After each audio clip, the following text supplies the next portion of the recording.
Hello, hello, and welcome back to the final stream of the year, I guess. It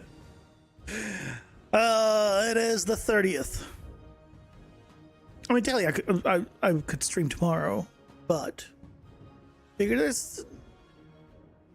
I don't know if I'm gonna want to go anywhere tomorrow. Low chance, but there might be a chance, and no one should be celebrating New Year's watching me. Out of all people they could be watching, go watch Co-Carnage or something. So today is gonna be the final stream, but I want to get some stuff fixed and finished, so that way tomorrow I can go ahead and just record all the things to release the video on the 1st. And that good stuff. Hey, Sermon, welcome in. How's it going? I hope you're doing well. Welcome, welcome. So that's the plan. We're going to try to knock out as much as we can and finish up whatever's possible. So it's going to be a longer stream, but should be good. Trying to think.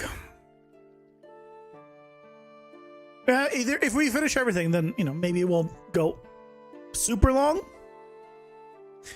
Like I might end it a little early, and we'll see. But I'm assuming that's not going to happen. I have plenty to do, so that's the plan.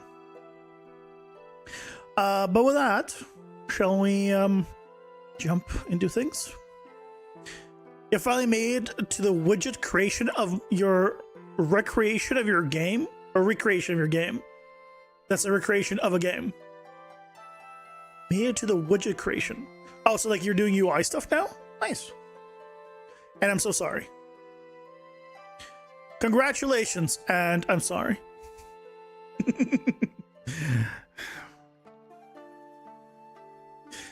Yeah, as someone that's currently doing UI stuff,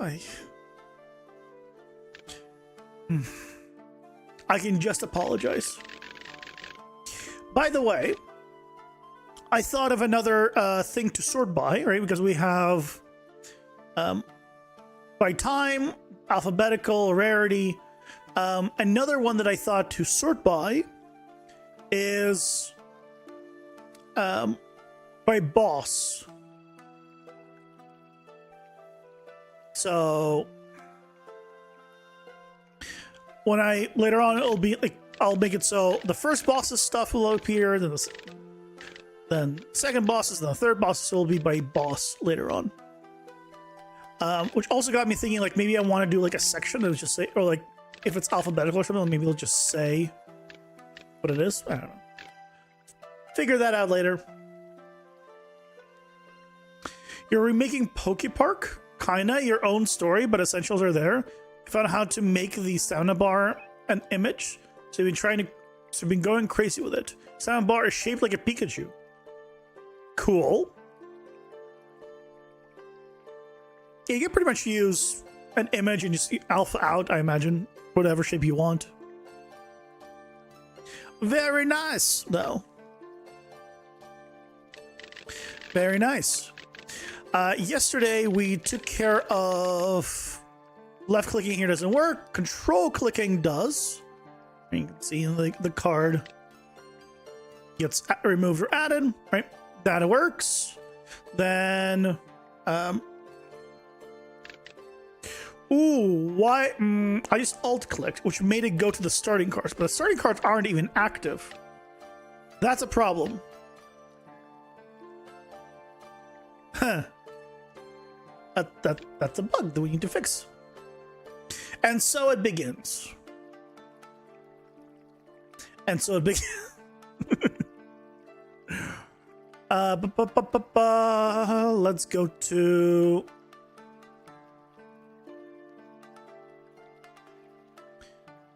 card. Let's move this here.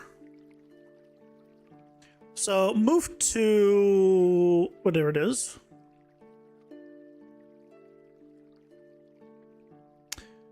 I need to do tile starting cards, deck build sorting, close. No. Move 2 from deck. Button left.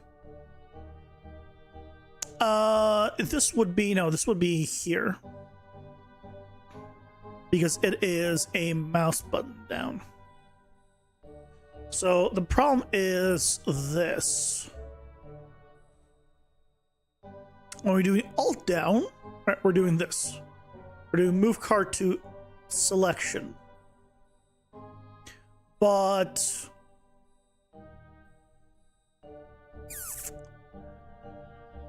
why is it doing that? Because can I just do a find references? Well, I meant like all references. I want to call, I want to bind.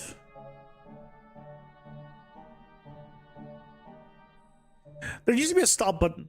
I want a stop button to stop it searching.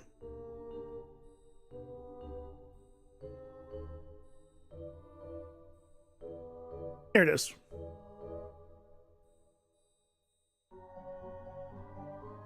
Okay, so it's here. Okay, so this. So this is not right. So this needs to check if it is even possible to do this.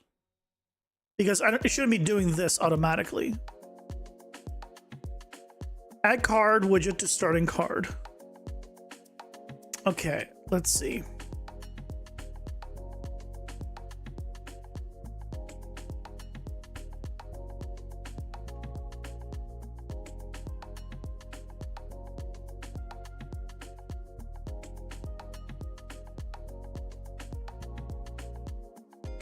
I want to, because if this is false, you know what? I want to return here.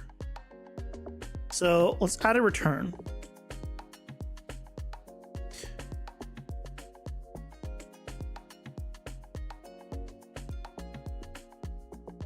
And that way we'll have a failed state and a true state. All right. And then this needs a return as well.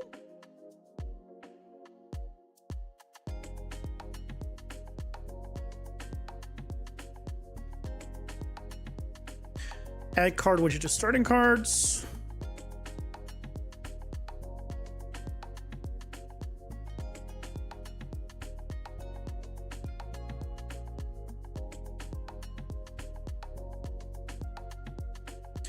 Then we can just go ahead and do this.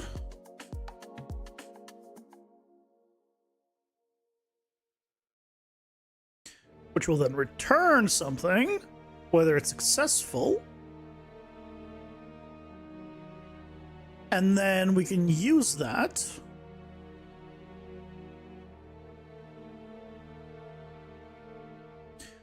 to figure out if we even do the rest of it. So here, so we need to check if it's successful. If it is, obviously do the rest. If it's not successful, then we don't even need to do any of the other stuff. So if successful, then do this.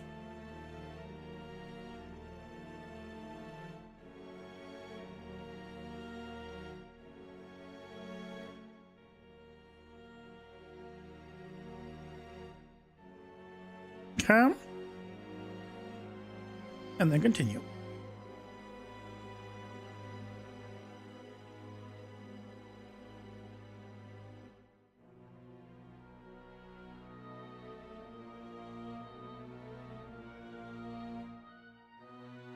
So same thing, but I should now no longer be able to do alt click and have it disappear. Good. And I cannot. Alt click and all it works. Hey Zebra, welcome in. How's it going? Hope you're doing well. Control click still works here. Alt click doesn't do anything because I don't have the cards enabled. We should have a button. I believe it's 8. Do I still have that bound? I press 8. No. 9? 9, there we go. Ooh, okay. So let's fix this now because this is broken. The starting cards are not appearing. Because the icons are now correct and all that. The icon on the bottom right needs to adjust, but like the slots are there, so we need to adjust the spacing and how much things have moved. So let's do that next.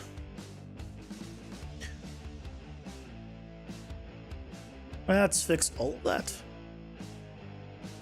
Okay, first of all, deck card. Just here, let's make background color.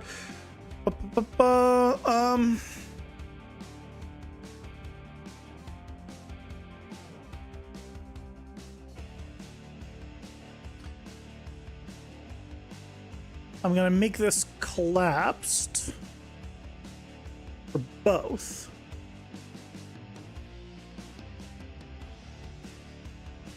And now, so it's just a white shape in the bottom right. I could have it be collapsed, but I think it's for now. It's fine. I don't like the text being. Text needs to be a little bit higher. It feels way too low for the names. Also.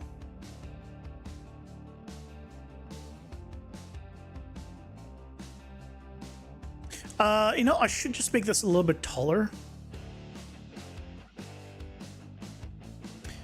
Let's adjust that instead.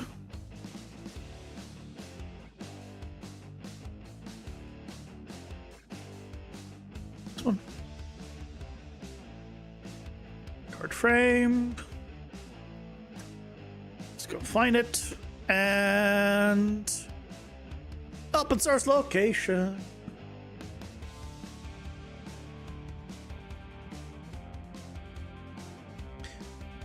Okay.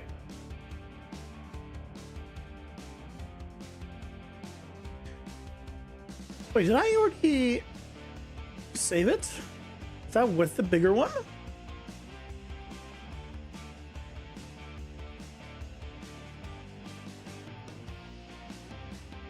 I think it is.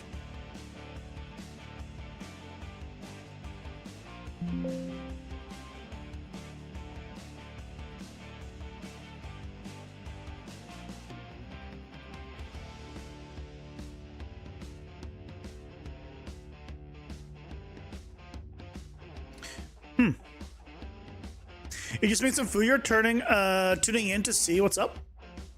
We're just making updates and fixing some things for the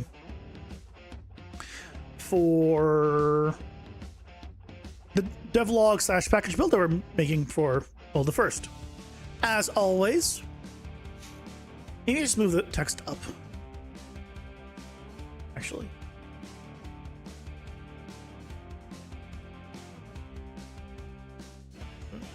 Back up.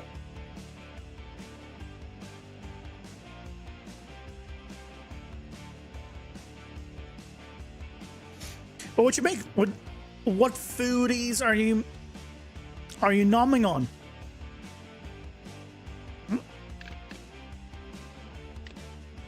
It's a little low still.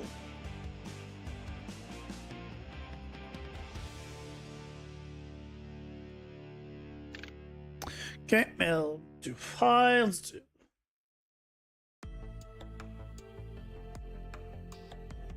That seems better.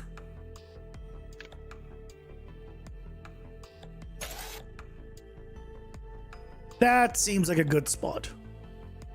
The top one still feels like it fits the text better. Why? I don't think it's bigger. Oh, the text is the same size, but this card is smaller. And so the text... that's what it is.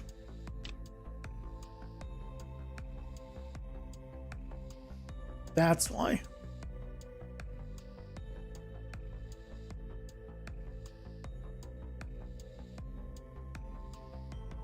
So let's do this.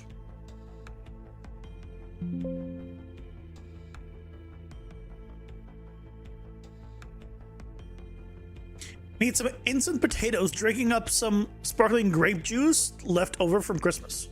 Nice. So wait, so hold on. You're eating just potatoes with juice?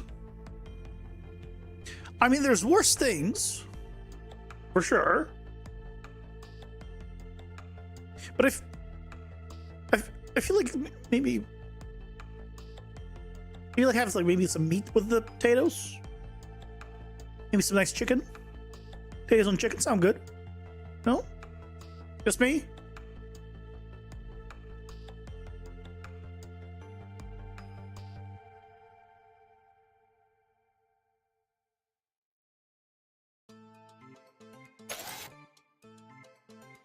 Okay, that's better. Now we have a little more room vertically on these cards.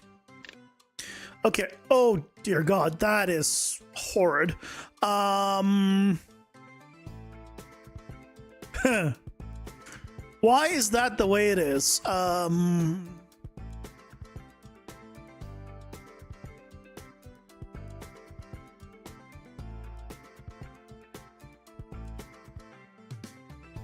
What is that square as well?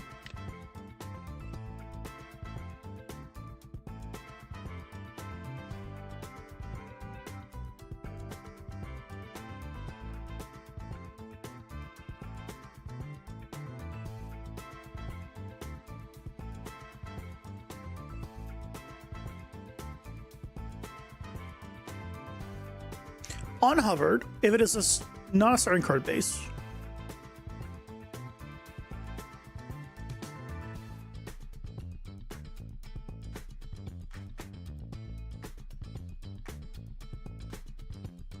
So I'm pretty sure it is going here.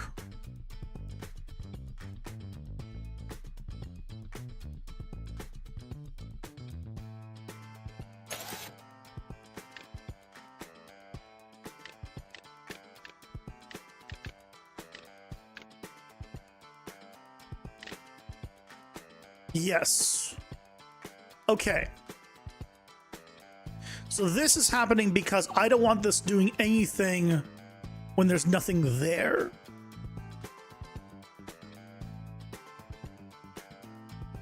So I need to check. Basically, I wanted to bypass this, theoretically. Jump scare square, it is.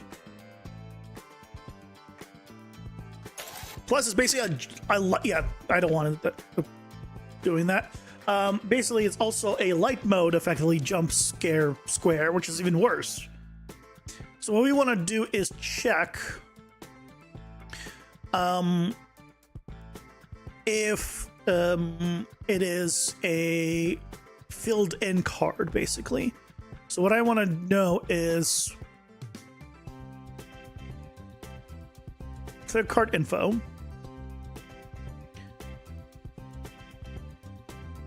Break. If the title is not equal to, okay.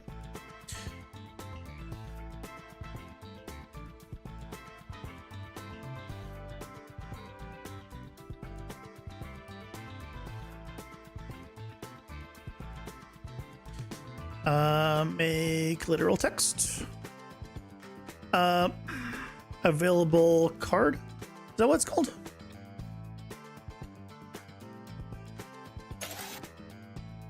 Available slot.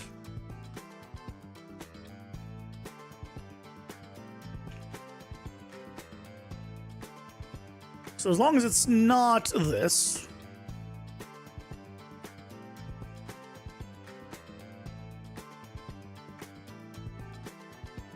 then we'll do that, which, yeah, we don't need the card selected or anything else. But basically just don't do anything on the empty ones. If you feel like cooking meat right now, gotta make it a little later. I get that. Have you ever thought about getting a sous vide? It does all the work for you. It's great. Okay, that is still doing it.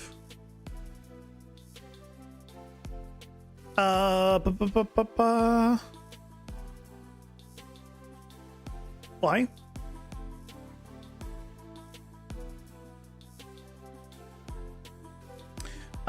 Where's my button? I made button for this. Bam, done.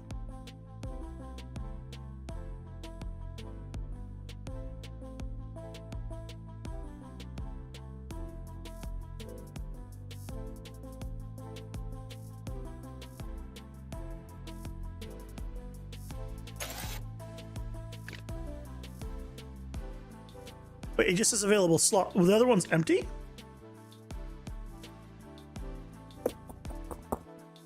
Oh, it's empty. Okay.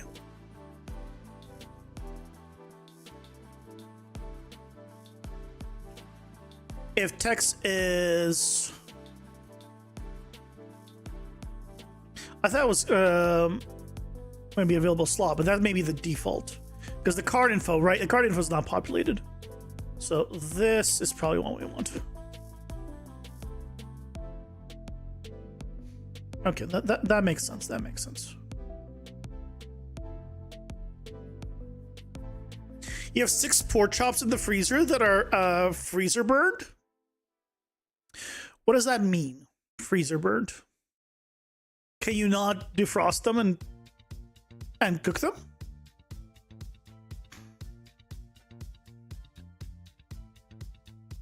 Could not be covered and could not be covered with spices? What do you mean?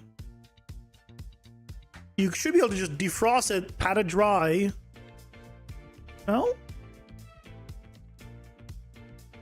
I've never kept things I don't keep things in the freezer that long usually. So I don't know, maybe that's a thing.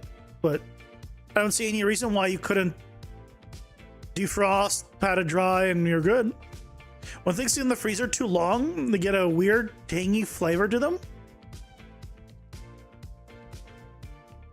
Okay. Unfamiliar with it. I don't know how long it takes to get that, but at least I've never done that, so I can't relate.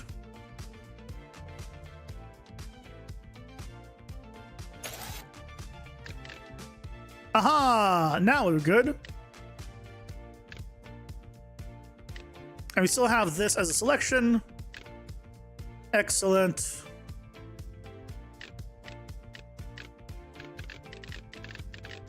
And go to all the sections. I just only want to make this small, reset the size of the text on that, but lucky you. Look, I don't buy meat and freeze it in general, so that's kind of why. Like, I will just buy meat I plan to cook, and then I'll just cook the meat typically. Like, when I went to Costco more, like, I would put things in the freezer, but then within 2 weeks, it'd be gone. Because I just don't buy enough things to last super long in the freezer, so maybe that's just not enough time for that to happen. Is my only guess. But the moral of the story is, cook your stuff and gnaw on it and enjoy. Don't leave it to freeze. I think that's the moral of the story.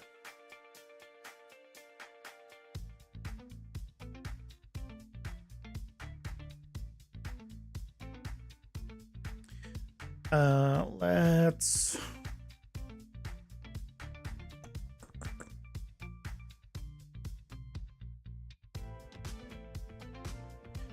Okay, so with that working, we need to change...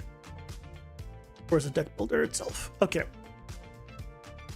So the sliding over stuff needs to adjust it. Oh god.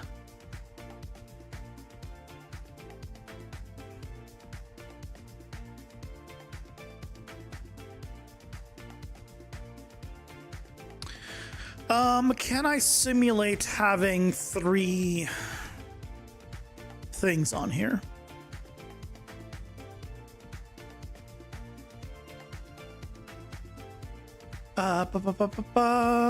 Designer. How wide is this image? 50.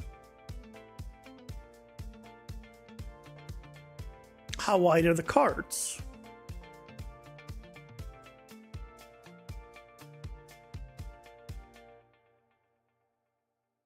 Uh, 177. So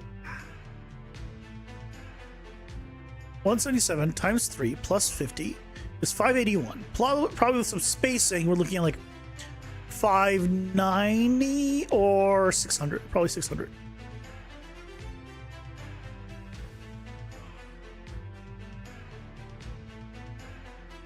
So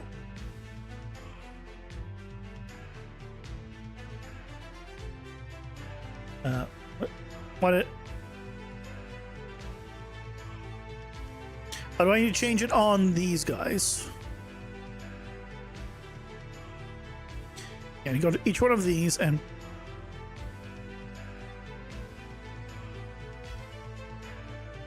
oh, but this is minus 600 plus 177, right?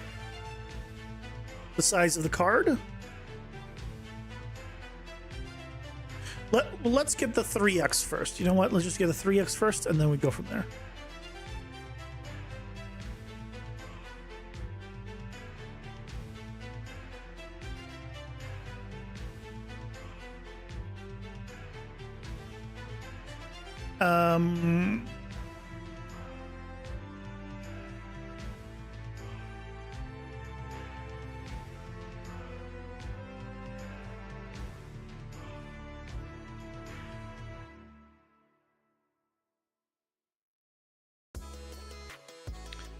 Okay, size box has broken things. Okay, so we don't want to do a size box. Okay, fine. Let's go back to what it was. We'll just try with 600.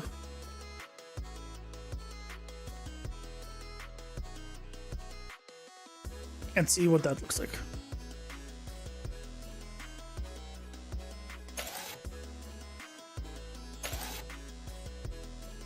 Okay, we need to be a little less.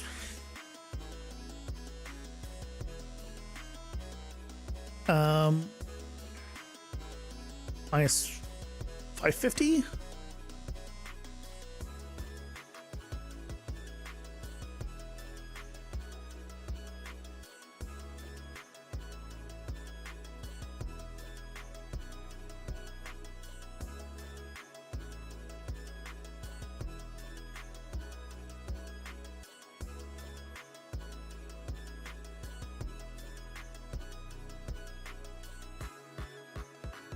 You get meat from a butcher shop. I don't have one of those. Growing up poor, so you always stick meat in the freezer to save it longer. I mean, I wish I had butcher. Yeah, I would buy tons of meat if I had a butcher. You finished what you made? Time to deal with the other half of the meal? Nice. Would it be a cursed meal if you said you got out bacon to defrost? The meal wouldn't be cursed, no. I think it'll be a little cursed knowing that you bought bacon and you put it in the freezer of all things. Not because bacon shouldn't go in the freezer, but like just enjoy it. You bought it, enjoy it. To be fair, I don't know how much bacon you're buying. Like I'm imagining like a single pack of bacon.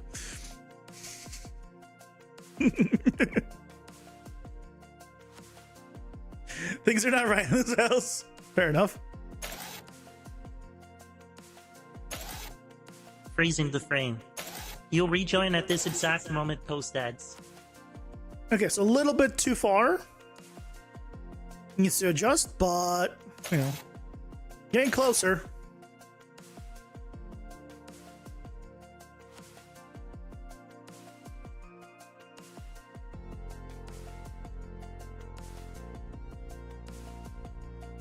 Is there a way of, you know what I need to do?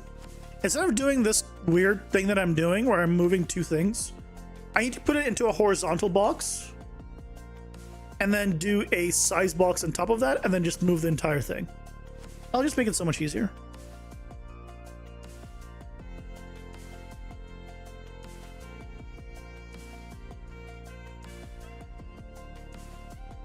That's new. What's that?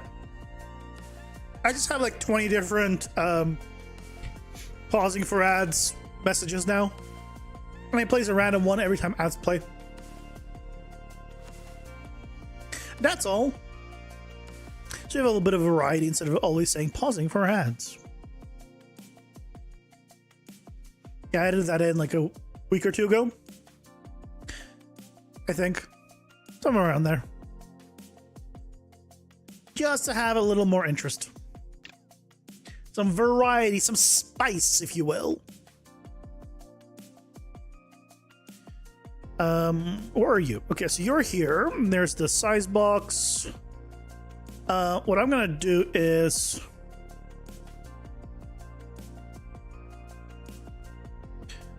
do I want to kill all of these? Probably not yet. I'll probably just adjust them. I do kind of want to kill them though.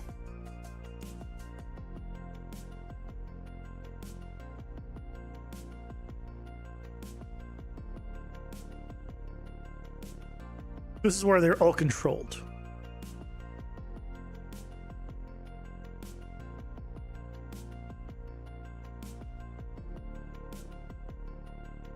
What about you? You're not even being used here. Why are you?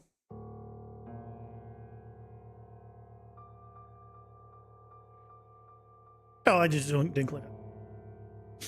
Okay, this is the starting position. Okay.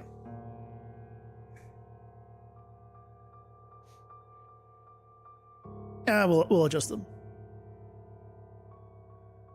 Consider it pizzas. Oh, pizzazz, not pizza. I had pizza yesterday. And some leftovers this morning. It was on my mind. Wrap with a horizontal box.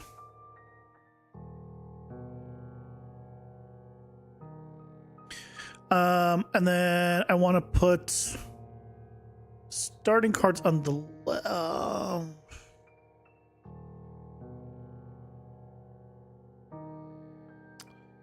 well, okay, why is it doing what it's doing? Hold on. This size box is just auto and fill. Okay, that's fine. If I wrapped it with a... I guess I don't want to wrap that with it. I just want to put it in here. Right?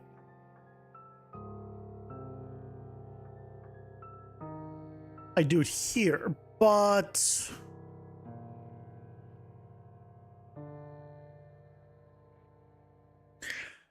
How do... this is the problem. Because I need it to be bigger than...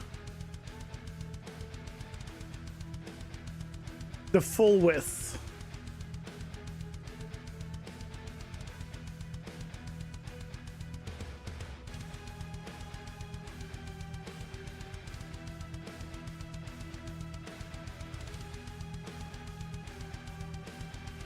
So that's why I had them separate.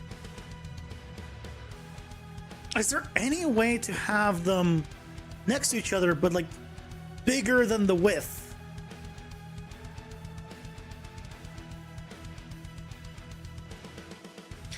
I guess what I would need to do is undo this. First of all, why do I need this horizontal box?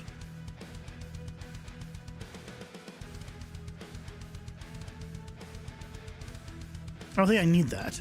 What if I then wrapped it with an overlay?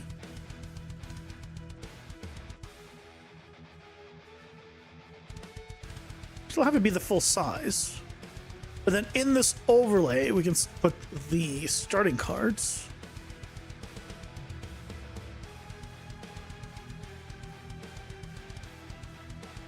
And those can exist there.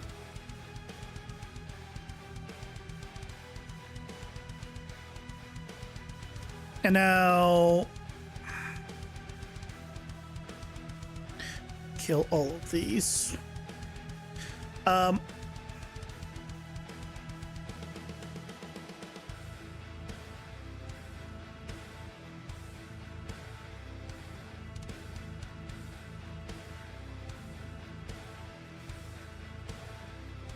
these.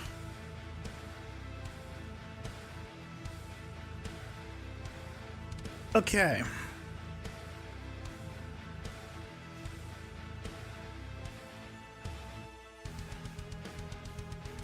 So now we have this thing, but it is behind. Okay. So what we can now do is, if it is starting position, it should be all default. And this is for, I want to actually control the not overlay. I still need to control both of them separately.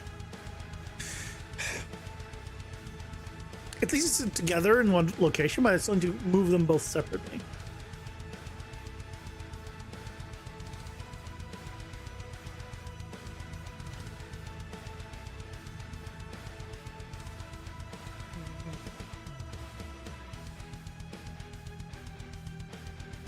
Oven's warming up. Bacon defrosted. Some crispy bacon coming soon. Nice.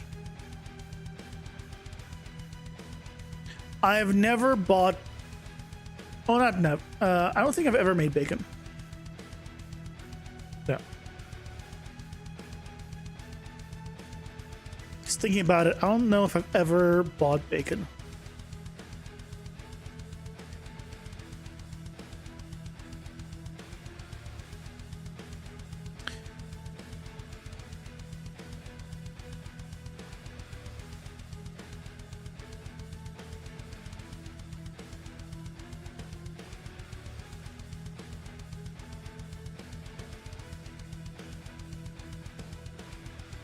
What? Yeah.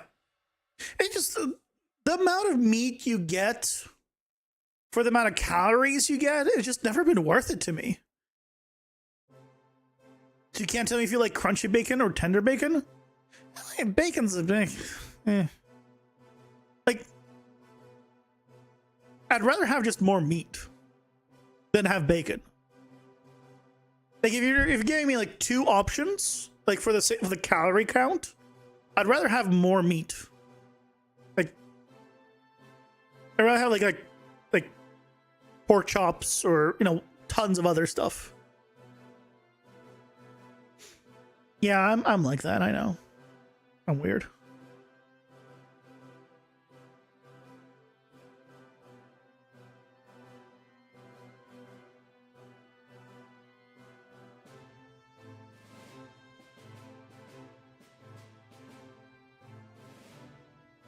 It's about the taste, IMO, not so much the amount of meat, but you get it.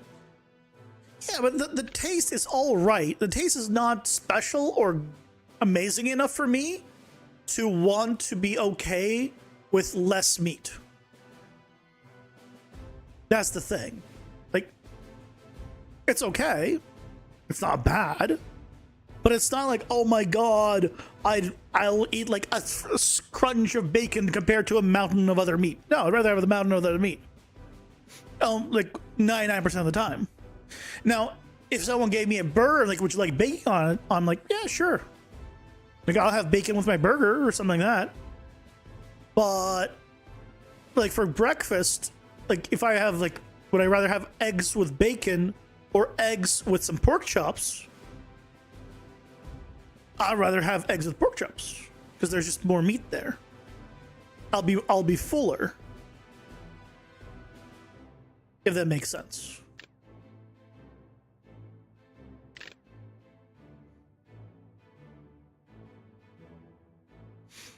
Okay, so this can I populate those cards?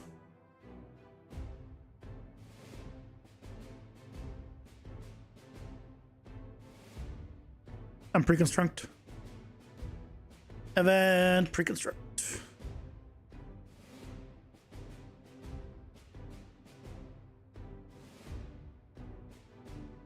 Breakfast bacon hater. That's exactly what I was saying, yeah. I'm definitely a breakfast bacon hater.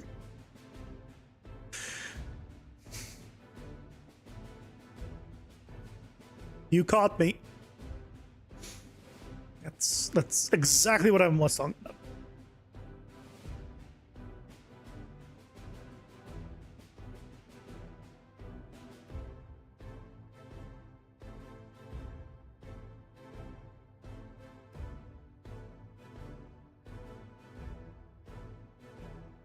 Okay, this is what we want right there.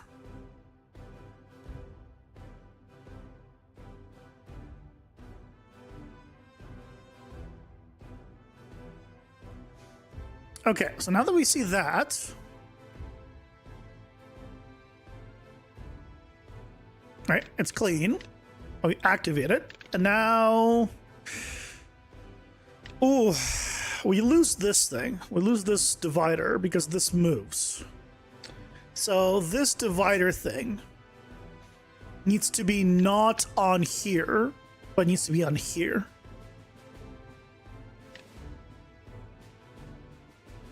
Okay. So this thing is 10 pixels high. Remove it from this thing. And put it here.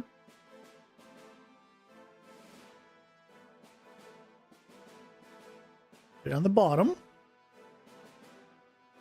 And then here, I need to give it I need to tell it to be 10 pixels higher. I guess by making this one 10 pixels smaller, 270.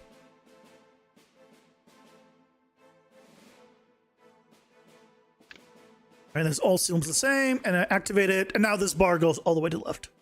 Good. It is not quite the full height of it. Let's adjust that if we can. Why is it not?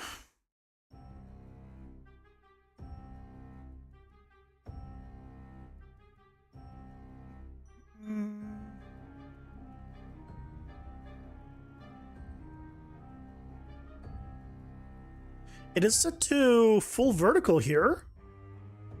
So that means that I have no vertical padding.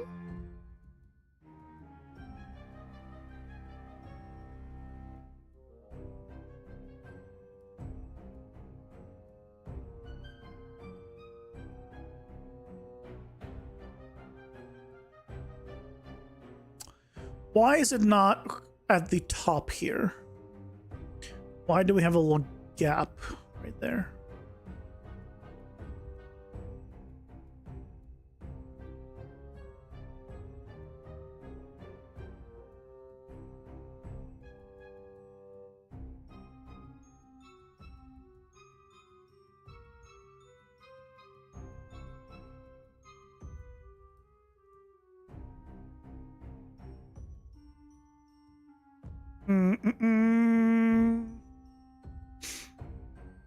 Vertical alignment is full height.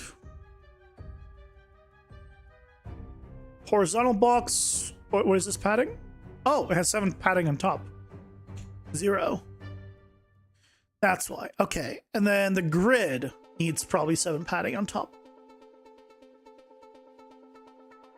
Nah, that's probably why. There we go. Okay. Okay. So now that is good.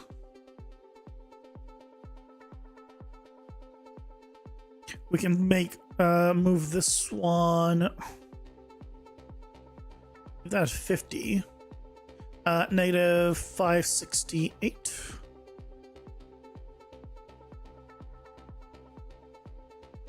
That makes it a slight negative 567.5. That's where it is. Negative 567.5. That's our sweet spot. Okay. So one more time. We're good. Activate. No, the 0.5 was bad. The 0.5 was bad. I take it all back. 0.5, absolute worst decision I could have made. Why am I such garbage? There you go. No, we're good. Yep, now we're good. Okay. Good. Now we need to move this over however many times. So we need to move open 1x. Then we need to open. Can I just actually duplicate this? This is gonna be open 1x or starting parts open 1x.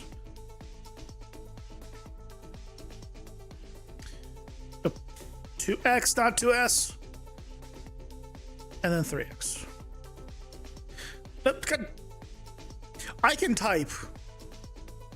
Not right now, apparently, but normally I can type.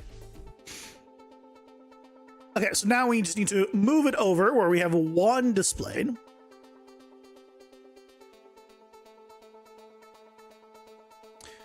And then we can move this one. Well, I guess what do we just move it by?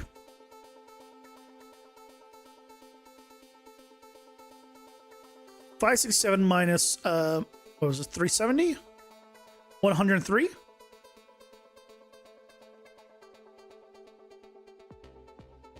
No.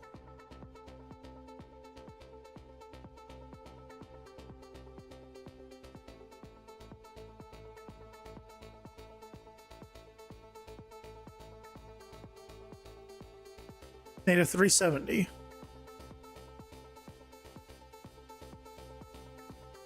$567 370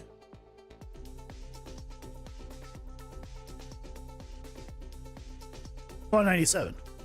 I don't know how my math was that bad. 197. Okay. Plus 197. That means here is going to be plus 197. Oh. This needs to actually open.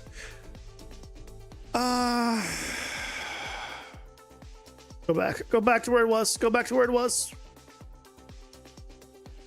But now I have that. This needs to be like a second long.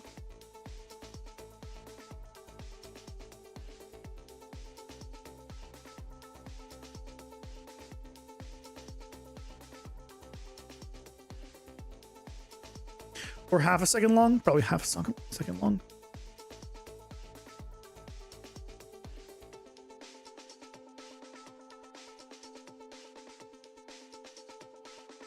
It's 197. 197.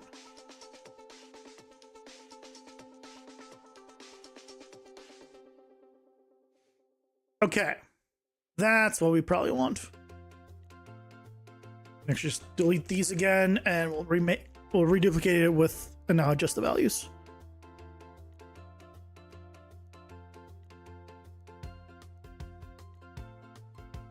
Because now on this 2x, go to the end, plus 187.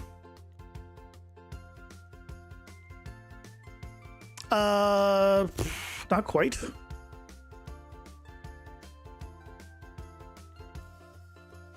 So 173 is probably minus 9, minus 8. Let's do minus 9.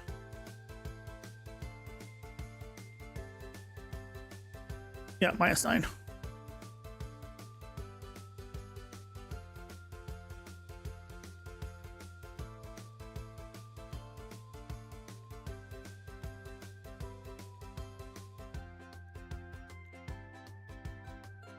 And then we need, plus 197. Because 188.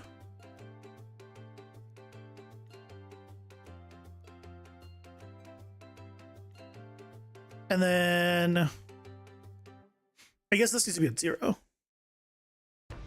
Now think about it. So let's just adjust this one ourselves.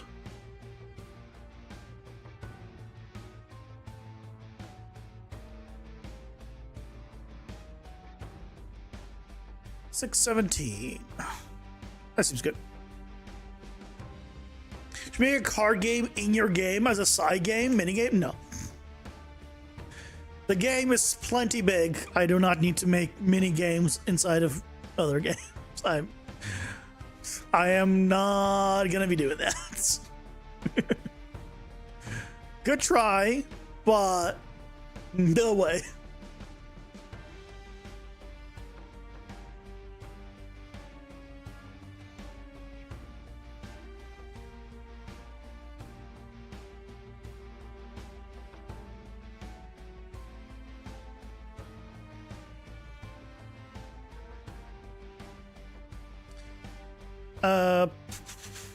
Okay, I need to remember what values I chose. By remember, I mean look up. Where's my chart? Somewhere here is the chart of it. Here's the chart. So we have one slot on 1. Then 2 is for 2 and 3. And 3 is for 3, 4, 3, 4, 5.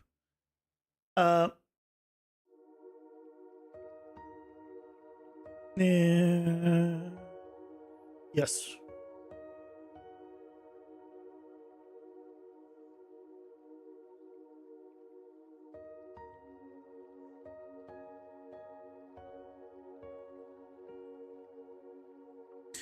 Can I? Yeah, I could make it a function, but I guess I'll make it a function.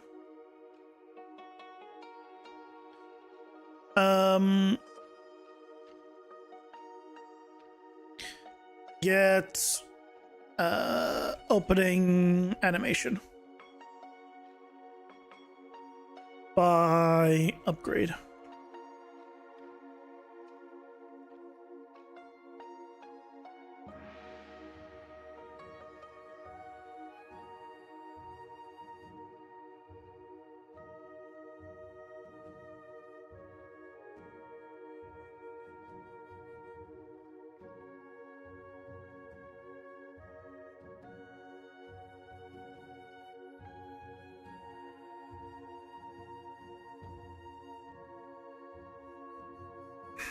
Pokepark is almost all mini games you have planned to do. Basically, you're making lots of games.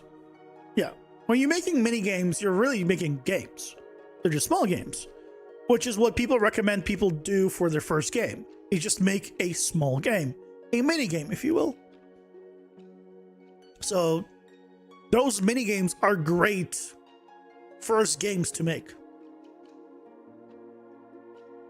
And when you have enough, you could put them all in a separate game, and then you have a game of mini games.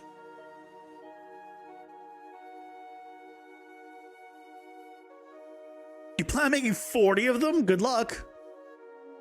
That's a lot. You can do it, I believe. But it's definitely quite a few of them.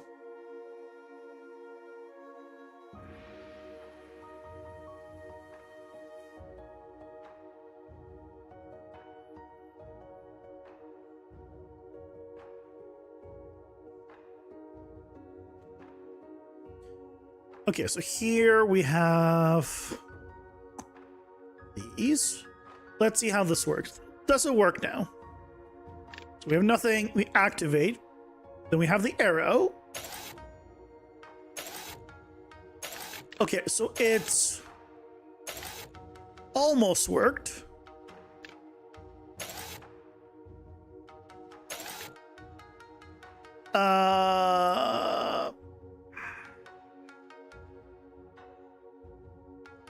What's going on? First of all, it closed the first time. Why did it close?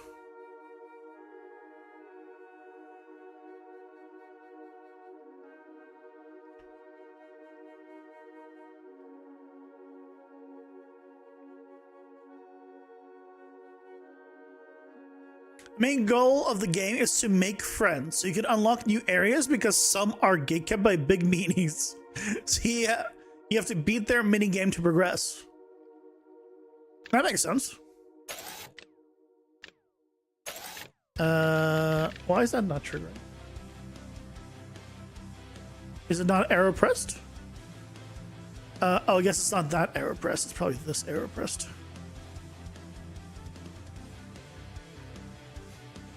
Yeah, that's a very common mechanic. Tricks out. False. Okay, so if it's false, it should open. Because that was correct. It was not open. And they should play here, and they should play forward.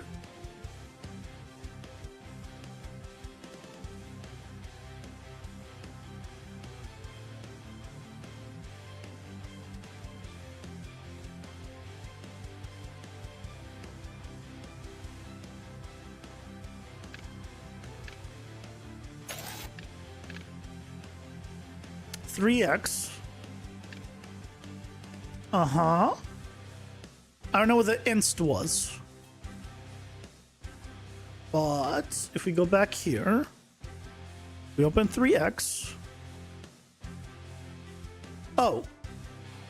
This is totally wrong. This should be at the end. Well, there's the problem.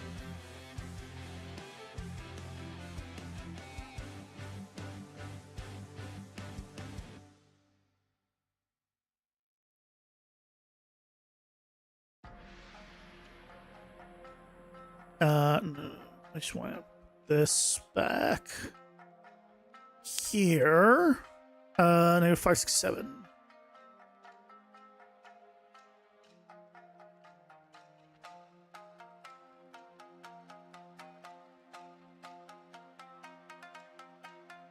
$617. Here.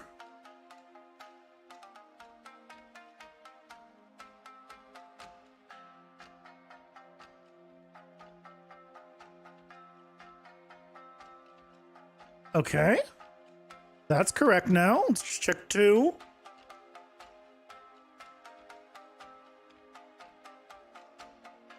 Yes. And 1. Yes. Okay.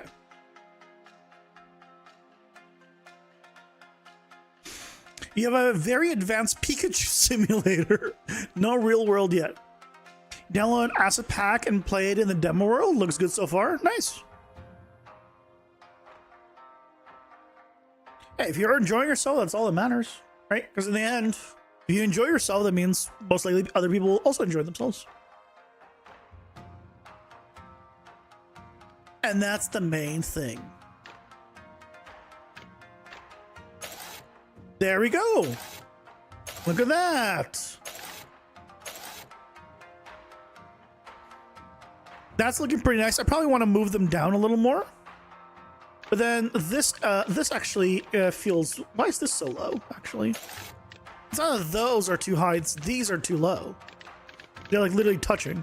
What happened?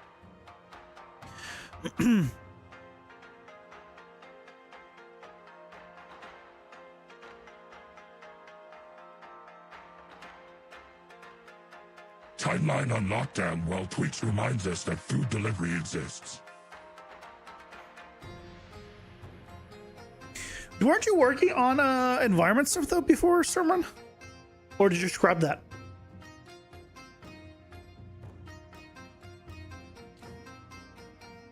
I could have sworn you were making like some environment stuff before. Or am I misremembering? Because I know you were working on the battle stuff that was spawning in environments. So maybe I'm just thinking of that.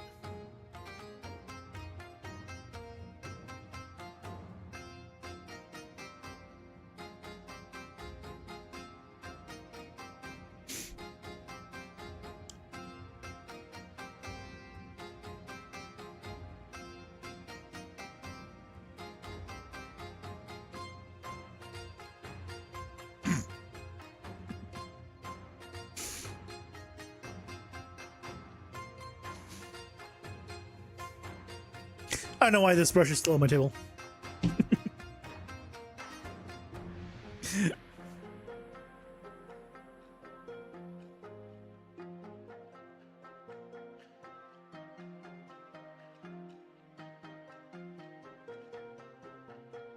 Okay. So let's see. Did we fix things? It's better. It's still too low. Better though. Because this also has padding, but this needs to be like 7 padding. Not what it has. Okay, that's gonna be better. There we go. Now it's better. It's because there was padding before from the other thing. So now that we've done this, this feels better. Because there used to be this thing, right? And so it felt it needed the extra padding to accommodate for it. But now it no longer does.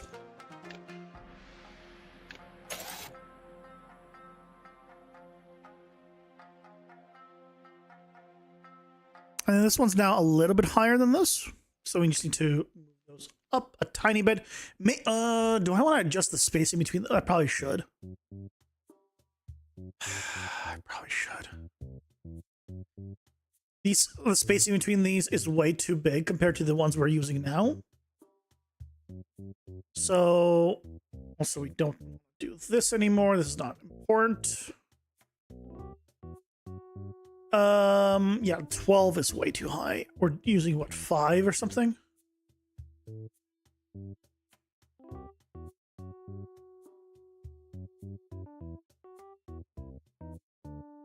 Yep. But that also means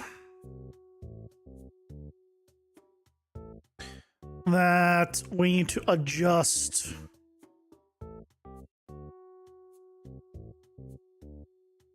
we don't need to adjust because it is aligned. No?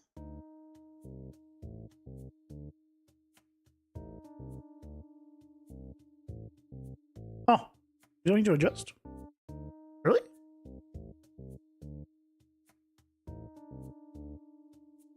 Okay.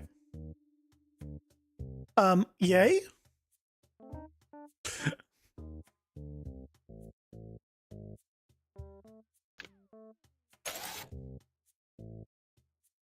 That's definitely still too wide. Why is it still so wide?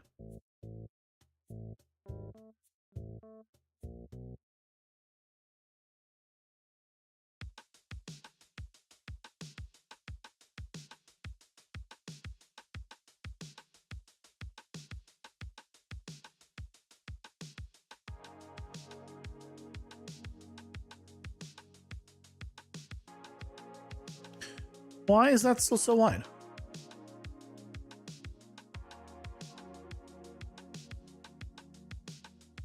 If I made this 0, right, the gap there is still there. So what's going on?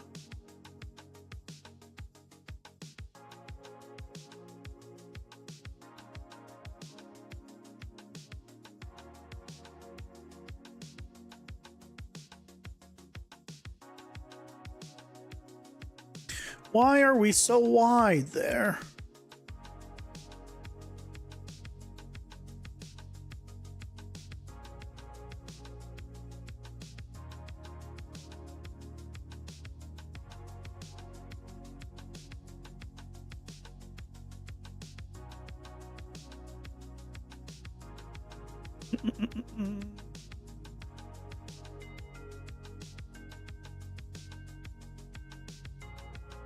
Generate the blank cards.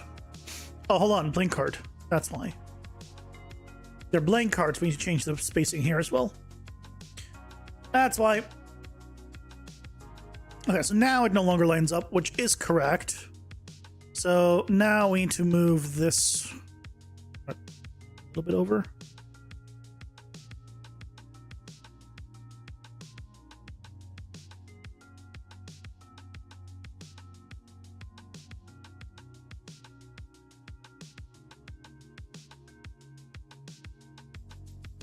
Mm-hmm.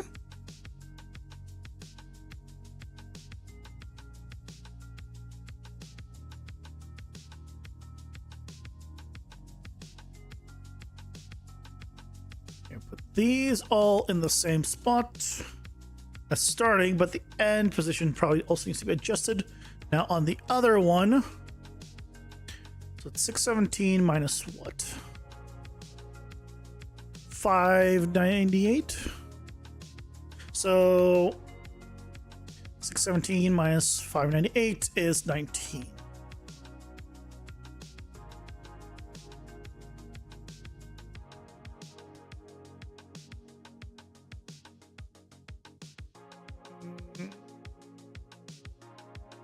Seems like a little more was needed.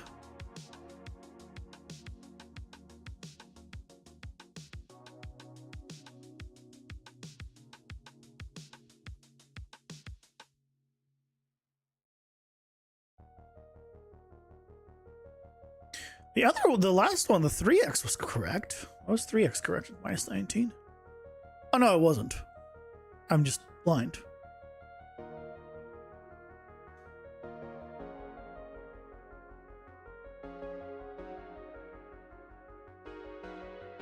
Okay, so now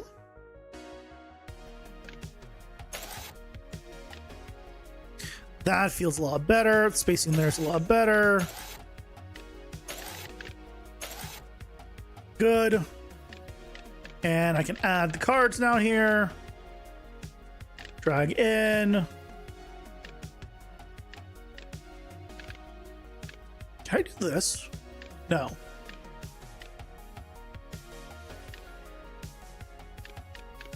I wonder if I should add this functionality to be able to drag from one to the other this way at some point.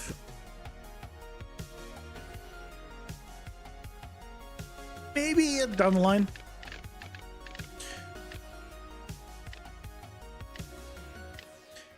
But that seems to be all working. Let's try different values of opening the bar at different increments now, because with 3 works. So let's go to characters.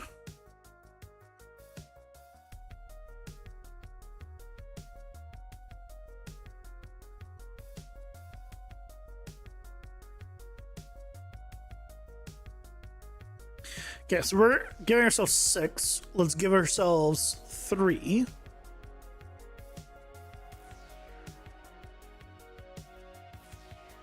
Alright, nothing. Activate at 3 upgrades.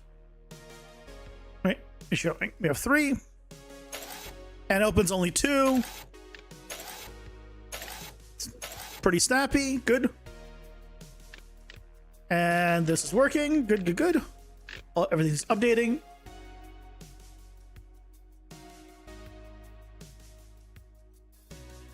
At 1, you'll only see 1.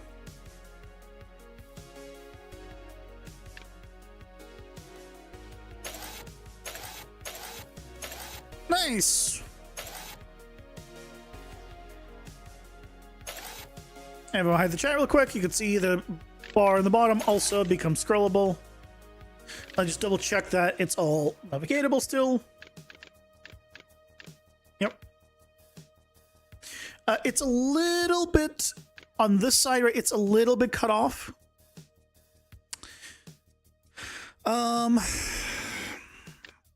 Like on the left side, it fits. On the right side, technically you don't see the full card because the line doesn't quite reach that far.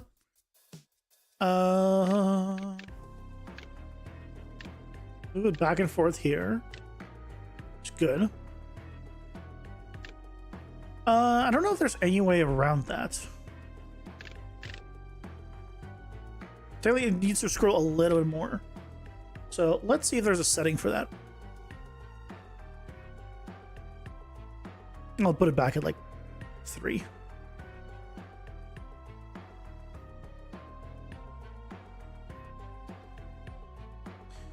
So let's see. Scroll box. Actually, I'll keep myself there. Animate scroll. Scroll animation, interpolation speed, navigation into view. Scroll the widget into view using the least amount of energy possible. So if the new item is above the visible set, it will stop as soon as the new view is on the top. It was below the visible side. It stops. I want to like overshoot a little bit. Is there any way to make it like overshoot?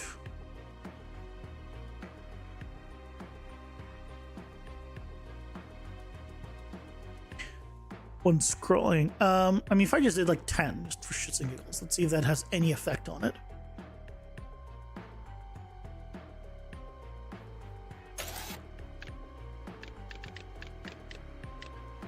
No, that does not have any effect on it.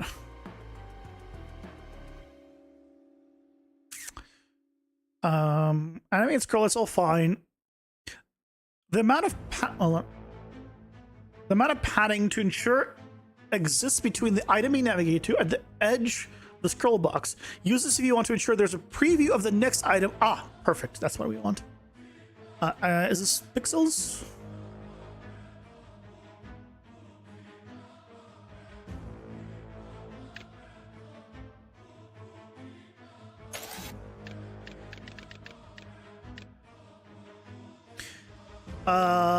Yeah, that's it. That's the one we want. We just want a little bit more. Maybe like 20.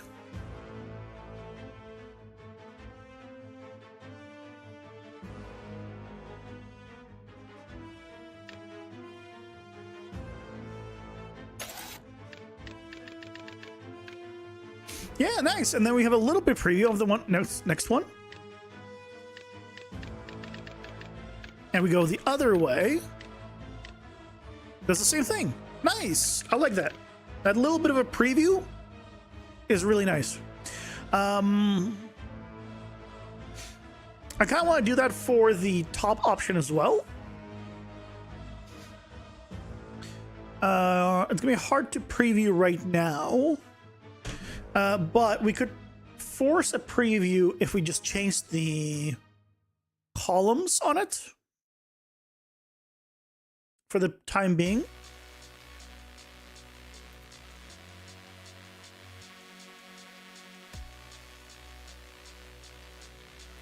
Is that not a exposed variable?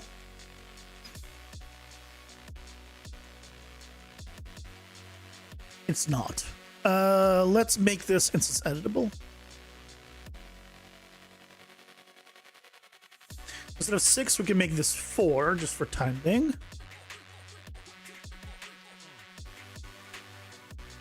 Right, and now we have this. And this only gives me 3 rows. Okay, let's make this like 2. Just to really test this.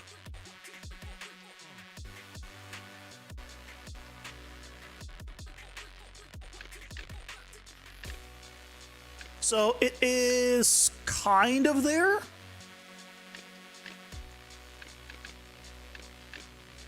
But I feel like I want it a little bit more. Also, that bar probably needs to be on top.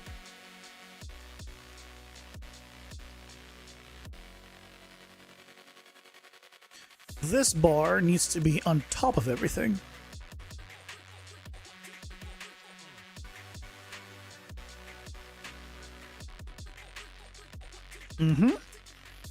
And then in the scroll box, this padding again. We'll set that to 20. Let's take a look.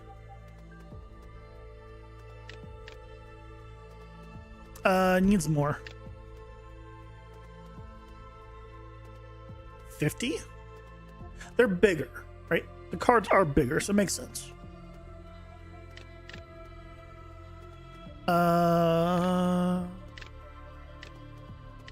It's not quite still there. Is it working? Oh, let's do animated scroll first of all.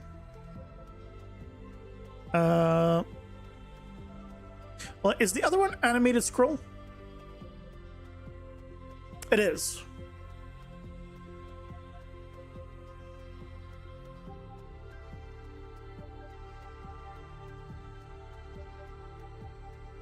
Into view, scroll padding.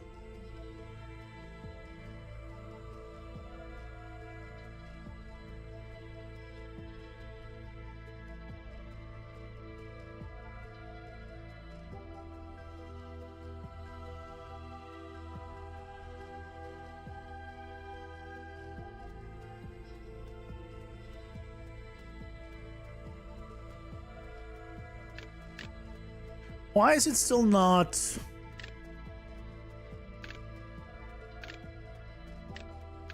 It's still not doing it.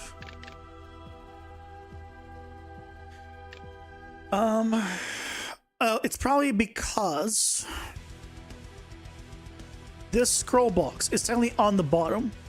I need to make it so it's not on the bottom entirely. Let's do this. That'll help, but it still doesn't answer why the scroll padding here isn't doing anything. Right, this guy.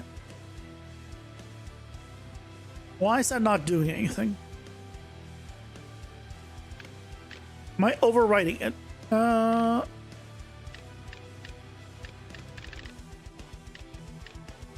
It's working now, sort of.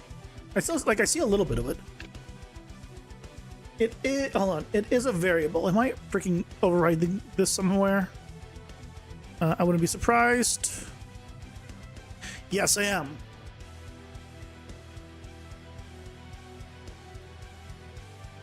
Because I think at the time I didn't know how to do the custom stuff. How to do that. Now I do, so I no longer need to do this probably. Oh.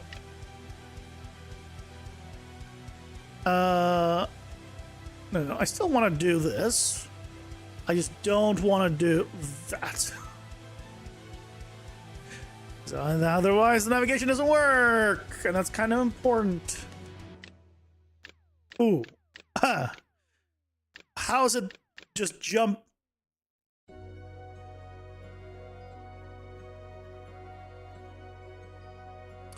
Let's do 100. Let's do, we're looking at like 50 or something.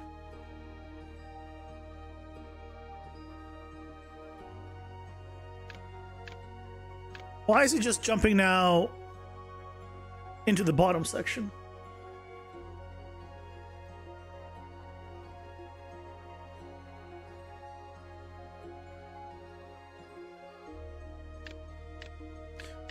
Why is it doing this?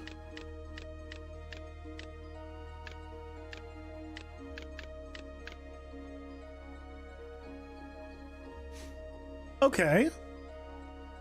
Fine. Let's reset this. Go back to the graph. And reattach you. We'll keep it into view. We'll set the padding here to 50.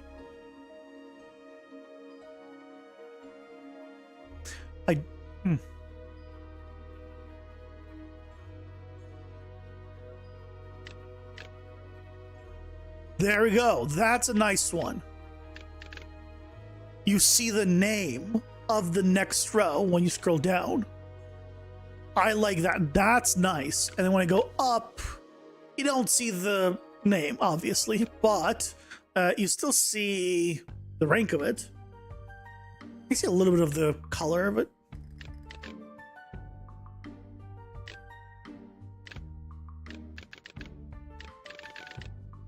But that, I feel like, is a lot nicer.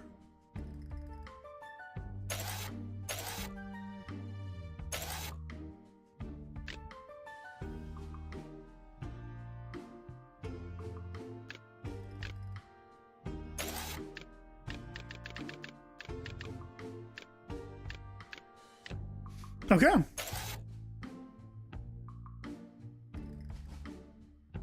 Now let's go ahead and put back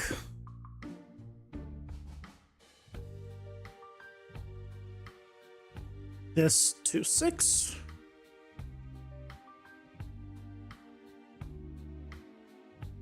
And now we have, let's enable the starting card. Now we have this. We have a nice preview, right? A nice preview. One button to put in and out of the deck. We have the starting cards. One button to put to and from the starting cards. You can go to those sections independently and just press X here, or on a place your controller. I press square. That should work to put it back. Why is that not going back?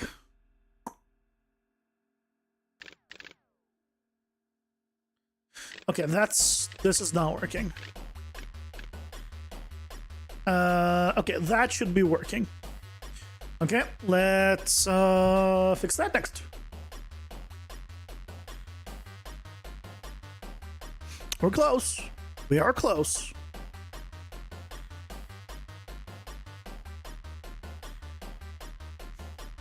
Okay. We're going to the starting cards. No, not starting cards. The card is the card itself. So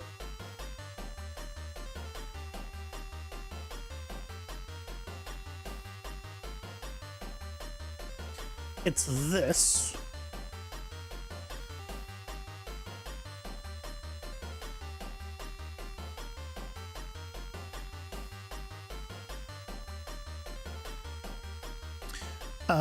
But this needs to also happen on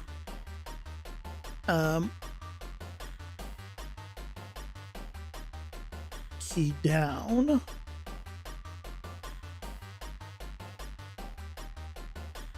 But it needs to happen on here.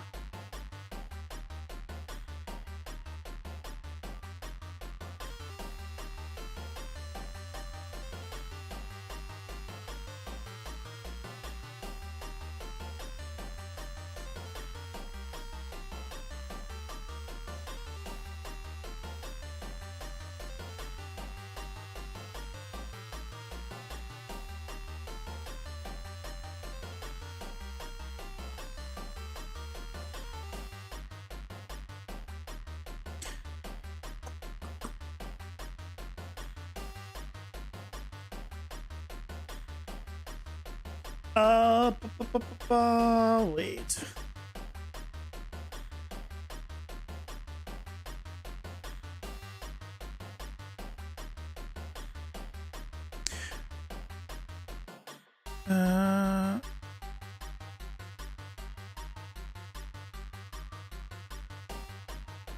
Left mouse button, deck available. Move card.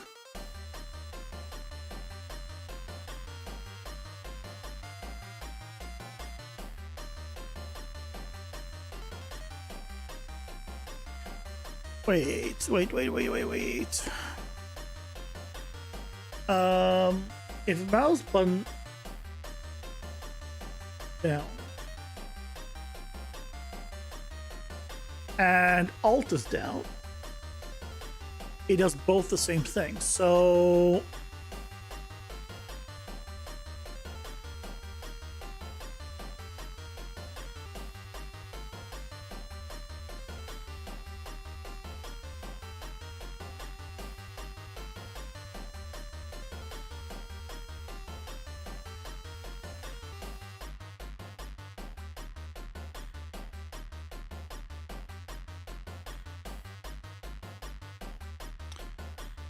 ooh, let's see. Here. As long as this falls. I want to move it, I believe.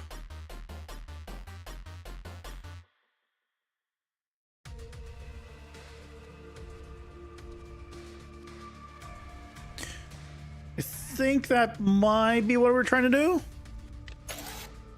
Right, because alt click great works. Go here and press square. Square now works. Here. Add here to move it back. So if I move both of these down, go here, press square. I'm still in this area. Press square again. Now up here. Good. Okay, so I think that did it.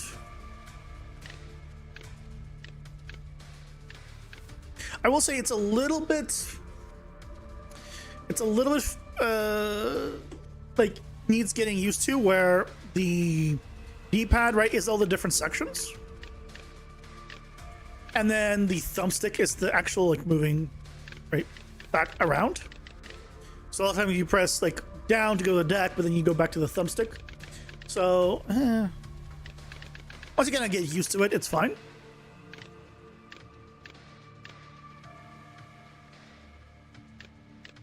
but it is something to kind of keep in mind, I guess.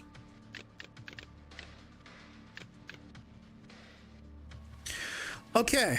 I kind of want to move those carts a little bit off of the wall, but it's kind of fine.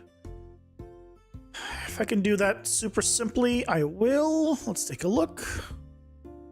Grid panel, padding, top only. If I did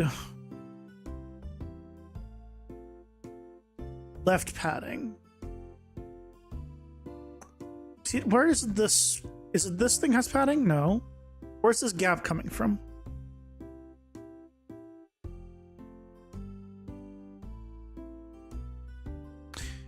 It's happening because of this.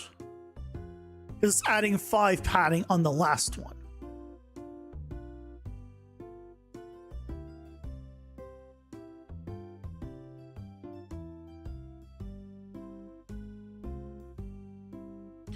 It's no longer needed.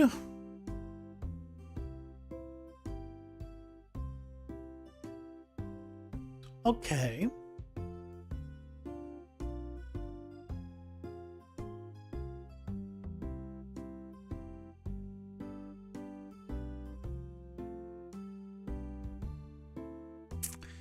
In that case,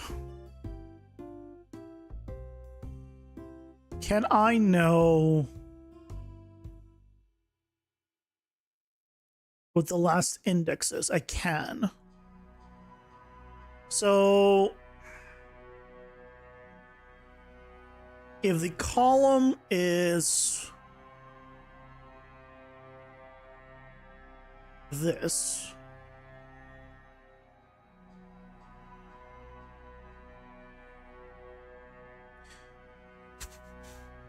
it starts at 0, not... The ads strike without warning, but I strike first. Timeline frozen. You know what? It'll be easier just to add padding on the left. Because I kind of like the padding on the right anyways, and this is going to be a whole mess to adjust.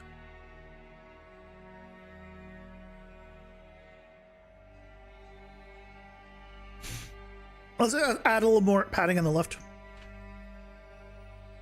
I think it'll just look nicer anyway.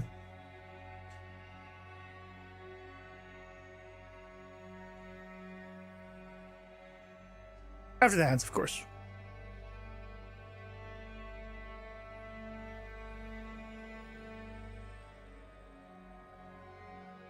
Right, keep this spacing, but just add on the left.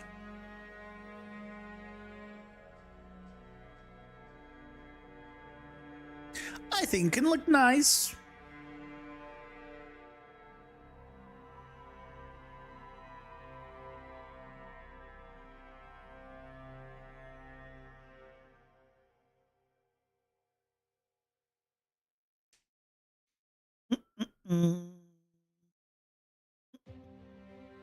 Wonder if there is a good... I might get rid of this display, though, on the available cards.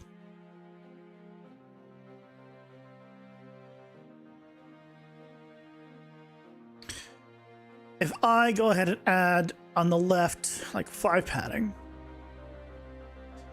Do 5.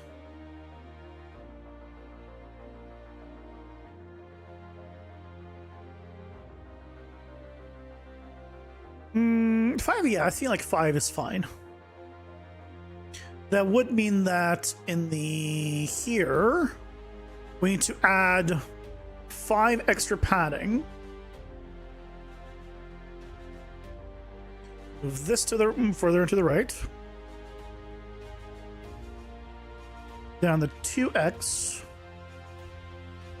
Do we need to move this back? Yeah, we need to move this back left 5. Oh, we probably need to do that on 3x as well. Yep.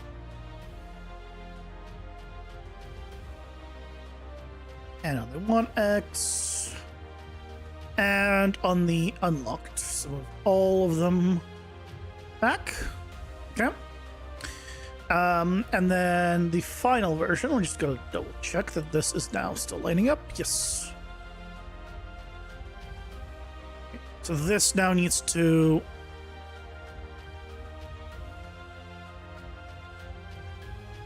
scooch over.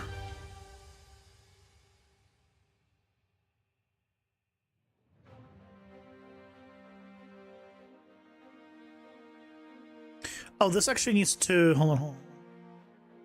This one all fits, but this one doesn't, right? It kind of does. Let's do negative 181. Negative 183 the other way. And then here, we can move this over one more as well. Just make sure that it kind of fits nicely in here. And for the 1x, there we go, the starting position. Yeah, it needs to be moved over. So, 365? Yeah, that's good.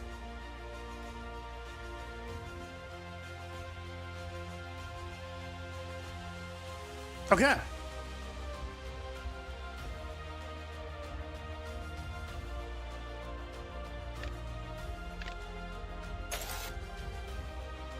Yeah, that little bit of a gap there, I think helps.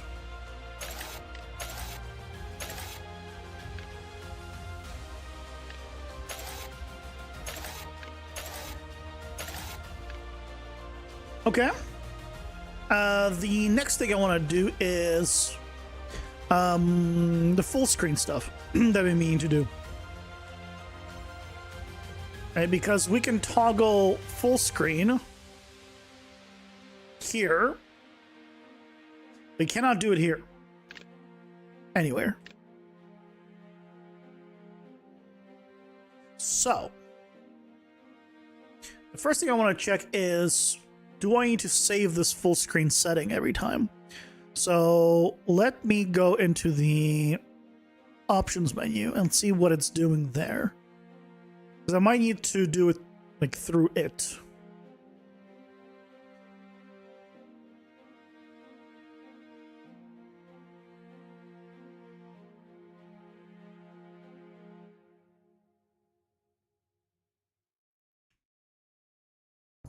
Set full screen mode. Game user settings. Okay.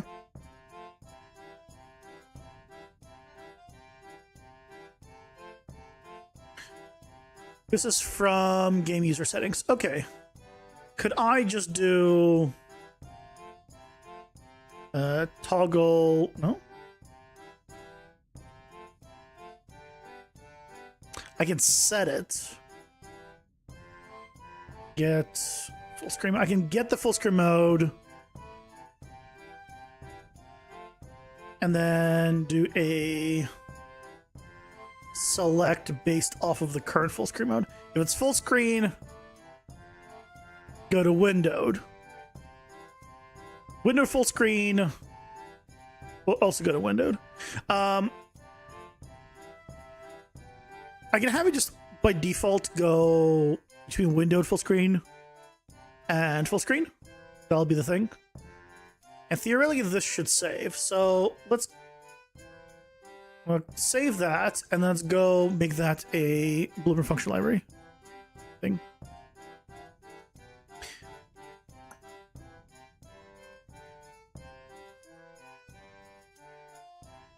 There's going to be toggle full screen. Oh, that was a thing. Get user settings. Oop.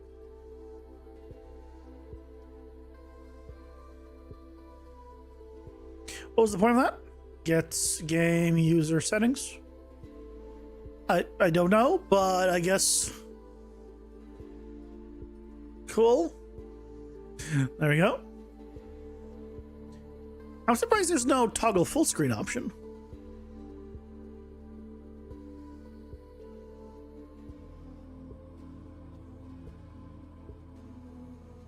Set full screen. Is full screen mode dirty? Get preferred full screen mode. Get last confirmed full screen mode. Returns the last confirmed user setting for the game window full screen mode. Get preferred full screen mode. Get full screen mode.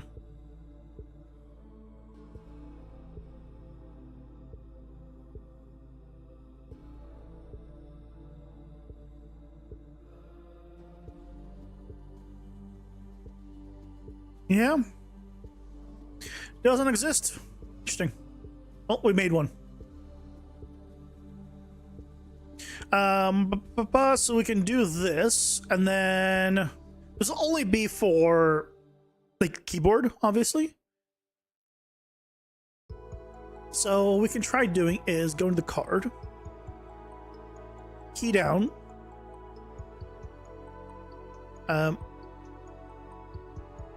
and then if it fails here, check that if we're pressing F11.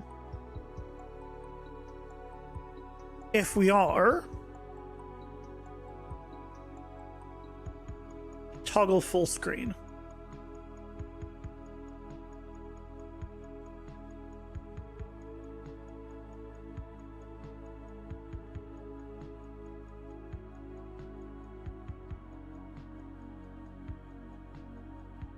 Let's see.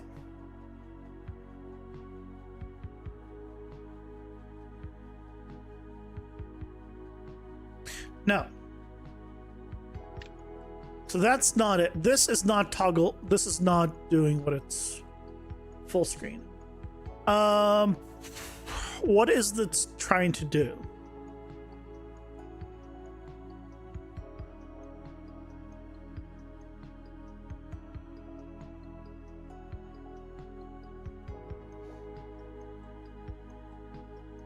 So if we were like big,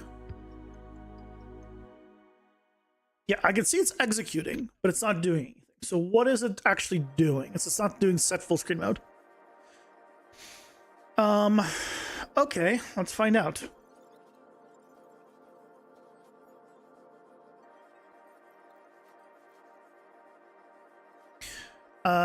In Unreal Engine 5, when in game mode, you can press F11 to toggle full screen. You can't do this in UI only mode. What is the command I need to run to replicate this functionality?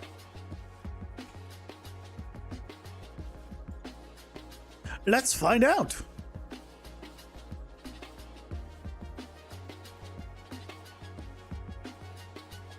CVAR R full screen mode. Control the mode directly.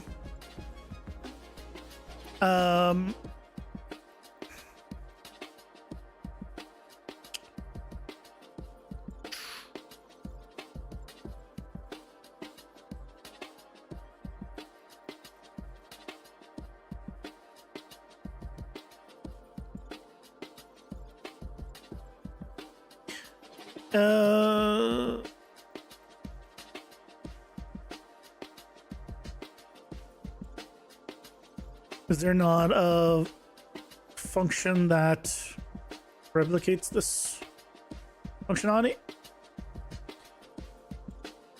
without manually hard coding sizes? I would imagine there should be.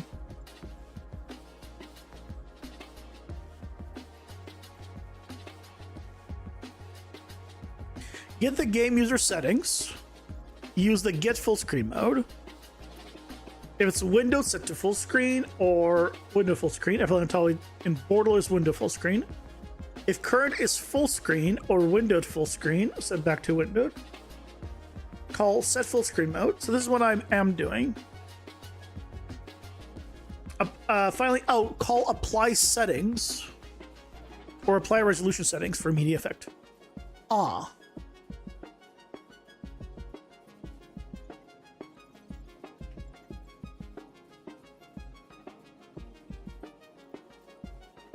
Okay, hold.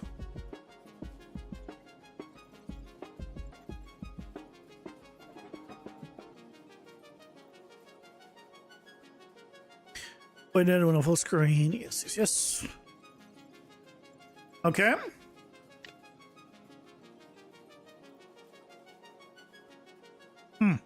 Let's try standalone. Because maybe it's not doing it in editor. So let's figure out if this works here, because this is the main one.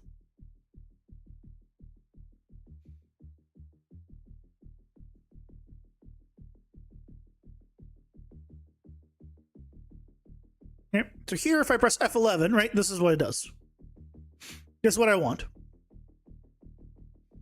And now here, if I press F11, oh, there we go. So it works, just not in editor anymore, which is fine. The main thing is we got this functionality in here. And now we... Why is F11 send it there? We'll fix that. We'll fix that. Hey, Leo, welcome in. How's it going? Hope you're doing well.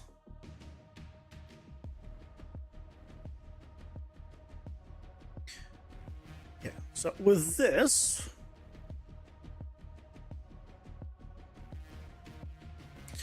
we now need to put the same logic into a few different places. Starting with this guy.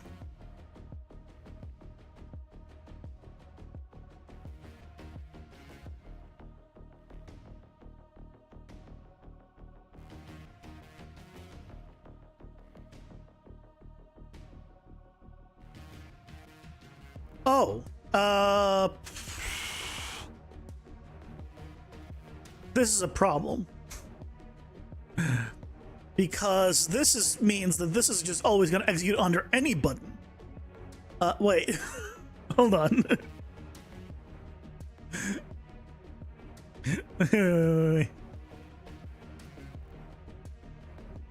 Oh. I'm like, why isn't it working? It's because I'm trying... I forgot that I set it to here.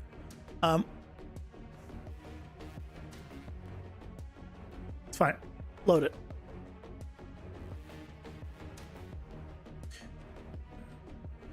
I tried to open multiple. It wasn't happy.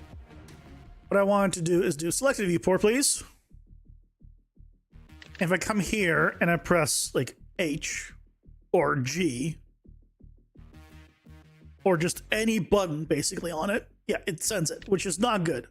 We don't want that. How do I not have a check here? I want to do this on a deck card.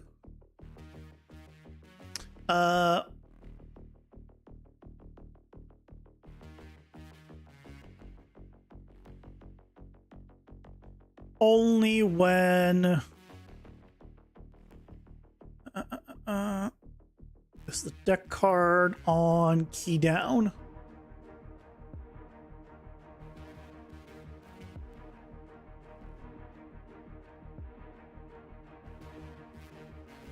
Starting card gate. Pretty sure this needs to be happening on starting card base. Only. That's what this is for.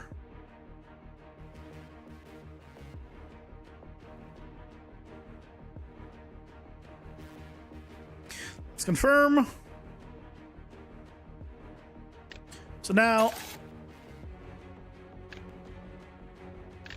why that open? H. L. Why is that just now opening everything?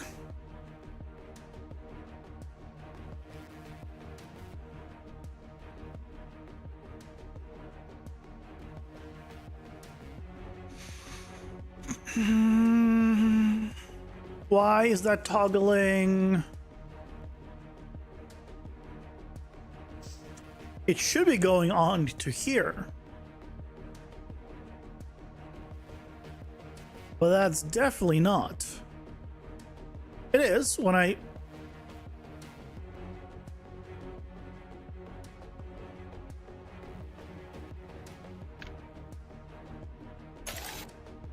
So why did that open?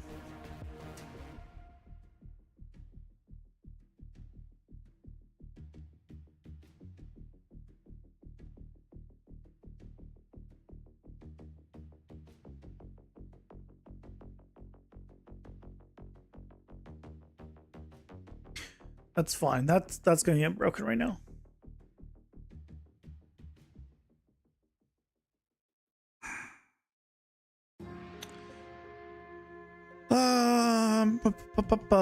So why is that playing?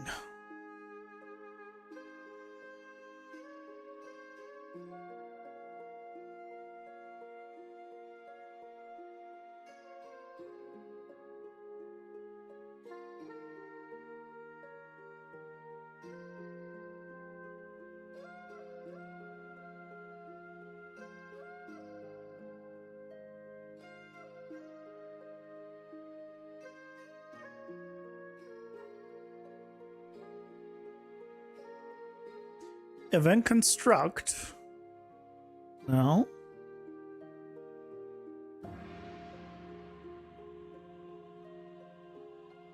Because I don't think it's... You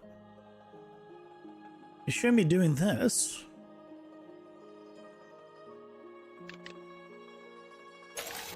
Yeah, that's not why. So where is...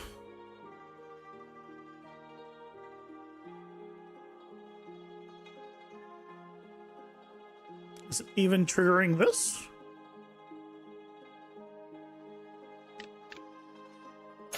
Yes. So it is triggering that.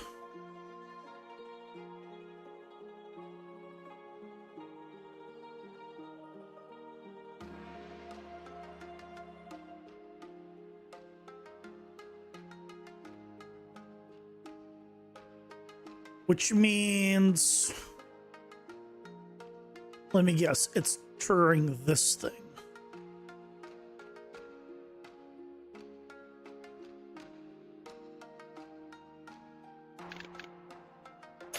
Yes.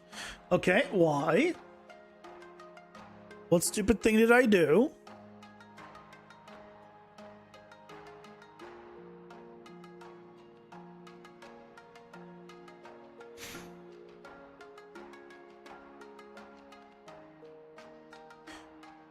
I love it when I do a search and then it gets me way too many things that are not quite that name. Let's just go rename this to something different. So now we can search all now and we'll file.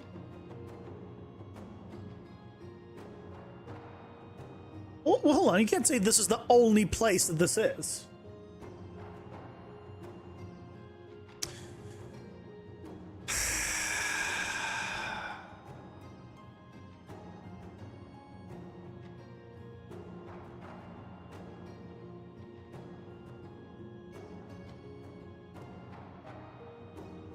Okay, so it's here. Open starting cards. So this is what's triggering it, right?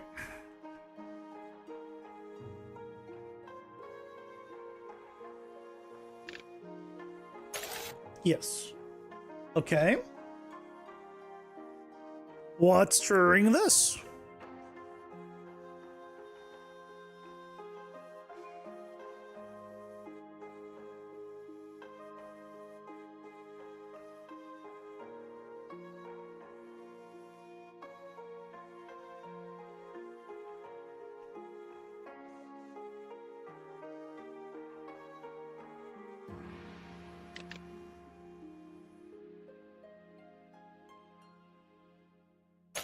That's it. Okay.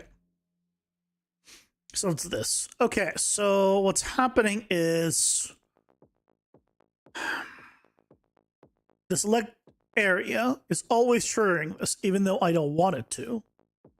I only wanted to do this probably assuming that this is all fine. So I probably want to do this here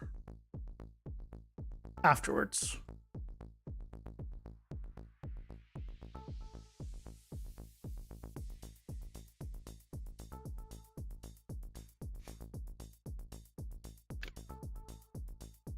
Yeah, it didn't open. Good. Good. Okay, so control click. Okay, that all works. Right, that works. That works. Controller.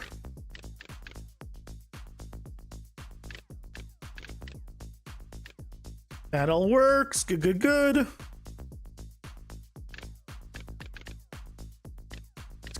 Square. Okay, square here doesn't work. Okay, why is square here no longer work?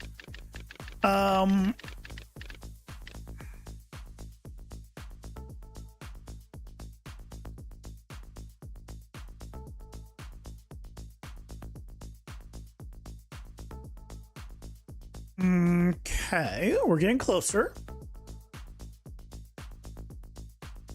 Deck card. So it is. What's happening here? Because I thought it should go. Oh, it's not a starting card base anymore, right? When it gets populated, it's not a starting card base.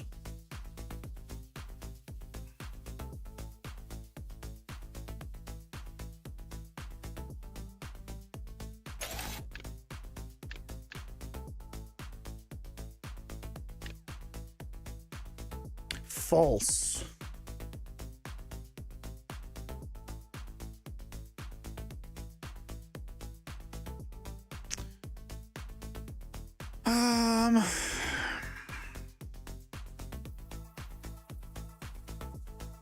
Hey Claire, do it. I'll come in. How's it going? Hope you're doing well.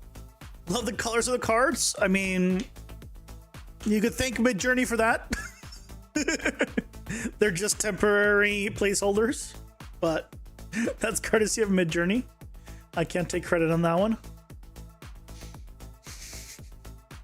But I hope you're doing well.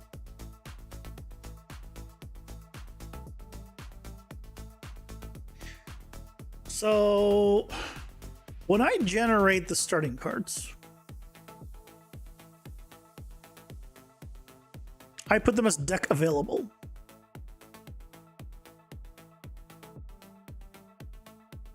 You put them in, you could take credit for good taste. Thanks. Oh, sure, I'll take it. I think what I want to do probably is add a new one. A new mode here. And there will be starting card mode. That's probably the easiest one. And then... So... Yeah, let's do that. Do you remember where I put it?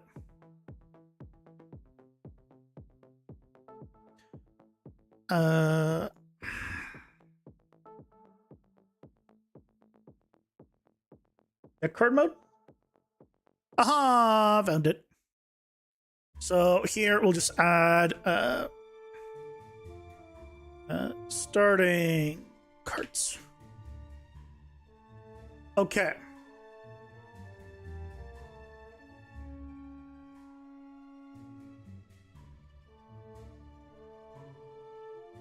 So here we can check if it is starting card, a starting card. Oh, but no, I can't.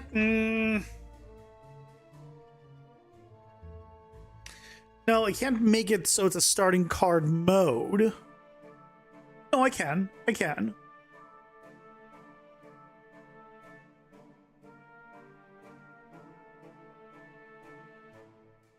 this is only used to happen to move up.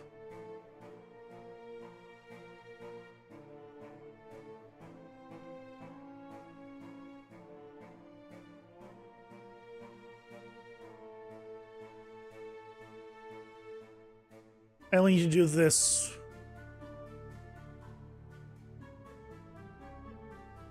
Here.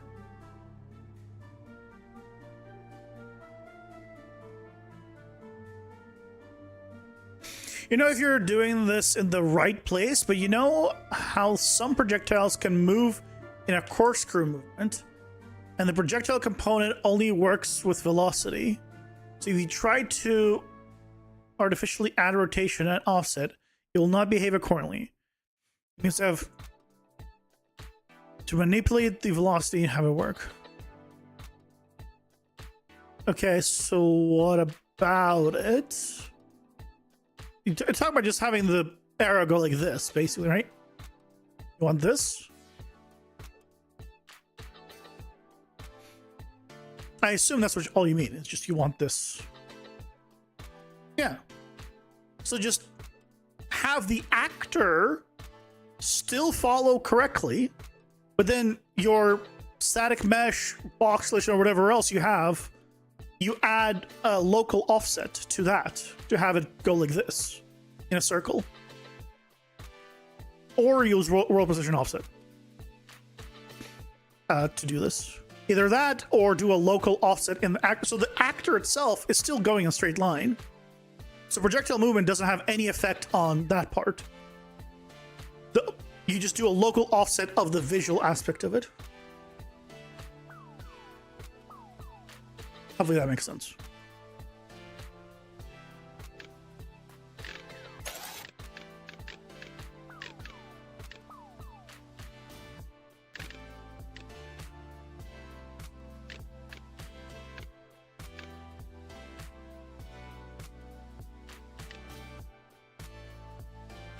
Oh.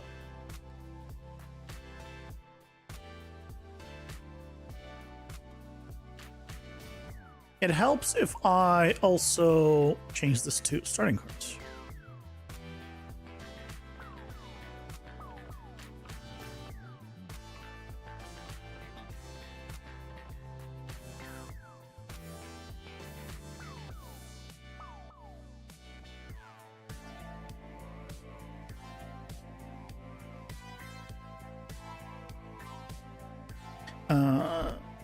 Duk, duk.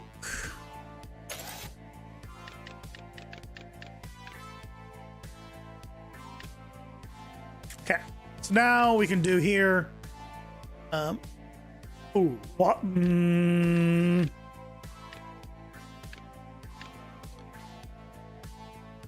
I changed to a different section. Why I just move the card up?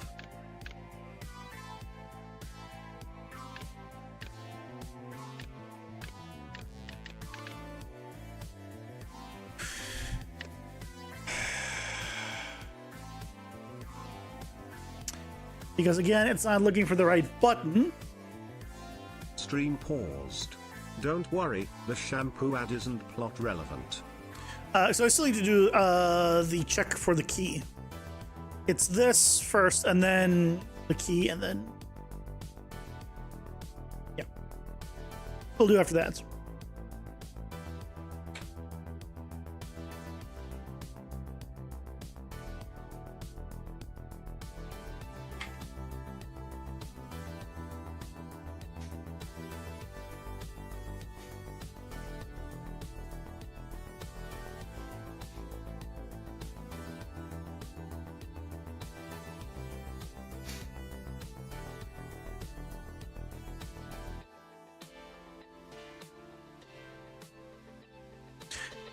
And then we should be all good.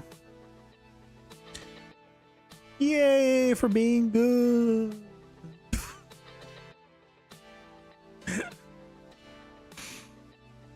It's so weird having streamed already for 2 hours and I'm like, oh, it's only 5:30. Normally it goes live in an hour roughly.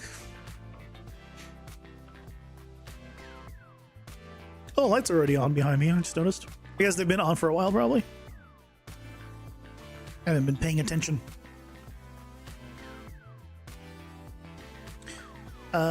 This needs to be... hold on. This needs to happen...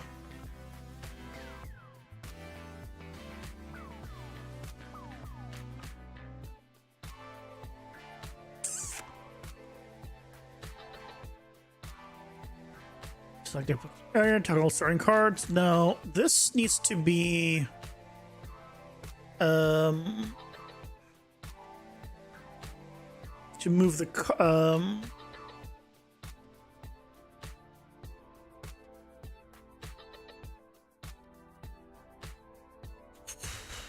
let's do these. Paste.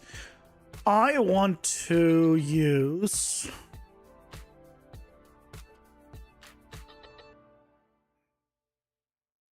card to deck. No, just starting cards. If I did this, and this all checks out, then we do, and the card mode is this. I guess, I'll check, I'll make the check beforehand.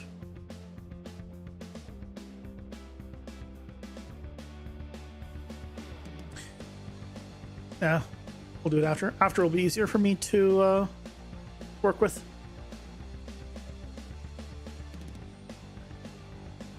So if it is that, then we go through with it.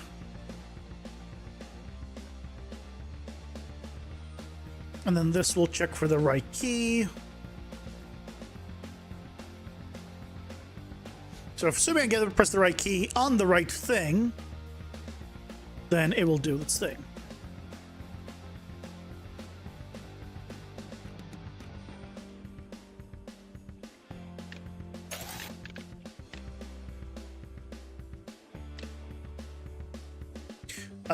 Wait, why is this?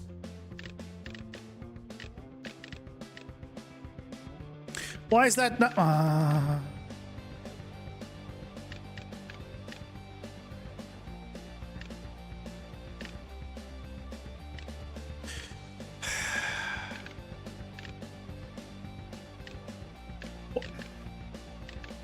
Why is it when I drag this in, it doesn't refresh? Grumble, grumble, grumble. Okay, that's fine. We can fix that too.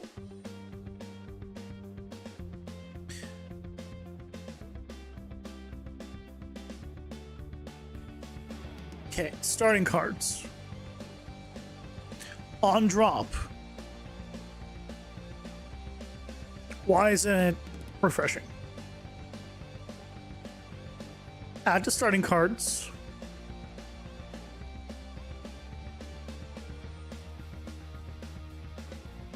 Right, it does this. And then it says, oh, it checks here. Hold on. If starting card upgrades, if this is less or equal to, continue, because it successfully added it.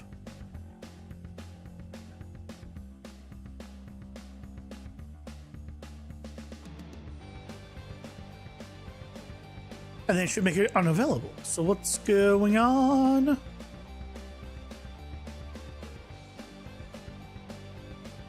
It was just working. It's true. It went to true.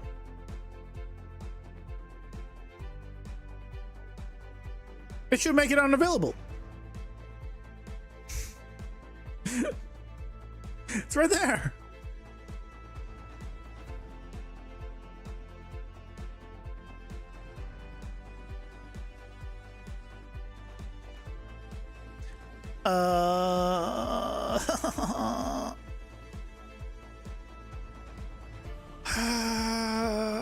Okay.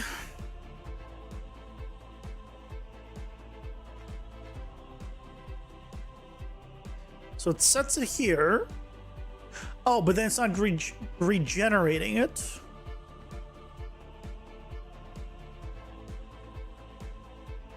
What I could, oh, you know what I can do?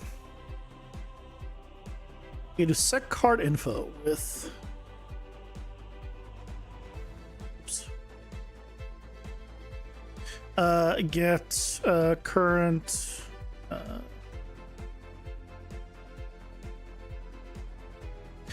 Get selected card info with itself. Because once it's generated, I should be able to just rerun itself, basically.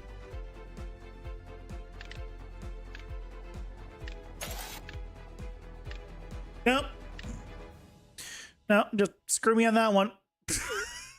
Goddamn. Why? Why?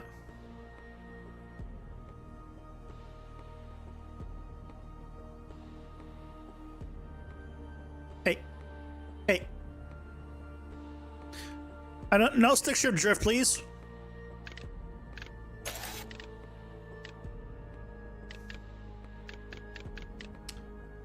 Okay. Oh,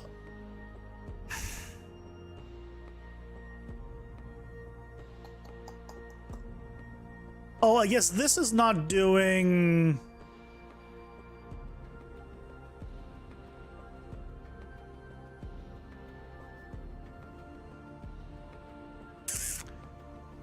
This isn't doing the visibility thing. So it's not this that I want.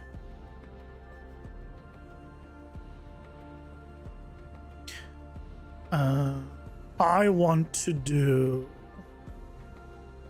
hard mode.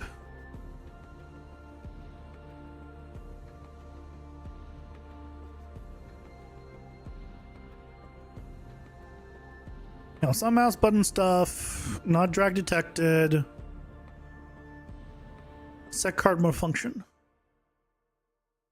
Aha. That's what we want. Set card mode function. Based off of this.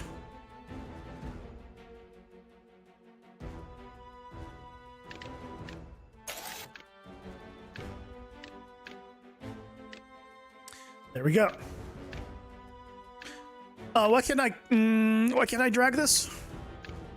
Because I made it so it's a different type now, which means it can't be dragged probably. Let's go back to deck card. Mouse button down. Yeah, because this is now only dragged from deck available. I want deck available or starting cards.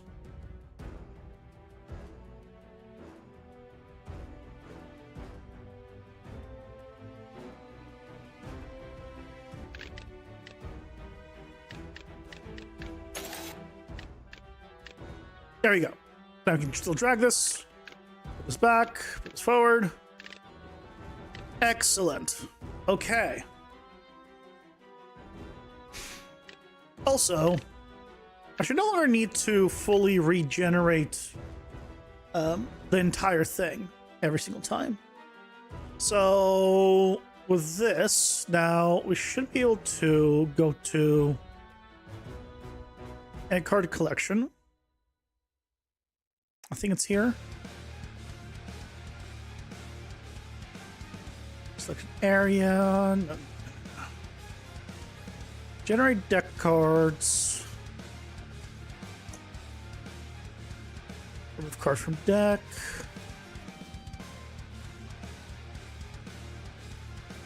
Starting cards. It's all starting card stuff.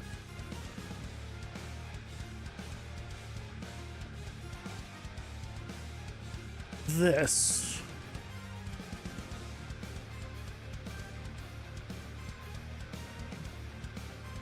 It's fine. Because I would need to find the card, specifically which one it is. This will just go adds it to the array, and then it just says, hey, just remake it. That's fine. It's fine. Okay. Are we actually good now? If I give myself the starting cards, open starting cards.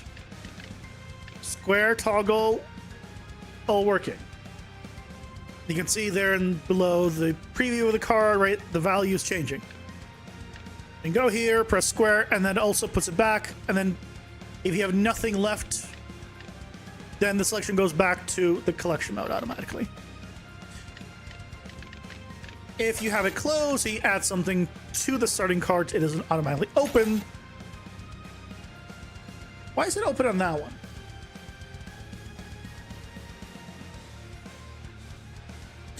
Why did it open?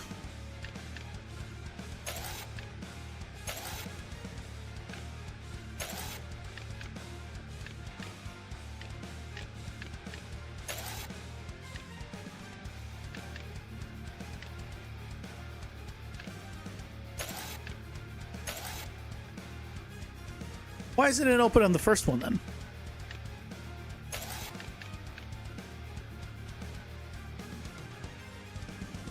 Right, I throw in this, it doesn't open it. I throw in a second one, it opens it. If I throw in one and I remove it, it opens it. So when I send it, it needs to check if it is open, and if it's not, it needs to open it on the very first one. So, what's going on?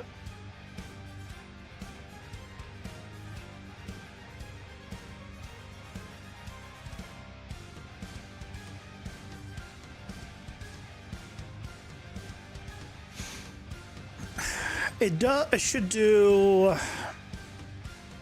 move card to selection, I believe.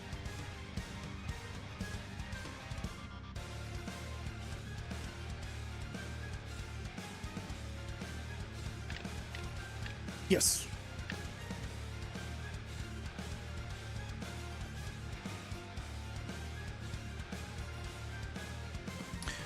Okay.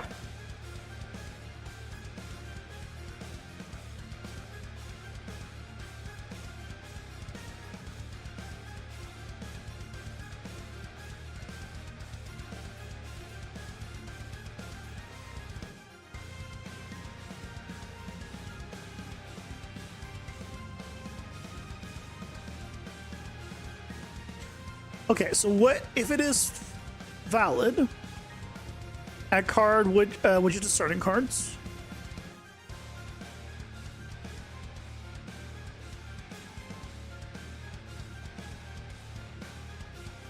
And all it's doing here is checking that it can. And assuming it can, it makes the card unavailable. It adds the starting card. But this add to starting cards and generate starting cards, it needs to check if it's open. So if we go to... Oh, but the animation isn't here. Okay. Wait. Go back here. This goes to starting cards. So from here, we have the deck builder reference. We need to run open starting cards.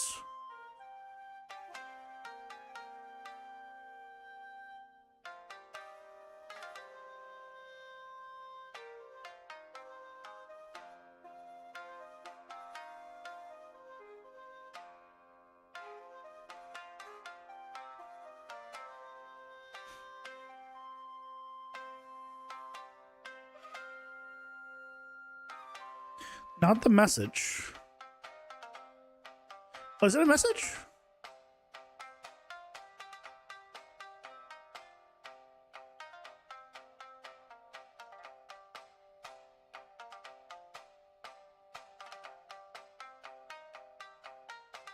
Starting cards. Where is... I need to clean this up. Okay, close you. Close you. There's too much crap here. Don't need you anymore. Don't need you anymore. Deck builder deck. For now, we don't need this anymore. Close you. Okay, there we go. Always starting your cards is just... It's just a custom event. So what's the problem?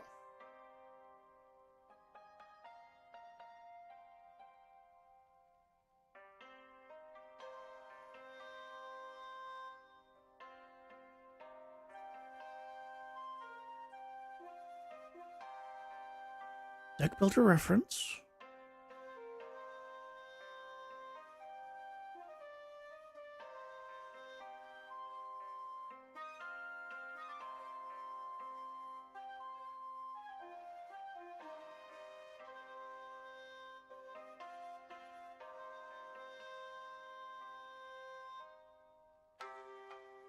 Did I just not see it? No, it only shows me the message option.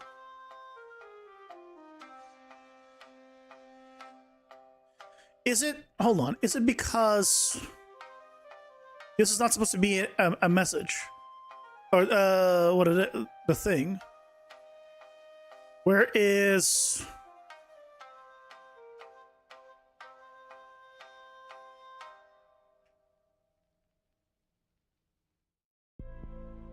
No. I think it's just because it's the custom event is just the name of something else that's happening.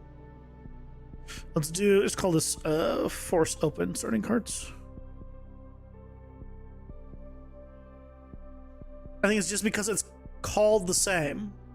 It has broken itself.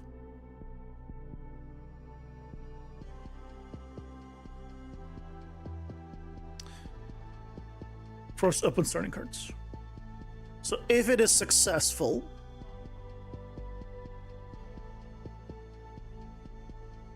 then do this. If it's not successful, then you just go ahead and bypass it.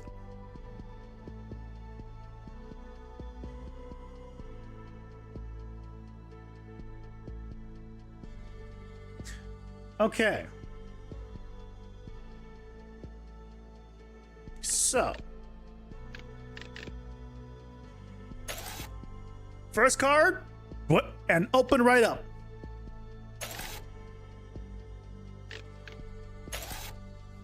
Excellent. Close it. Throw in first card. It opens. It doesn't need to open, but I kind of like the fact it opens. And when you remove or add to it, it opens now.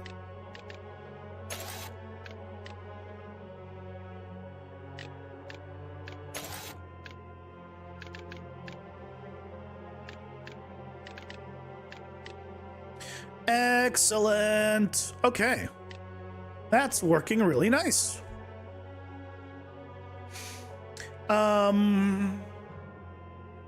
Here's the question. Are these even still working?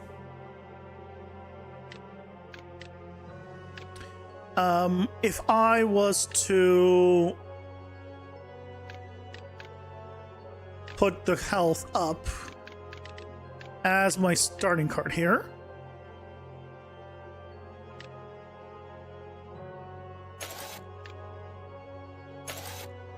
I don't know if I want that opening automatically the way it is, but let me just double check that my health is going to be increased when I start here. It should, but I want to confirm. Because it's a starting card, it should be automatically activated.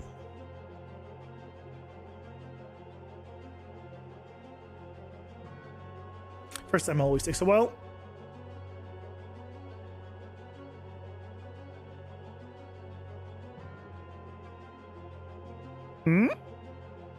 Can do it. I never know why first time always takes a while. I think it's just because it's caching stuff. And then it fails because it was caching stuff. How's it go?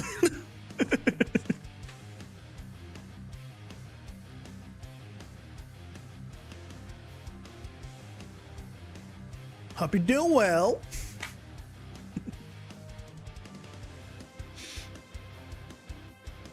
Oh, there it goes.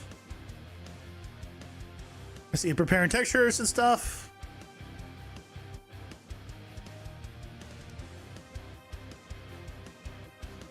Yeah, you can see down below, I have 125 health. And there's our collected cards already there.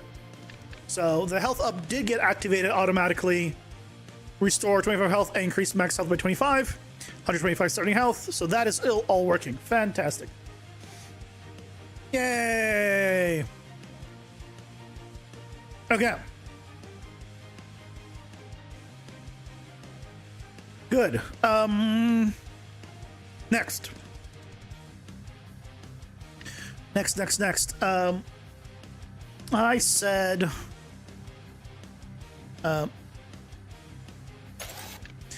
that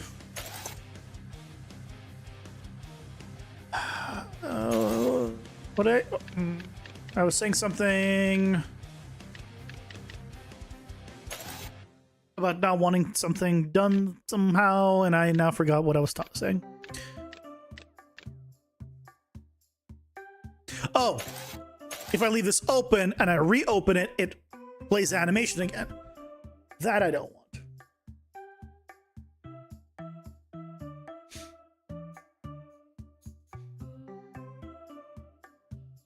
I want it to either be automatically fully open or not open. Either way, I want it to be like one of those things. So what I want to do then is go to deck builder. It is not that deck builder. This deck builder. And I believe that's happening not here.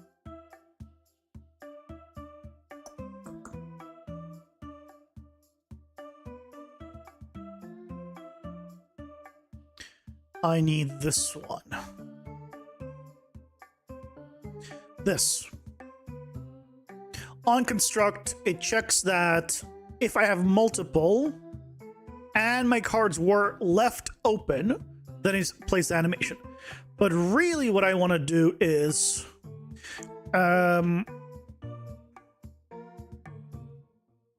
basically be at the end.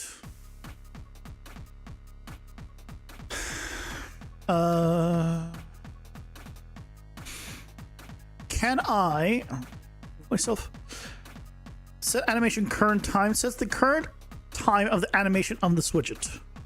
Does not change state.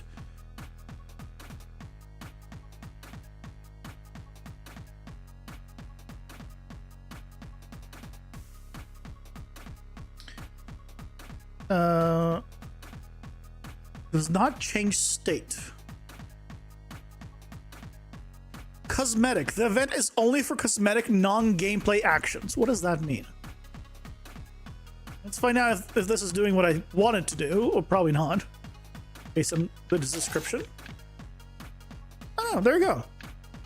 It's left open. And I close it, it's left closed.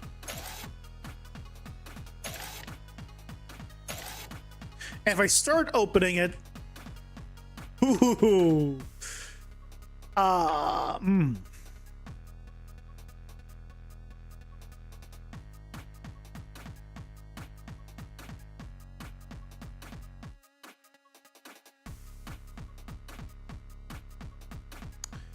if it was not open, so it's probably here.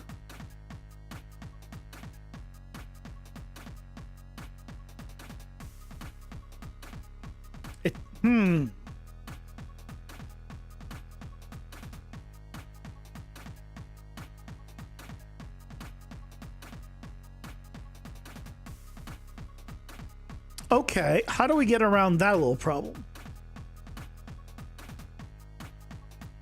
Because I don't think that was a problem of this thing.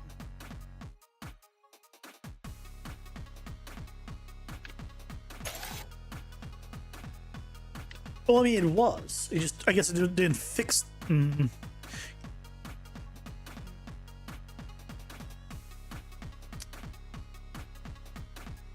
So this in time.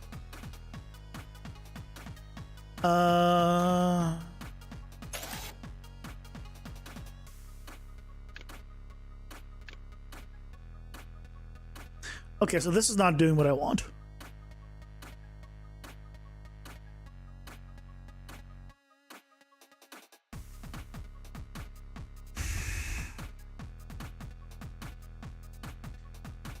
Set animation current time is what I'm using. I could try putting it like way at the end.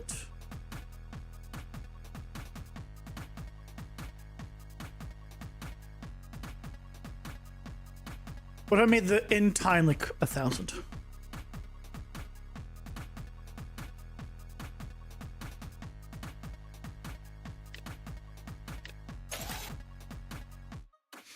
No, doesn't matter.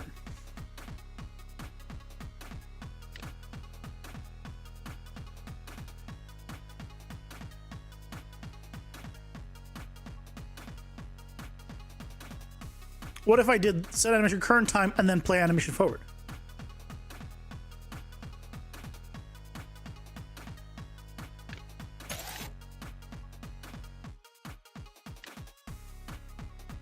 All I want it is to be at the end of the animation.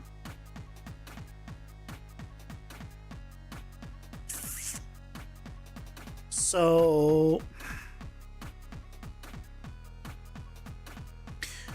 I could try just setting the playback speed to be like effectively instantaneous because of speed.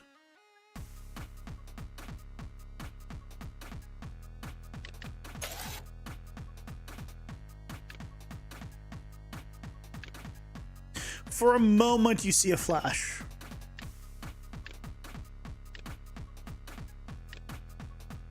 I see a flash. So that's not good.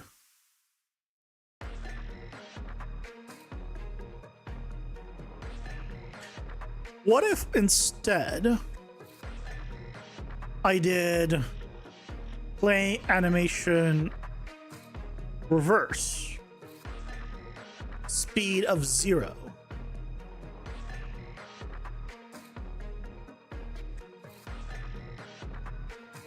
Theoretically, it just should be at the end.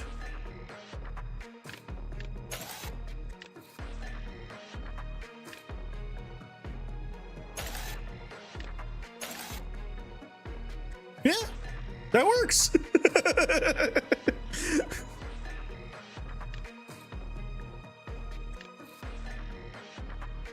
Ooh. Okay, well, I can't close it. It doesn't quite work. Shit. The prophecy foretold an unskippable evil. Today we freeze the prophecy. Shit. It was so close.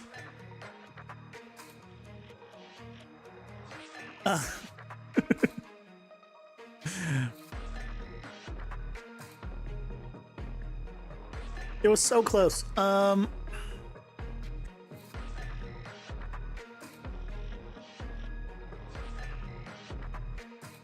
I'll try to find out after that.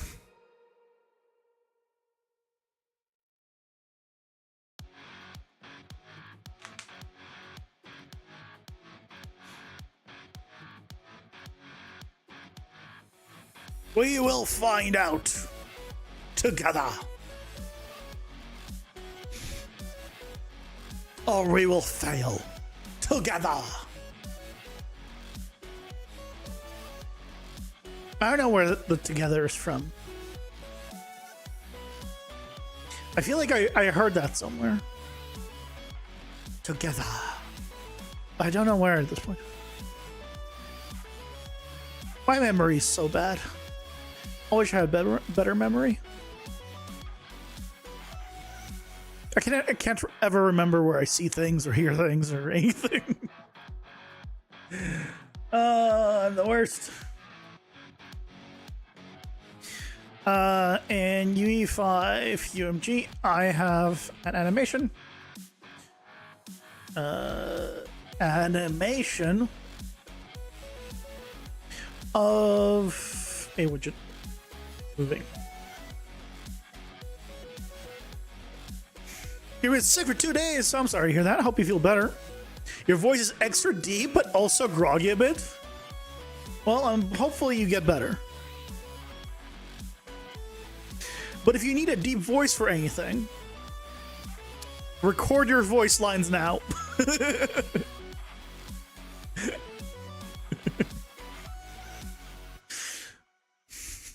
It's gonna be the most authentic experience. You can make your voice sound like Karam from StarCraft 2? Do it. Record some lines.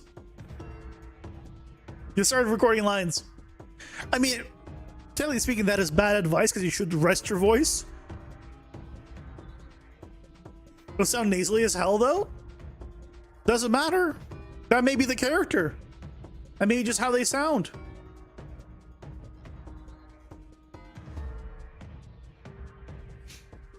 Some people have to go through a lot of effort to make them sound nasally. You're gonna have to be that just naturally. I have an animation of a widget moving. Is there a way to have it just be at the last frame of animation when a function is called? So instead of playing it, it's just already at the end. Let's see.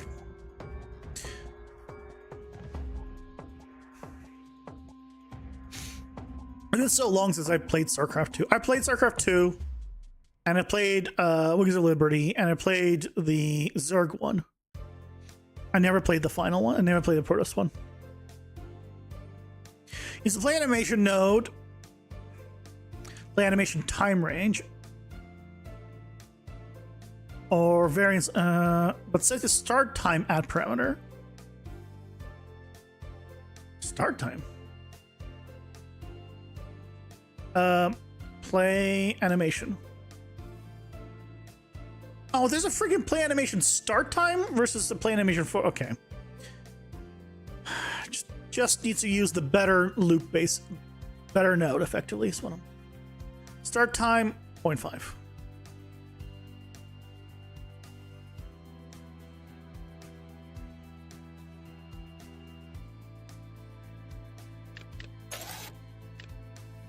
Yep, that works.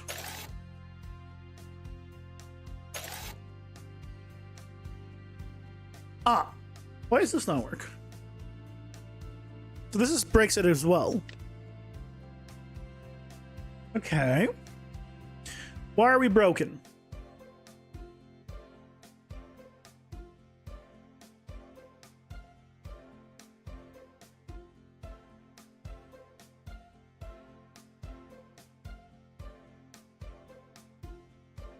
I imagine this is related.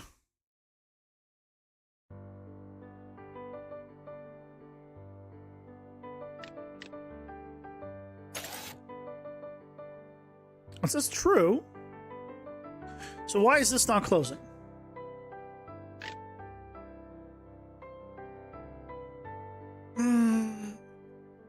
Why is that not closing?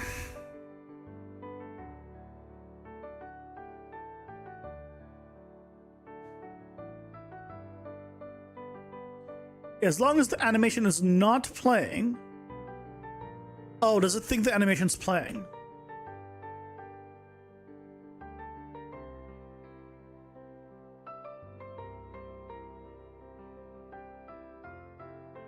Is that the problem?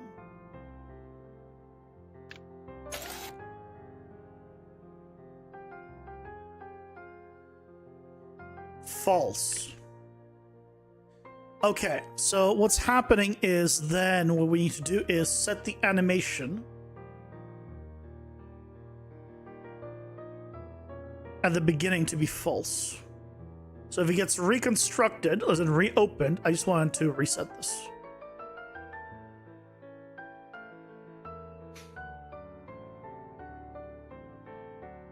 You're playing Hades 2 and holy shit, the animations for the UI, the motion graphics is insane. You know what wizardry or 9-slice animated boxes are they doing to handle their UI? I mean, they're using Lua, aren't they? And everything is kind of exposed. Isn't the whole thing that you can read through everything? Like for Hades 2, it's kind of insane.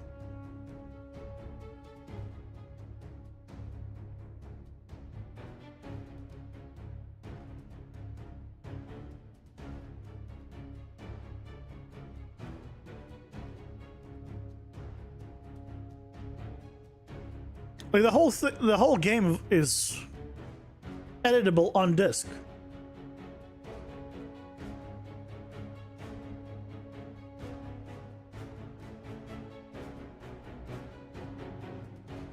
No, yeah, it is Lua.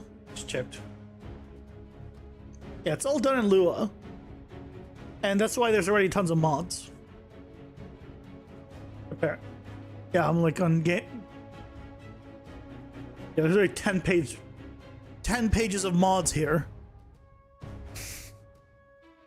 Family friendly Aphrodite. It goes from that to that.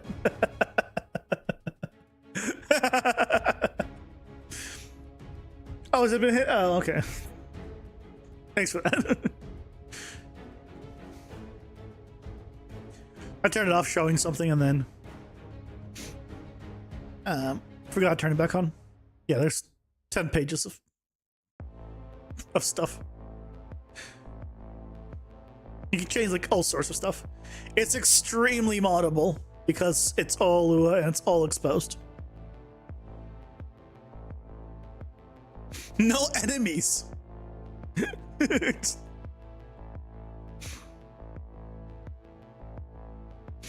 Just if you want to play.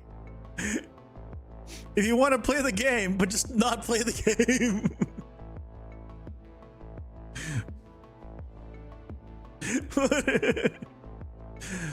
I feel like this is more of like, I guess, if you only care about the bosses and you just want to play boss only, I guess this is for you. Anyway.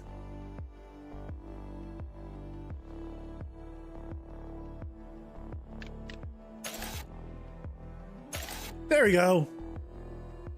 So if I stop midway and open it, it still works. If it's not open, if it's left open, it'll stay whatever it is. Perfect. Beautiful.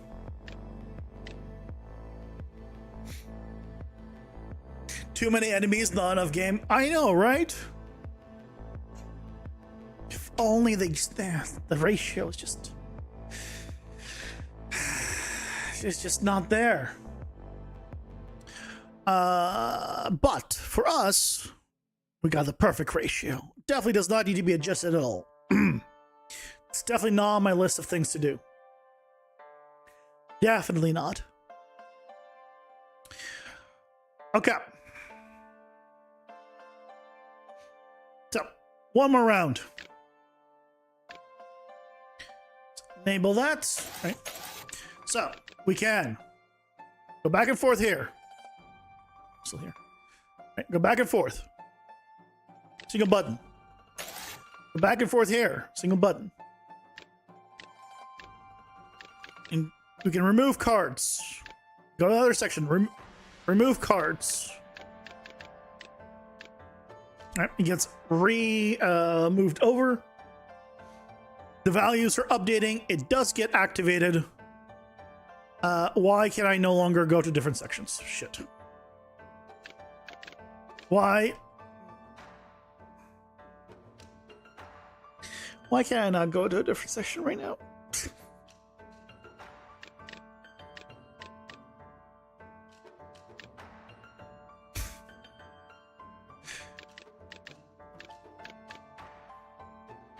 Okay, well, I fix one thing and I find another. Now I cannot go to a different section from these.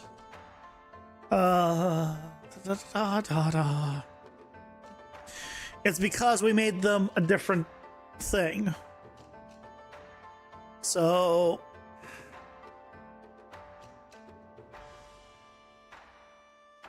here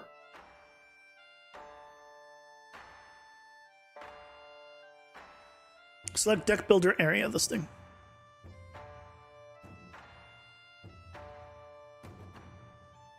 Starting cards. This should be at least easy fixed.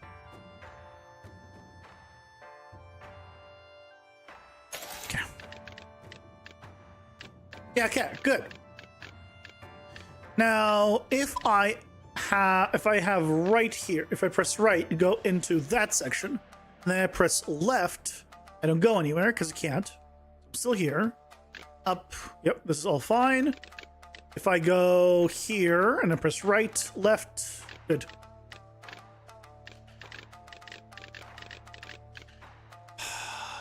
I think we're actually finally good. I do like this whole UI rework also a lot more. I like the new cards not having the square on the bottom. I think it's a lot cleaner, and I like the preview just being the art of it. Like, I like this redesign. And then we'll have one more thing here for sorting by boss, which I think will help. I'm tempted to put in sections. What I'm talking about is sort of like here, right? How it has right, display, then stuff, upscaling, right, and stuff. Sort of like that, but depending on whatever it is. So for example, when it's alphabetical, it would say A, B, C, or like if it exists, like it would have that. Or if it's a boss, it will say which boss it comes from, and that'll be like the section, and there'll be the next section, the next section. But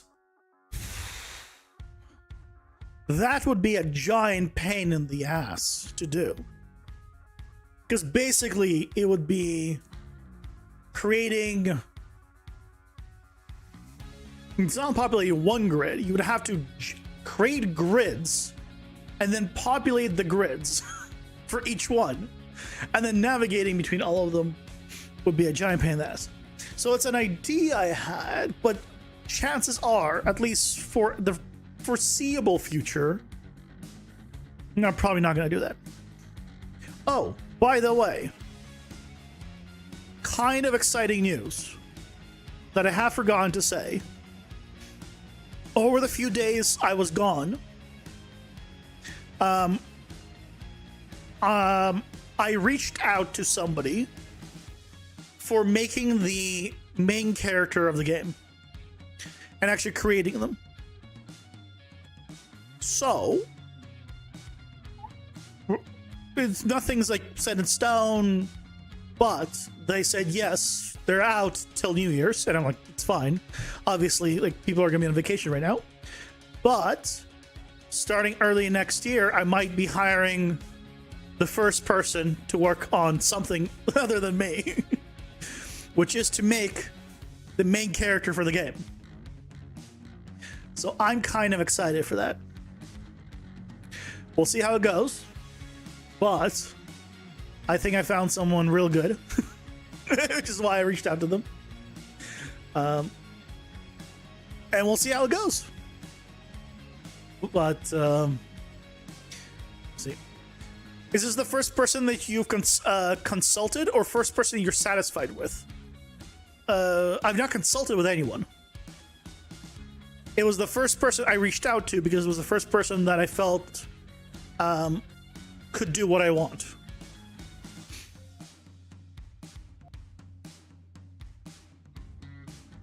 As in, the characters look good, apology looks good, everything looks good. I can pull up their stuff.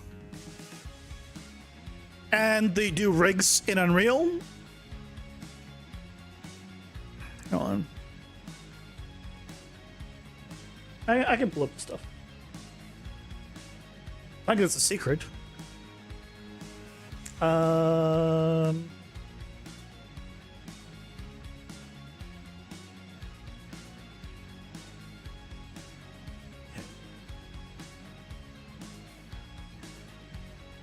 Can I not see all their links while I'm goddamn streamer mode? Stupid streamer mode. Hold on. It's okay.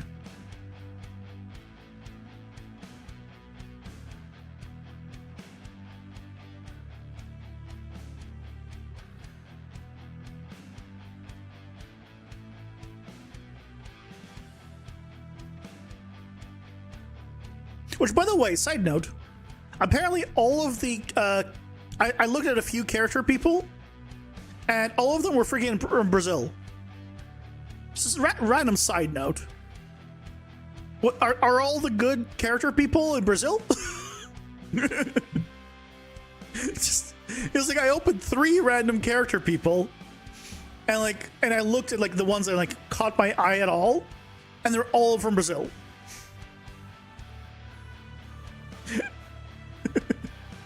So this is the person's characters. So for example, this is the latest one, and it's all in Unreal. Obviously, it'll be a custom character for the game. I'm not just grabbing one of these. But the main thing is a few things.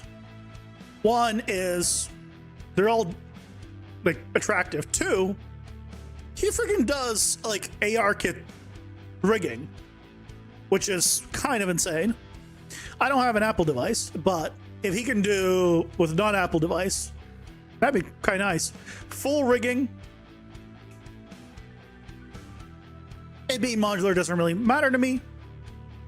But you can see full rigging in Unreal, which if I can migrate animations from Manny onto it, means I can grab other animations, or I can have someone make animations, and then as long as I can just export them, or probably look into a way of rendering the pixel art directly in Unreal. Topology and everything looks good. Not going to be as important for me. UV maps all look good as well, which is big for me. Like good UV maps. So like this person knows their stuff. Procedural animation, U5 skeleton. Right. So that's why they're the only ones that I've seen do this kind of stuff. This is obviously just the recent one they made. So, but yeah, I reached out to this person,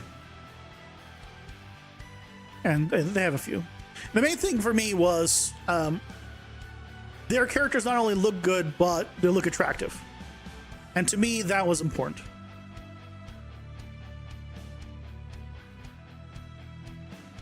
All right. Even she looks good. Now, obviously, the actual design of the characters needs to be still figured out, but I wanted to just quickly show. But again, the main thing is Unreal rigs, right? Full controller rigs, full material setups. Like he knows his stuff. He knows topology. Right, full hair, like everything is set up. I'm sure he probably has like a workflow already that he uses, which is why he probably can create knockouts, a rig for a character much easier because he's done already so many of these. So yeah, here's all the stuff. So, but in terms of the actual design of the character, right, that I'm gonna go with, it's kind of gonna be what I've been trying to, what I've been doing with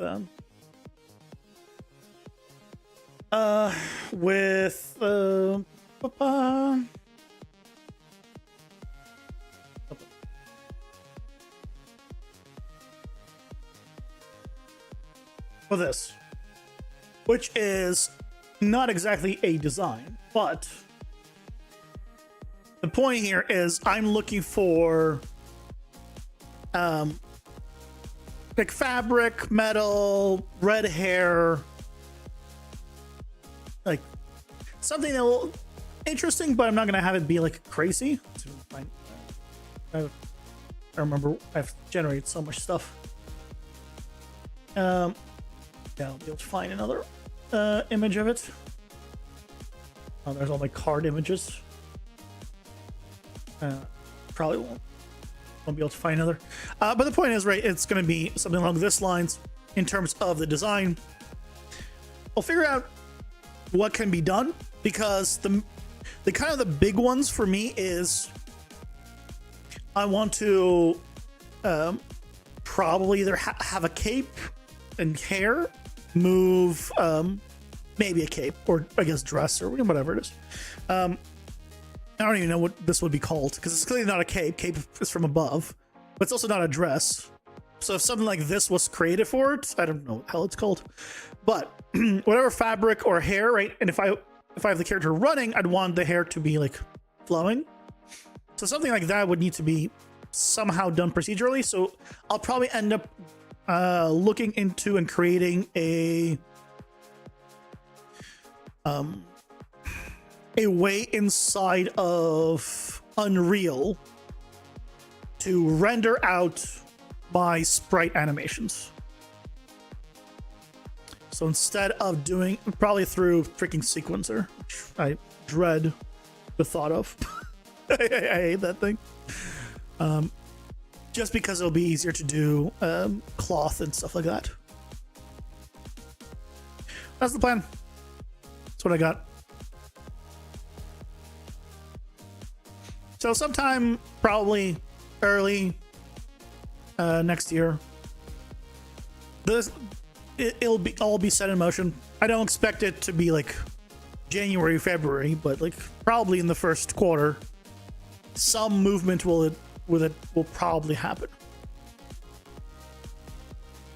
and we'll go from there. Yeah. But I'm pretty excited because, you know, as nice as Manny is, I think a nice looking main character was going to do a lot. And then I could either use the 3D character in the environment or do the Hades method also, which is, right, having just a nice render or nice image of the character just appear and go with that like during conversations or things of that nature. You know, it obviously will be, it'll depend on how I want to do it. Either one will work, but considering that I'm not making a close-up environment or a setup for it, the Hades approach of just having like a large rendered image of that 3D character, I think was going to be probably the way to go.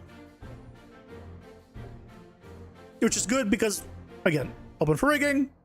It can be rigged, it can be posed, it'll be a full 3D character that'll hopefully look nice in renders. There's also the 2.5D method of semi-animating characters in Hades 2. Well, Hades characters are all 3D. As far as I know, Hades is full 3D. There's no 0.5D there. Or 2, rather. What's 2D in Hades 2? As far as I know, everything's 3D.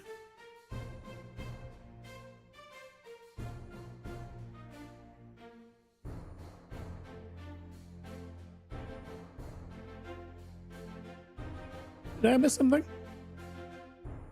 Oh, the portraits of gods. Are they animated? Are those characters animated? I don't... It's been a while since I played Hades 2. Hades 2 mods. Animation. I'll probably not find any. No, that's a terrible thing to search.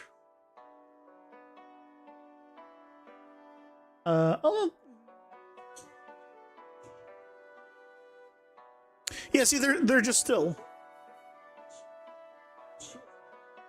This is just still, and occasionally they'll move. They'll change pose. Wait, he doesn't move.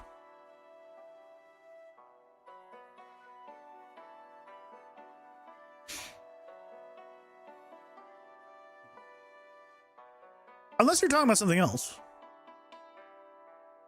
They're just basically drawings. I mean, they could be 3D and just rendered this way and just painted over as well. But Yeah.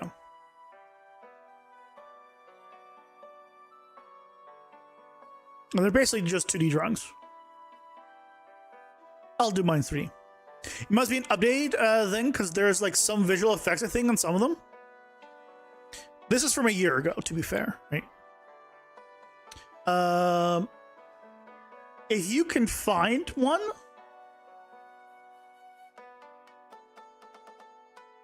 I'd love to see, because I'm very curious about that. I don't know.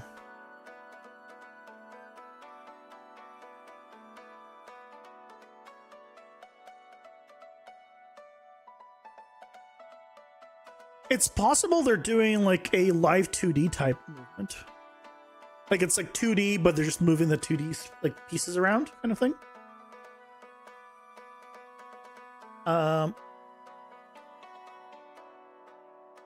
Guess it'll be easier if I did gameplay and just search for recent stuff.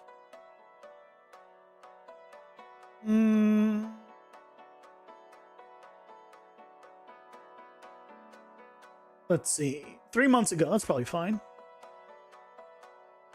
I think all of them are 3 months ago. Full game, no commentary, doesn't matter.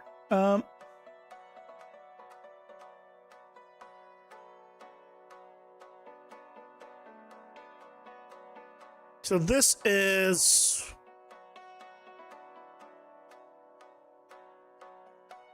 Let's go back. Right, because right,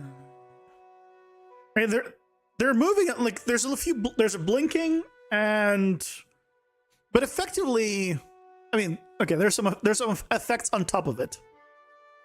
There's effects on top of it. Yeah, glows and sheens. That is definitely new.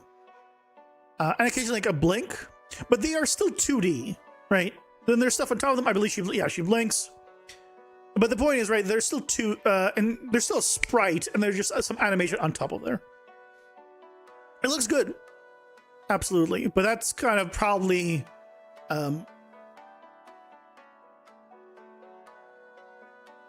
that's probably what I'll end up going with. That sheen, Jesus Christ, is all very strong. Remember when Twitch didn't have 3 minutes? Some skippable paroles me now pausing.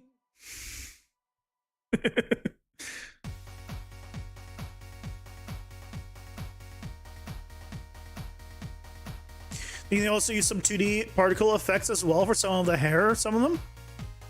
I mean, possible. Oh yeah, there's this. This looks like probably a 3D effect. This is definitely a 3D effect.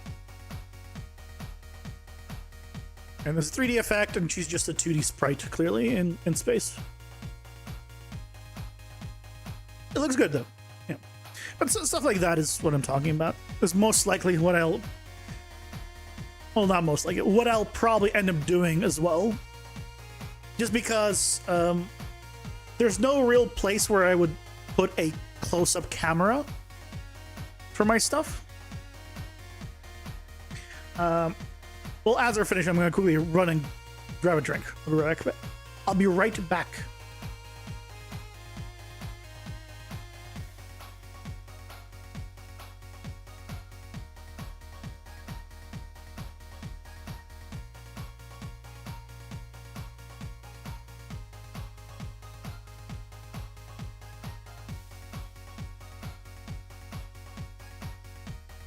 Okay, back. Yeah, we'll do something like this, probably. Just a sprite on the side or something like that. We'll see.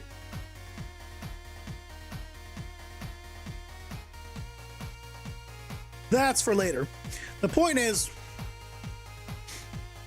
having a fully 3D character either way will be good. Especially for the main character. Because then I can also do not only that, it can allow you to pose into whatever way you want, make art out of it in terms of like posters, whatever, because you can render it any resolution, all sorts of things. The main thing that is going to be tough to figure out, and this is something that I want to, I don't know what will need to be done for it, is I want the character to appear feminine, but it needs to read right as a small sprite as well. And I don't want, you know, the character to be completely like entirely unproportional to be able to read in sprites. So that's the only thing that needs to be figured out. Right? I don't want her to have, you know, triple G breasts to be able to read on the sprite, basically. And then when you see it up, you know, large, you're like, oh, Jesus Christ. Like 1G, I think is fine, but triple G would be too much. Yeah, that's the current pixel size. I haven't this isn't definitely this is the size we're going with for the resolution. I wanted to still read like pixels though. I don't want to probably go too detailed either way. So ideally, I don't up it really past this very much, if at all. Because I don't want it to just all of a sudden look non-pixelate. Like, I want you to see the pixels. And I feel like if you go too much higher, it just starts looking like something's off, but because you can't see the pixels anymore. I don't want to go too low either, because then we end up like my original reference, which was Octopath Traveler. Because that was what started my whole 2.5D thing.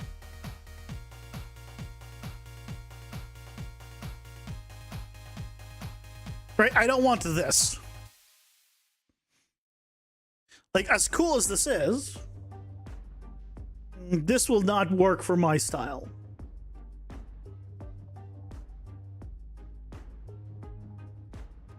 Right? We don't want that low of a res, because with the way it's done, the 3D to 2D, that's not going to read.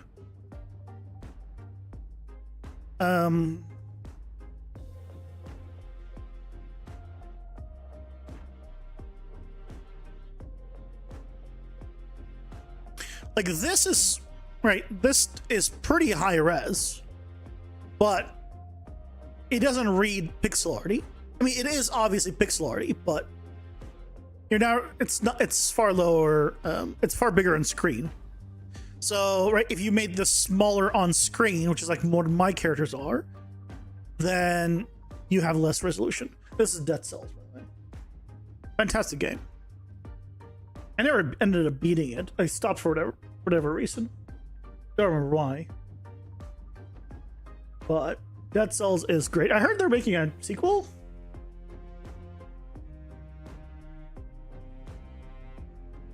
But Dead Cells is also one of the inspirations for this game, because that's where the character is 3D is a 3D character that got rendered and put into sprites, which is how I got this whole workflow. Right, so this is the character, and it's, you know, he reads. It's all clearly pixel arty, but he is 3D then rendered. My method is slightly different, but either way, I don't want to go past where you don't see the pixels. The other thing that could change, though, is right now I am working with 15 frames a second. And for the character animations, because I feel like 1 is the default. But 2, I feel, divides nicely. If you're doing 60, then it's a quarter. 30, right? It's half. It just divides nicely in terms of normal frame rate stuff. So, but it's possible that I could go higher or lower frame rate as well on these animations. And maybe the higher or lower frame rate could read good or bad, depending on the character. I think once I have the character, the actual character in the game, it'll be easier to tell. Obviously, less frames is better in terms of not needing to load as much texture information and not needing to do as many files, etc. Right. So in that regard, lower frame rate is better, but I don't know. It's hard to say. Like, I wanted to read like pixel art, so I don't know. We'll figure it out. You know, there's still so much to figure out, but I think it's going to be going in a good direction.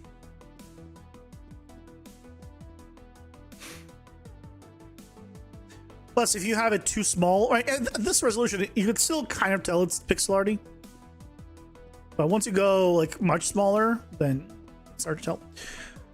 Oh yeah, we were doing the freaking F11 thing. Let's go back to that because we fixed the other problem. Let's refix the F11 working in UI thing, or finish that up.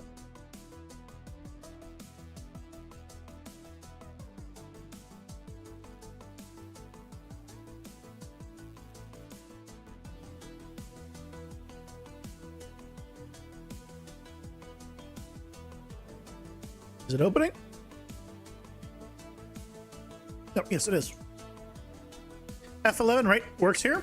I press tab over here. F11, right? This is what I wanted. F11, so it works here and it works here. If I click in here and press F11, it doesn't do anything. So we need to add it to this thing. And then the search thing, we just need to basically add it to all the different menus.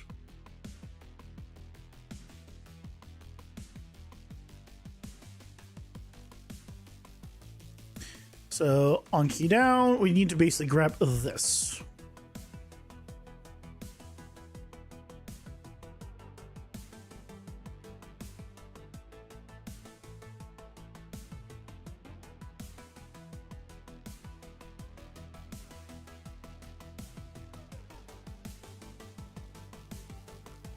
I could do it on control. Do I want to do it on control enter as well?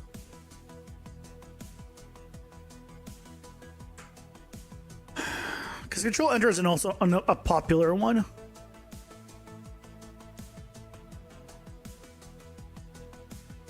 Maybe. I mean, why not? And Boolean.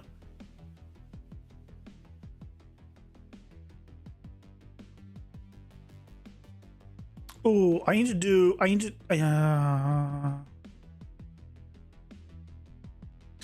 Is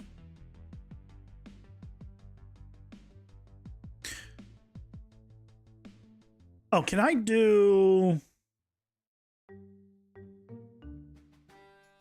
control? Well, I don't want either. I want any control.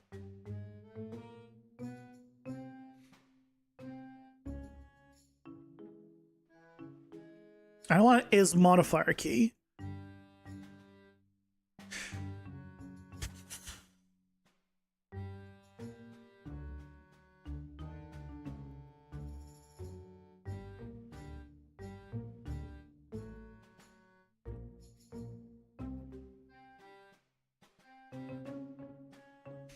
On this,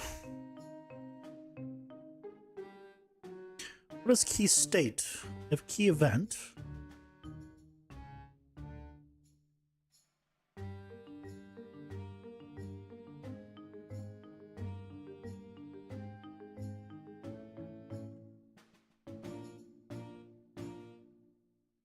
device button state, no. I've only ever done this on mouse ones.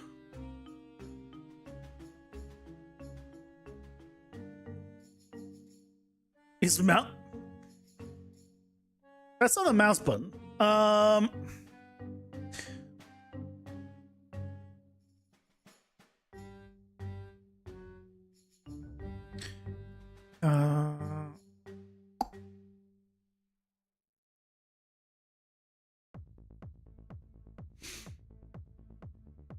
you know what? Easy way to find out. In U5 AMG when using on key down. How do I check if a modifier key is being pressed?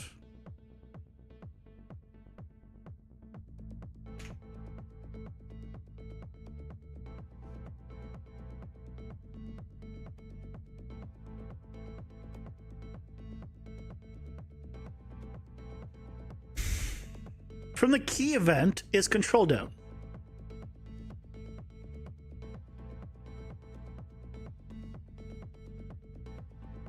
That doesn't work.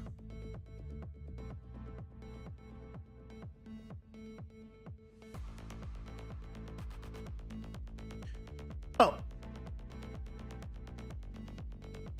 Key event structure, input event structure. Oh, okay, so it just has a... Thanks. Get in key event. And just do this. Huh.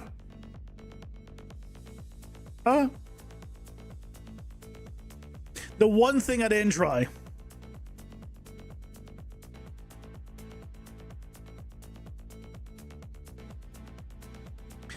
So if it's both of these or F11,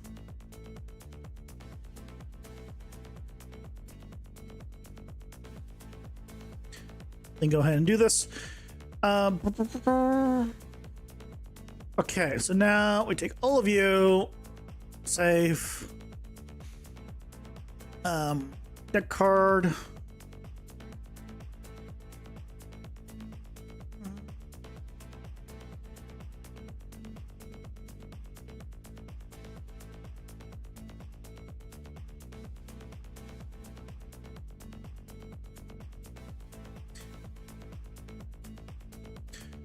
Full screen, keyboard toggle.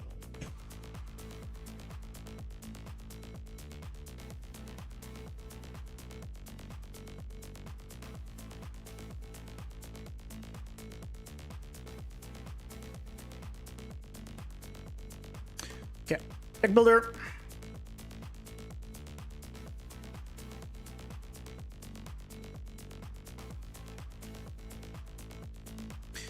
Then we also need to on the oh yeah, the search bar. Yep, that's right. On key down. If this is false, then check this.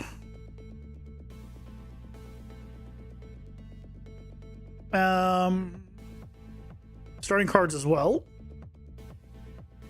Well, this doesn't have an override. I wonder if that will work then. Yeah, let's find out. Let's see if it works.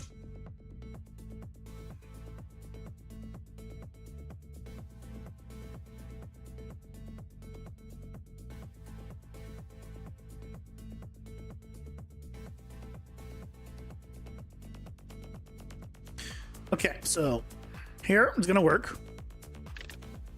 If I click here and I press F11, that works. Control Enter, that works. Here. Here. Good, good, good. If I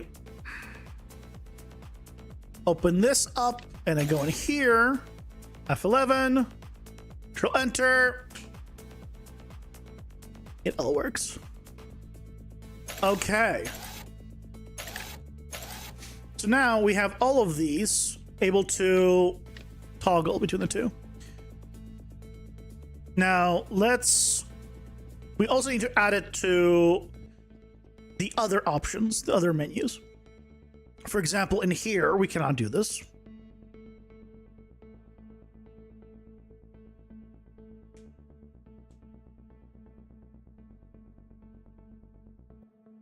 We go in here and press F11, right? It doesn't do anything. Then we Control Enter, so we got to add it to all of those.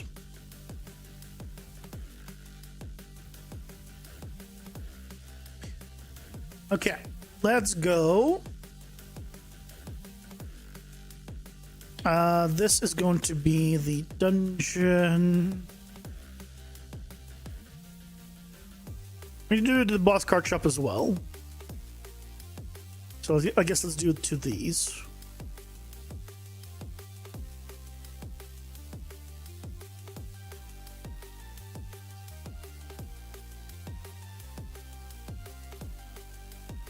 If it doesn't have it overwritten, I think I don't need to do anything. I'll need to do it if it on key down is being overwritten. Oh, this one is using still this setup.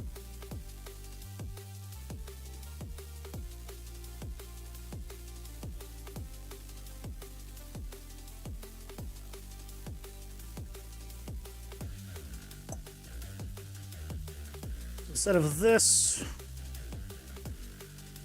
variable, create a local variable. We don't need a one.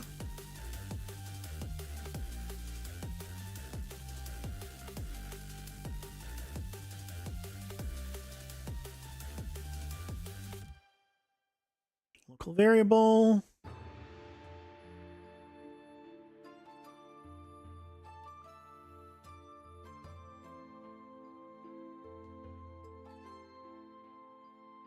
Okay, so instead of all of this, we're just using this thing.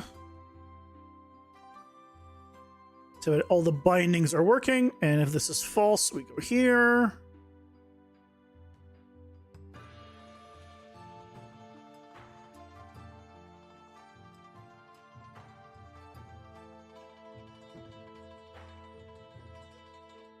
Okay, so you should be good.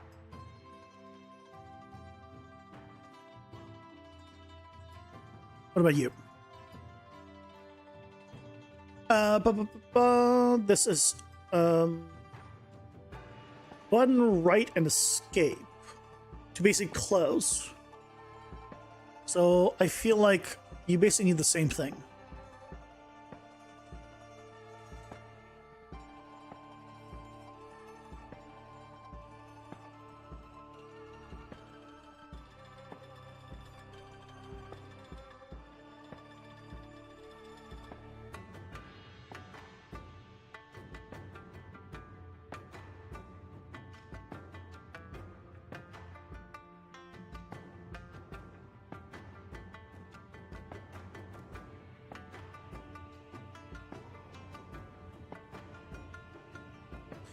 Okay. Last one here, I believe. Same thing here. Swap you out.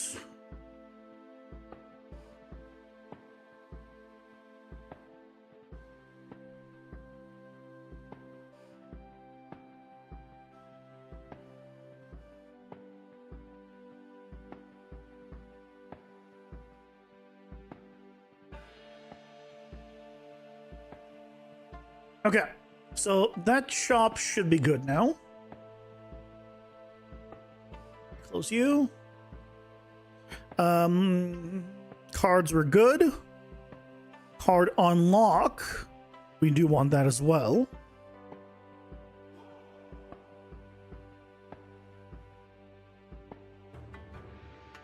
I believe these are the children of the main one. So let me just double check. Card unlock, yes. Yes. Also, they're tiny. We need to modify this. So back to on key down. Same thing. This is just doing self on key on QI.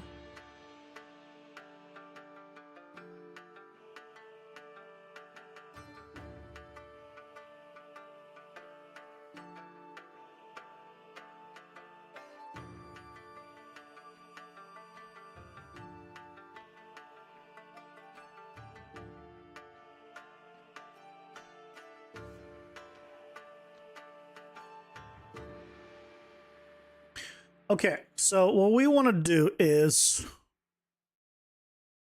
these scale boxes here. They're set to scale to fit. Because the width is overwritten.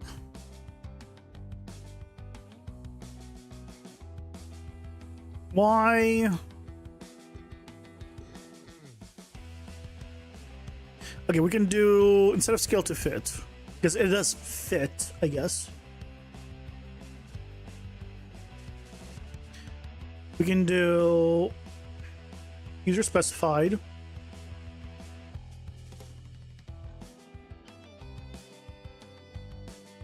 And then do this. There you go. That should be better. So now it'll be the proper size. Good. Okay. I'm slowly getting better with UMG, I will say. Way too slowly, in my opinion. I wish I was getting better faster. But it's happening.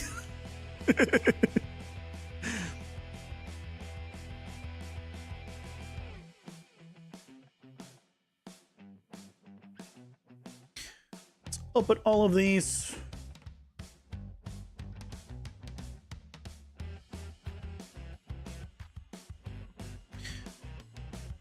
Okay, so for these guys, we just need to copy you. And then just do this. This one will be easier.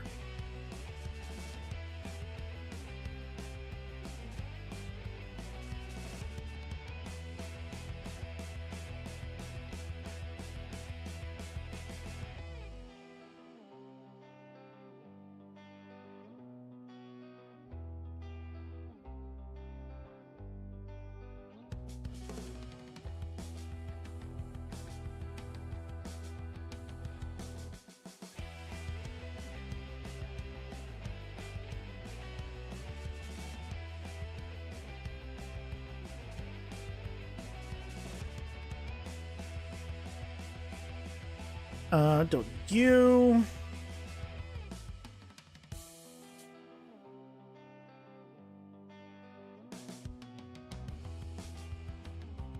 You do not have an on key down override, so probably don't need you.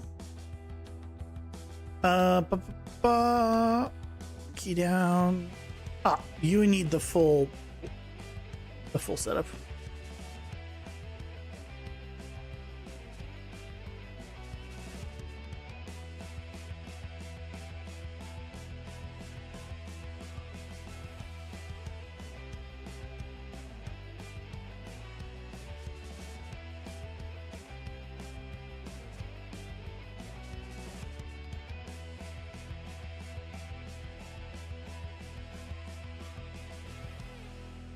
I wish I could make these just functions, but there's just too many inputs and it will become a mess.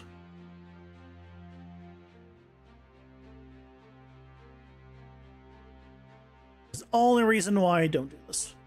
Also, this will all need to be swapped to a double one, because right now it's checking for inputs on this, but I need to do these or like tab, which is like a separate one. So we'll need to do a update to this down the line, which I am aware of, unfortunately,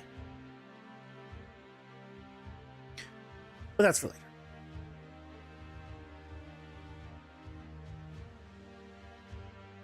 You're good. Okay. Next. Cooldowns where I don't need that. Deck builder we did. The game over screen. I think that's not actually working fully. Also. If I recall, it was not showing everything.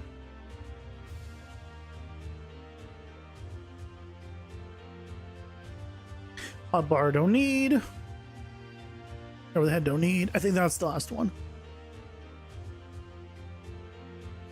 Debug card selector. Sorry, old debug thing.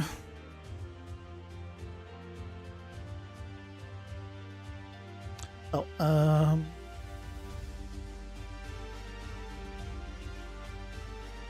I want to grab you.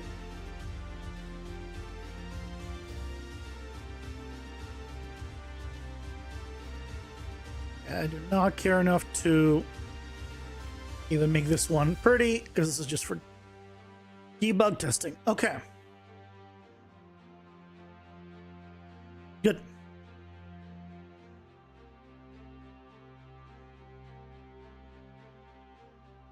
So that should allow me to toggle full screen on everything. Now, I guess once I put it in here.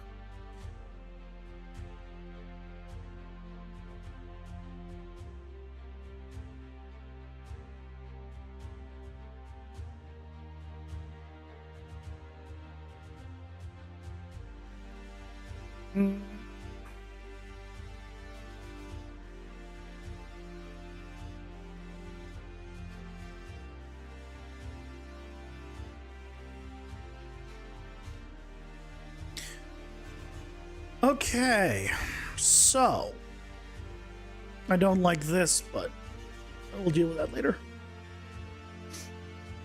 That will need to be reworked. What's going on with you not filling your currencies, speaking of?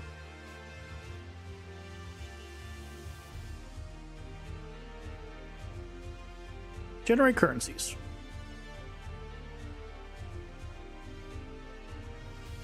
Get game instance collectibles total. Okay, hold on. Get game instance.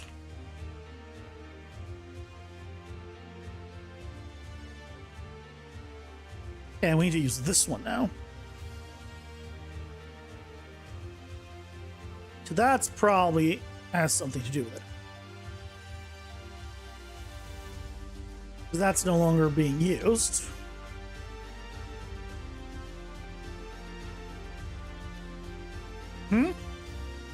So that hopefully will help the problem.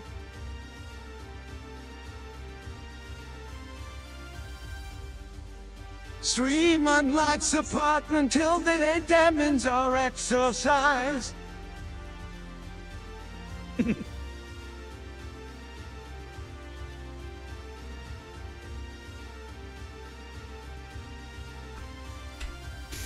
All the things are being fixed. Da da da da da da da.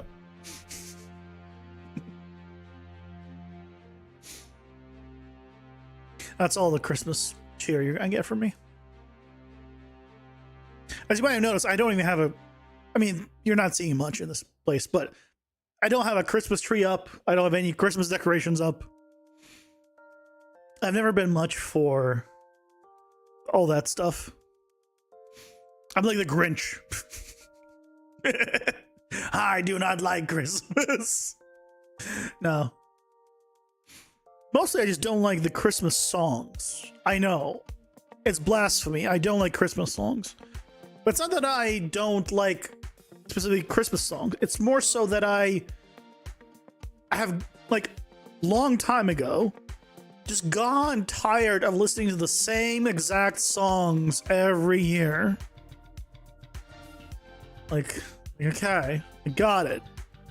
There's not that many of them. And they just play them on loop everywhere. And at one point in time, I was working in retail. And oh boy, they just play them on loop. And I've ever since then, I'm like, okay, too much. I can't do anymore. Like every time I go see family and go see my dad, he's a big movie guy. Every year he watches the same movies all the time. Like he'll put on well, obviously How the Grinch Stole Christmas. He'll put on crap, what's the movies called? When Kevin gets Home Alone 1 and 2.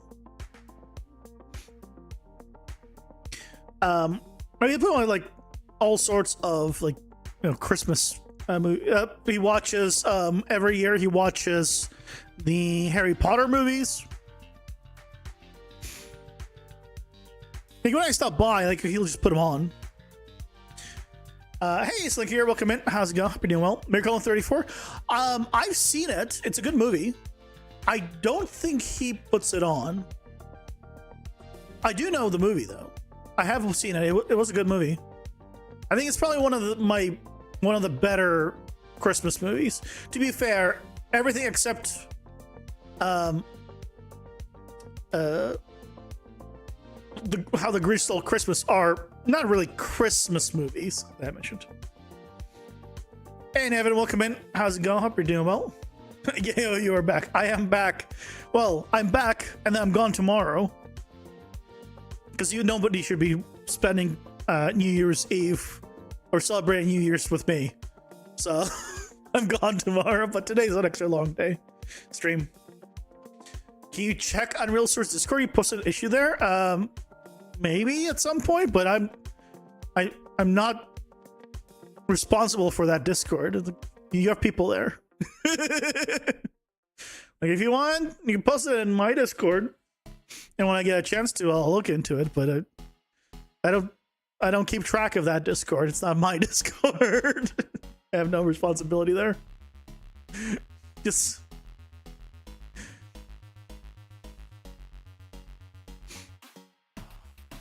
so you know. Okay, let's see if it's all working. Oh, right. Send one.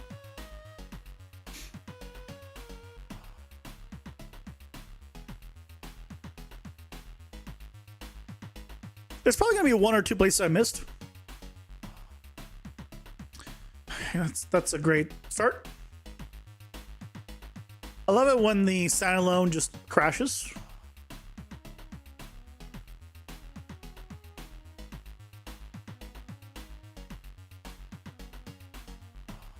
Okay, good. F11 works.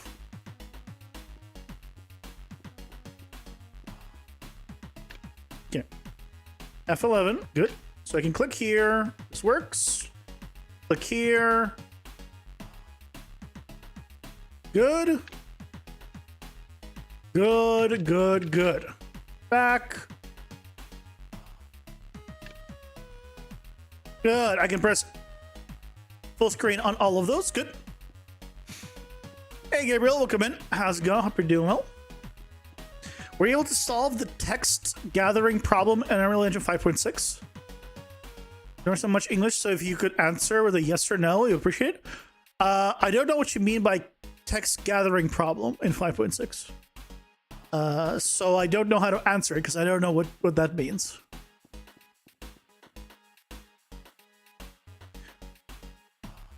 Okay, this one works too. Does it? Wait. No, it doesn't. If 11 works, I never set this one up. Where's the progression shop? Hold on, because the other one should work on Control Enter.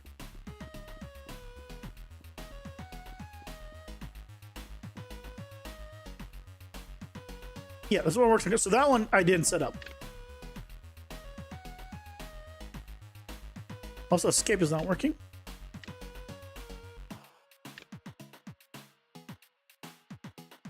Why is escape not working here?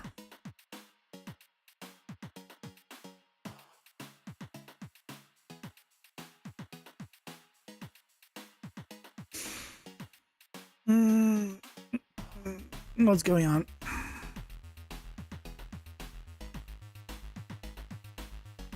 Did I not plug something in?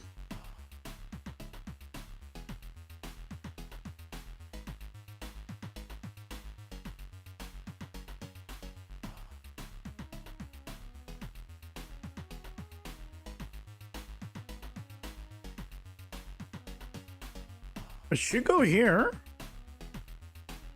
Show info. No, this should be UI close.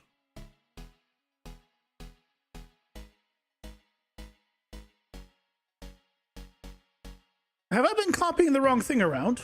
Oh no. This could be bad.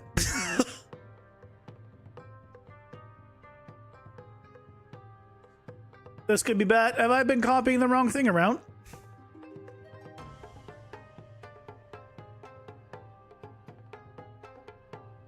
Yeah, that's definitely...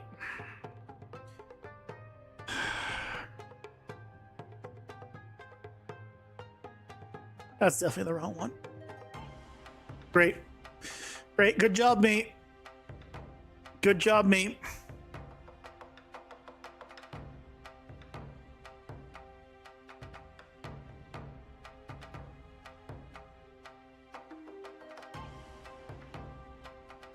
Okay, this one's its own thing. Okay, let's go.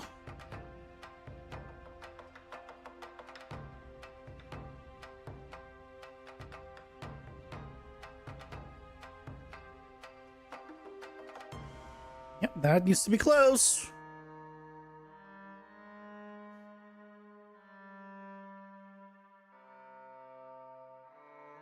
At least I noticed it now.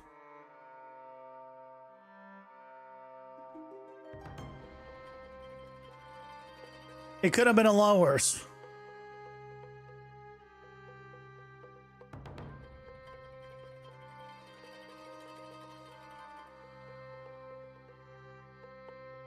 So you're fine. So you guys were set correctly. Okay, so it wasn't like all bad. But I'm just checking them all at this point.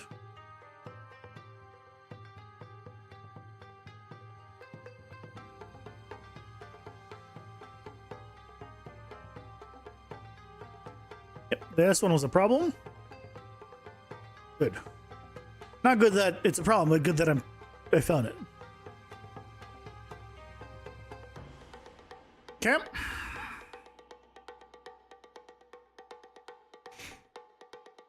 So you're good. Game over. We checked. I don't think I'm using this guy anymore, am I? Oh, I'm using the HUD still for some reason. Oh no, this is the divider. I think I mentioned this a bit ago, but I need to turn it to not standalone.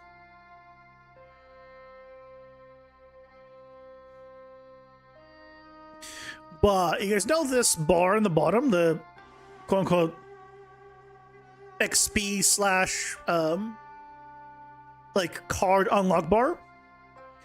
I'm going to be changing this. I mentioned it a bit ago, but just in case. Once it loads. I'm not going to have these indexes anymore. I'm just going to have a single bar that's like an XP bar. I might keep it on the bottom here still. I might move it somewhere else. But it'll just be like a level bar at this, where every time you fill it up, you will get a new card. If you fill it up once before you get to the boss, you'll only get one card. If you fill it up multiple times, you'll fill it up more times. But it will allow you to run past enemies and just fight the boss, but be not as powerful because you have less power-ups, or farm a little bit more before getting to the boss to maybe get a bit more powerful. And unlock a little more cards by certain boss. I feel like that's a better way. And then I will be able to have the boss no longer be a portal. It'll be actually just all the way to the bottom is where the boss is going to be. And it's going to be its own like room.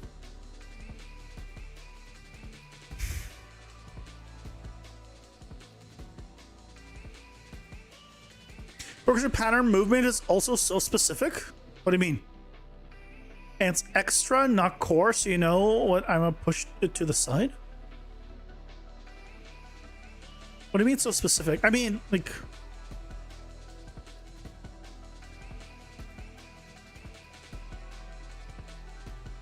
you can probably figure out some math where you have a move in a circle. Yeah, just ask Grok. Okay, I need to move something. Actually, don't even need to do that. parent it to a you know, this is super simple. Super simple. Here. I'll show you how to do this like extremely easily.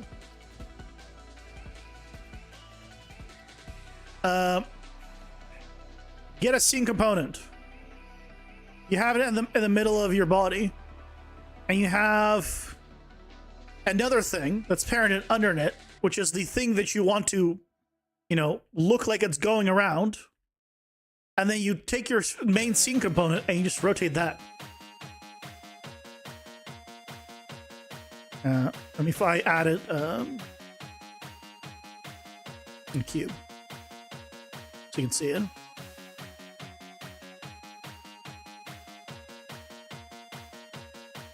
Right, and now if I take this and rotate it, right? It just rotates. That's all it is. And you just tell it to rotate this.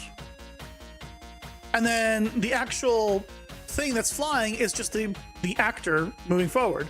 So it will look like it's going forward like this. And that's it. Done.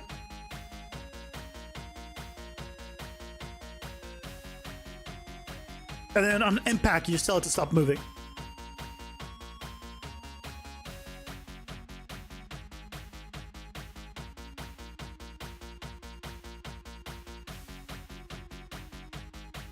Oscillating from positive z plus y to negative z plus y? I'm not sure what you mean. It's not the secondary scene component you're moving, it's the first. For your case? Okay, well then just again, you just put the visible part as a child. You just make children below it. The main thing that you're moving can still be you're moving, but just don't have it be that visible part. Have it be just the invisible part. The one that does all the calculations, right? You can still use your box collision there or whatever you're using, but just to have it not be visible. And then the visible part is below.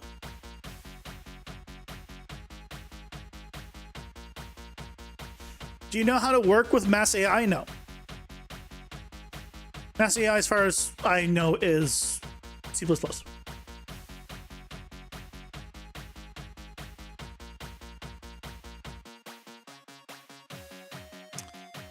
Where is the progression shop? Meta progression, that's where it is.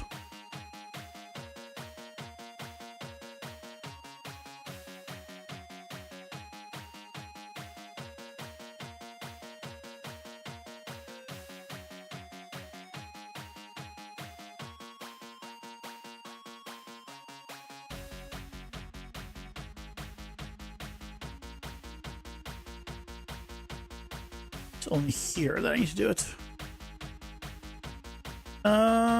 Okay.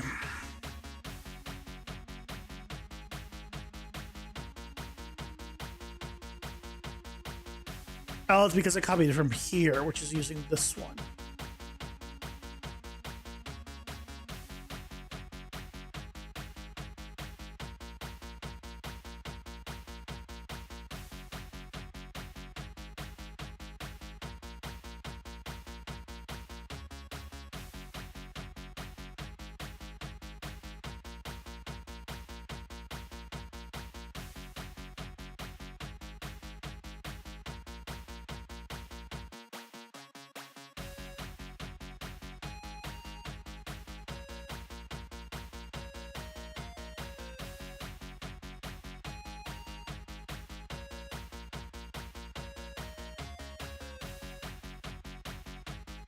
This needs to be close.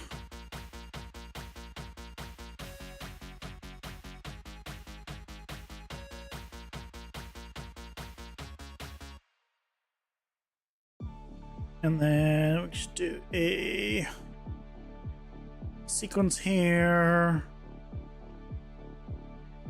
Tell it to close. Just don't need this one.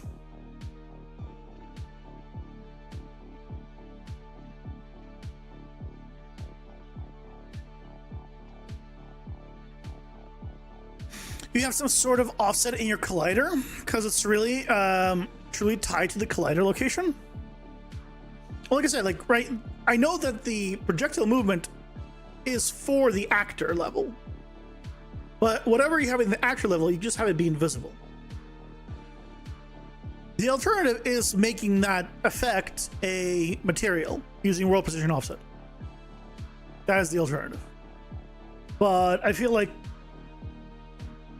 it might be easier to just move it. It's probably better to have it as a material, but I couldn't tell you how to make it spin like that on a material level. So I would need to look into it. But the alternative is to just main one invisible, child, and then you do your thing.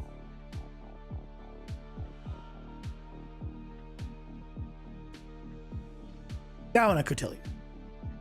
Probably add a scene component proxy and have the collider attach itself to the proxy. And said proxy can add offsets plus rotation change over time. There you go. Just keep in mind that the projectile component needs to work, I believe, with the collision box as the parent. So as long as the collision box is the parent, you should be fine. Like if I take a look at my projectile setup. Yeah, I have a box collision here. So my parent is the box collision. There's a projectile movement component. Okay.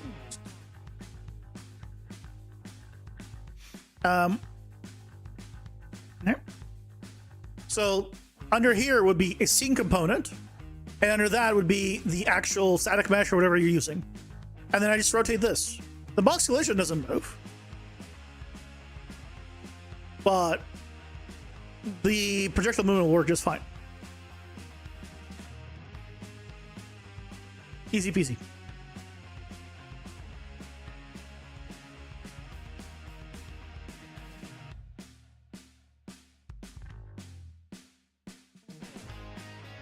Your base object has no collider on it and it works still. Good.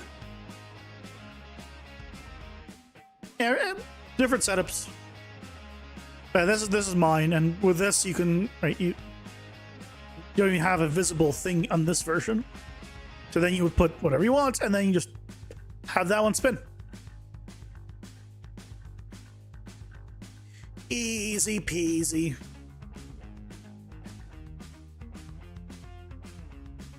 Okay, let's make sure that standalone is working.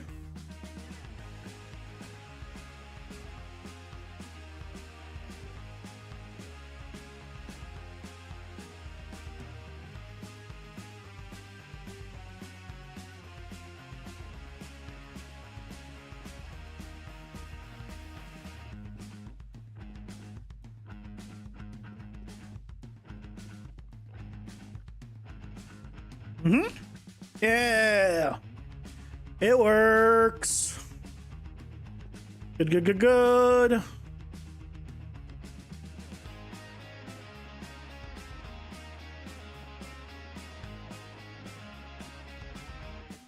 Okay.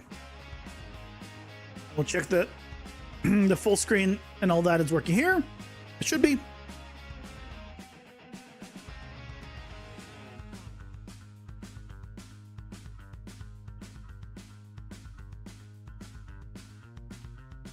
I don't know what that flash was. I didn't like it.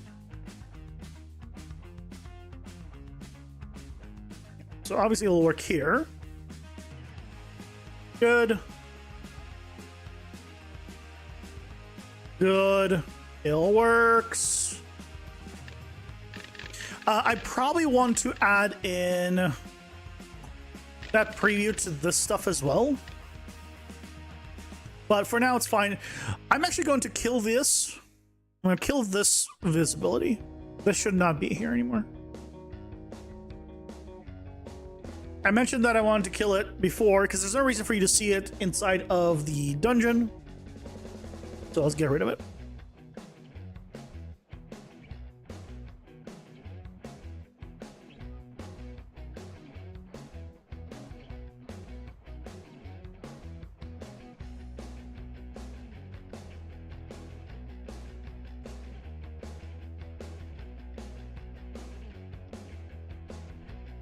I'll probably end up making all of this one widget later. Well, not all of it, but like 4 of them. One widget. You should do a Q&A section, like 30 minutes every week.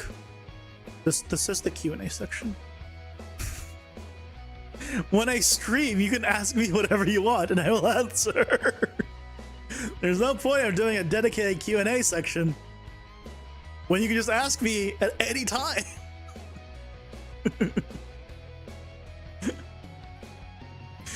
The entire thing is a Q&A section.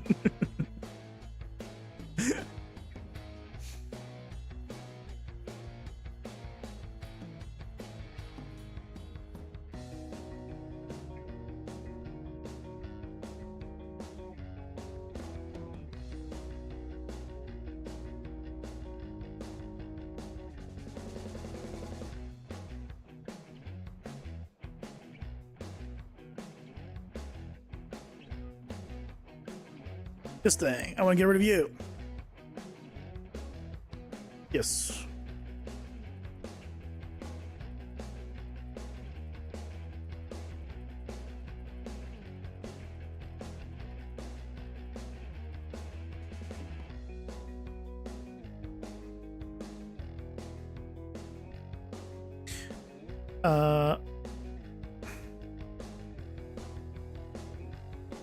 It's a lot of stuff that I wasn't using. Okay, whatever.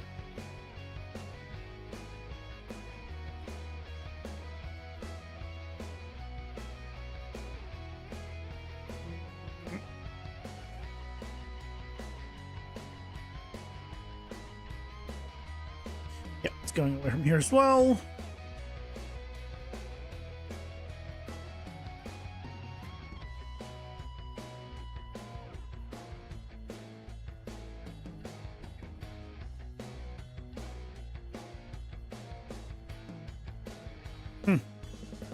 A lot of stuff that I just removed. But cool.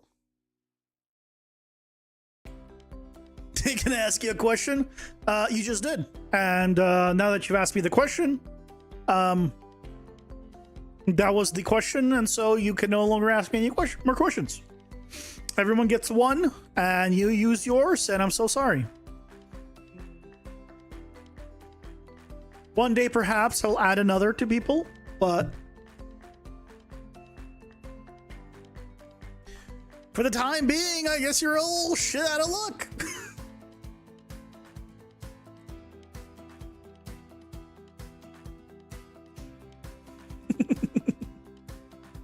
Time to donate to Patreon to ask another.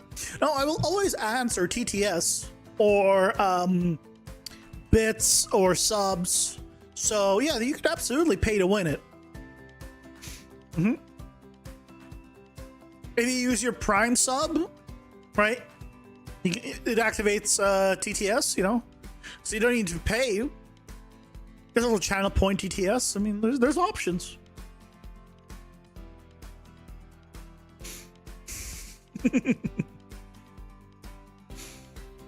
Please check your Discord. I mean, I'm not gonna do it while I'm streaming. So when I have time, you know, yeah, I'll check it. If I know the answer to whatever your question is, then yeah, I'll answer it.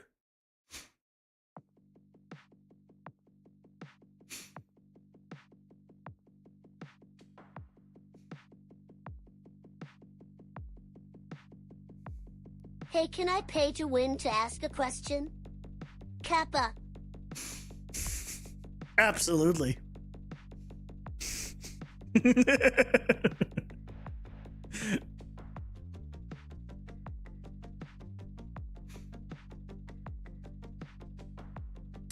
I'm still in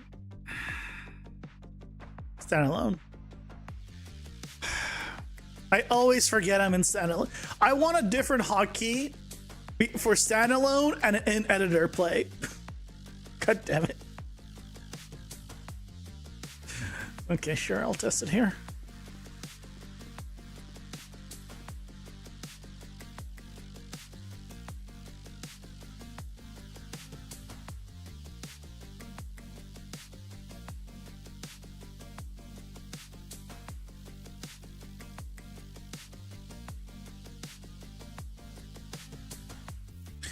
Okay, so this seems like it's working. We no longer have this bar. We just have this, which is good.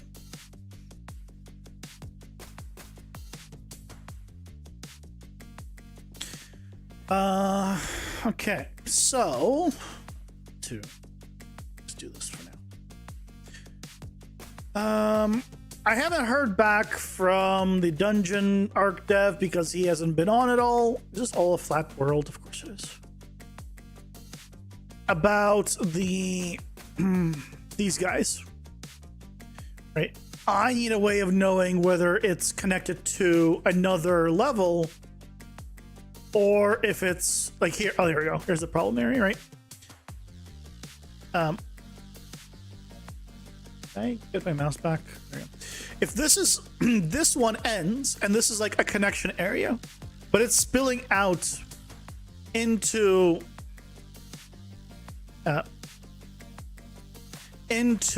the next room. And so I need a way of basically saying, hey, if it's connected next to a room, then don't do this.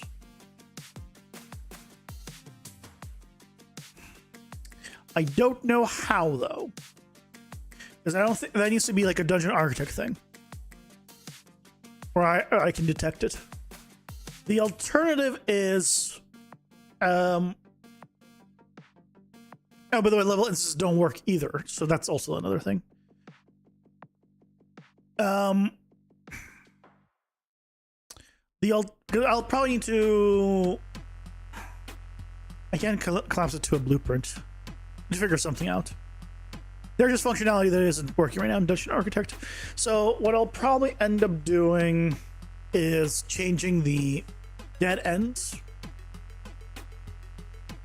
Ah yes, the ritual sacrifice to our corporate overlords has begun. Pausing. Well, as we're going, I'll be right back.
I'm back. Did you make the VFX for the game? No. I just got them on Fab. Hello, SPC. Welcome in. How's it going? Hope you're doing well. Hope you're ready for the new year. Ready or not, here it comes. But thank you. I hope you get what you want as well.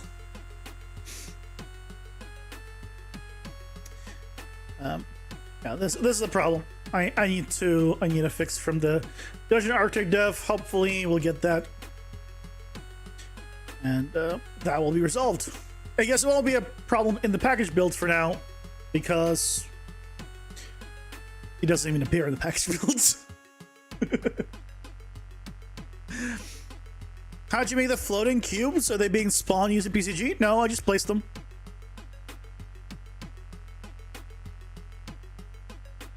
No. Like, I want to art direct it. I just place it where I want it.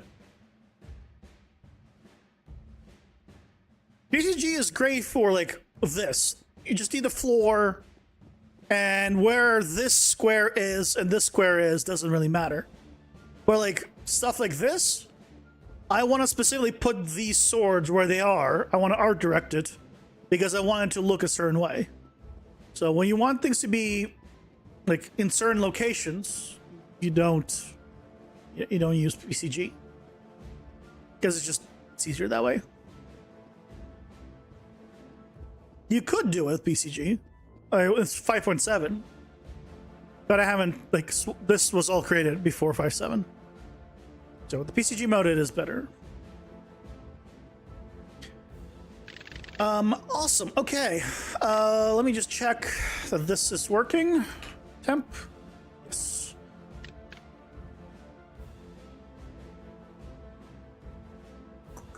So this is all working.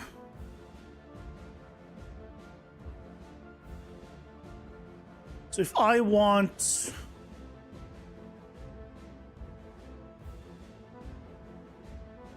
If I did this... If I did chance up, right, it gets everything. If I did this, it literally gets just chance up. Okay. Oh, let's fix this. 3. I don't have the icons for the keywords, but people will have to excuse me for this version. Let's go ahead and fix the drop down though.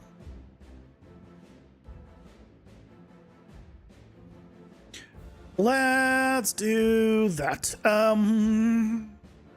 It's gonna be under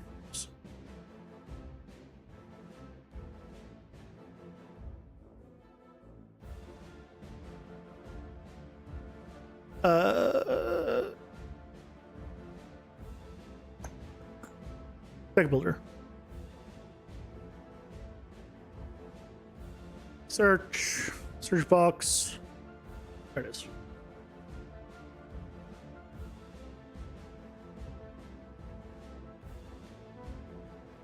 And we'll make it default large. Well, default large, oh, it's pretty large. 45. Let's see.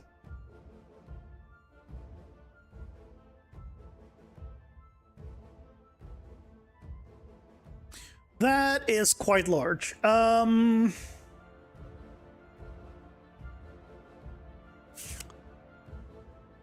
What's a better one? I mean, I can try doing one of the other ones for now. I need to just make a UI one. Yeah, that's. Let me just change. I really just don't like the offset of the shadow.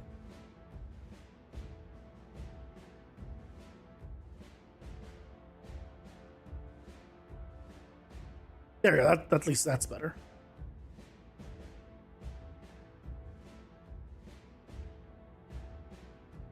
There we go.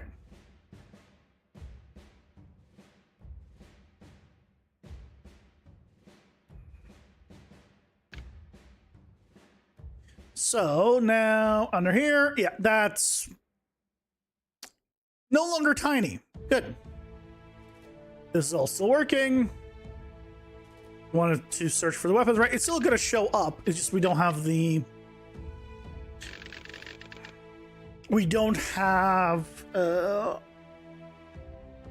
icons. Next month, what I'll definitely need to be doing as the priority, just as a heads up, is we're going to be adding in the icons, which if you don't know, we're basically going to be doing this.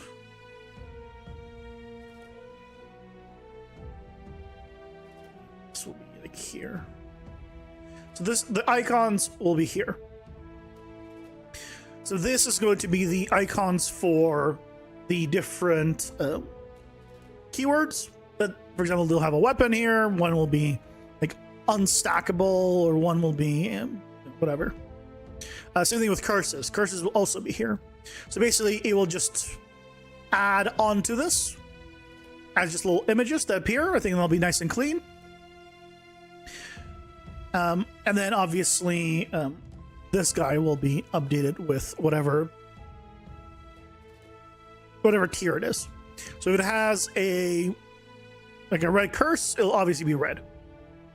This will be the most powerful version. All right, it'll be.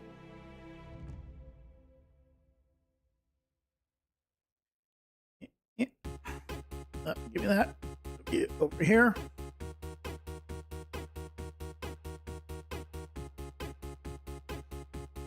All right, I'll be something like this. I think this text doesn't line up because we changed the size of things. Let me just might as well fix that real quick.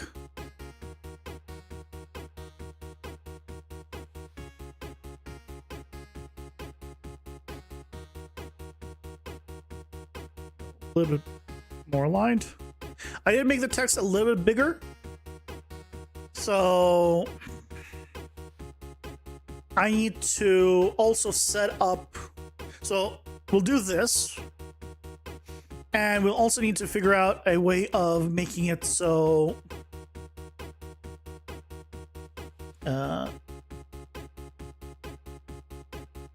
sure is it so just check, this is the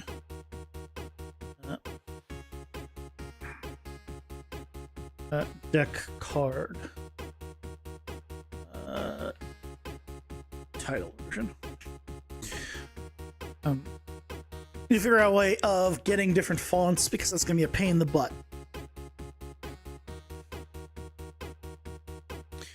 Are you using a same master material for all the assets? I'm just using whatever I got because this is a pack I grabbed. As a translucent thingy works, or is it something else? As the translucent thingy works, or is it something else?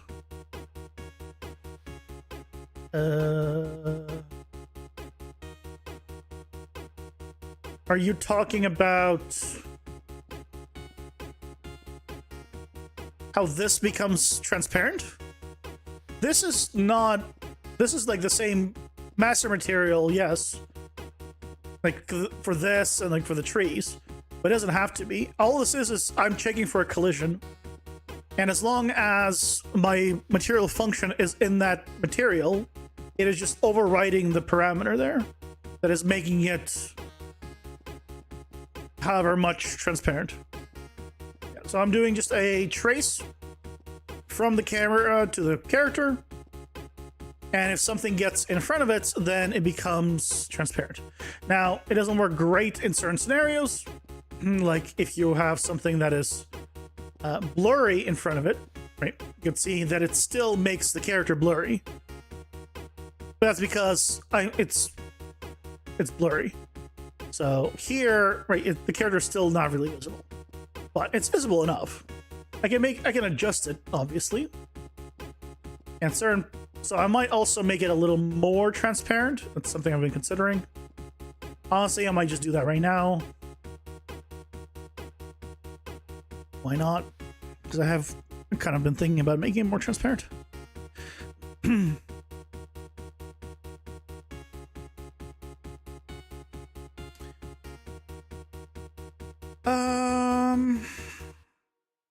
Now I just need to remember where the hell I put it.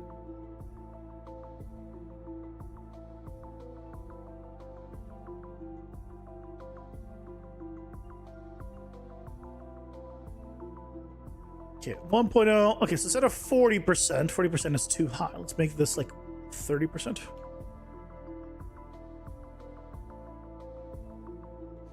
you can see here, I'm just doing a sphere trace. It's just searching for a collision world static. And then it's just basically making dynamic material instances. But it's checking that if it has a dynamic material instance, then don't make it again.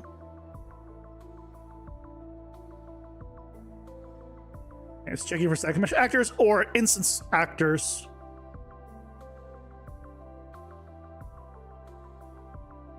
And then go from there. So let's just quickly see how that looks at 30%. Probably will be a little bit better.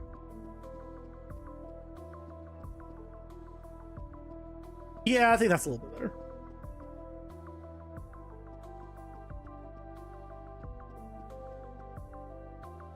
You still see the silhouette of it. I think 30% is better. You still see enough of it to know it is there. It's definitely a ghost. It's not completely gone, but yeah. The main thing is seeing the character in the environment anyway, so yeah, we're gonna go with that.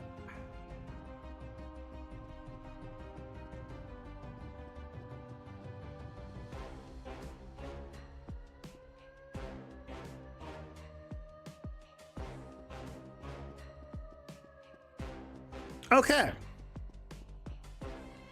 Awesome. What's next? Is there any UI stuff that we're missing still?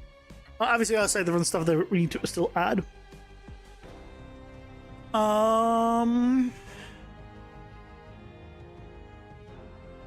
Let's think.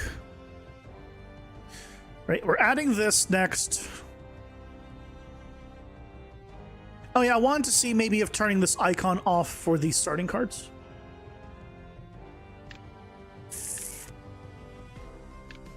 Right, to remove this icon. Let's see here. So let's do that.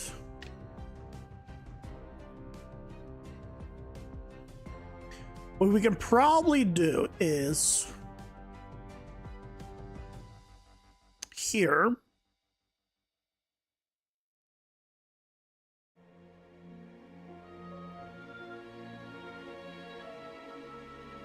This guy, I can probably make this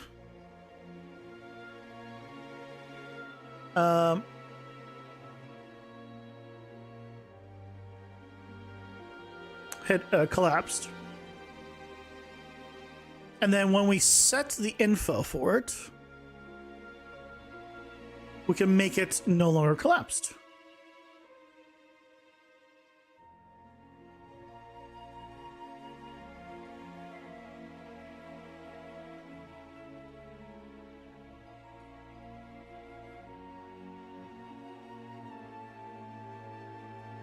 But then it needs to stop when it gets reset.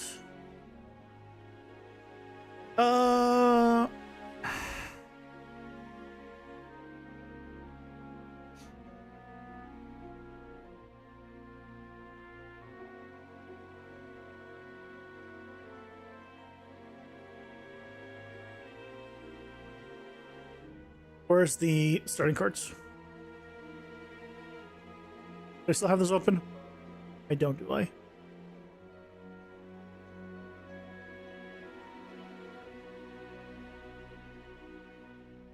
Yep, I closed them. When I generate them, generate the blank cards, we need to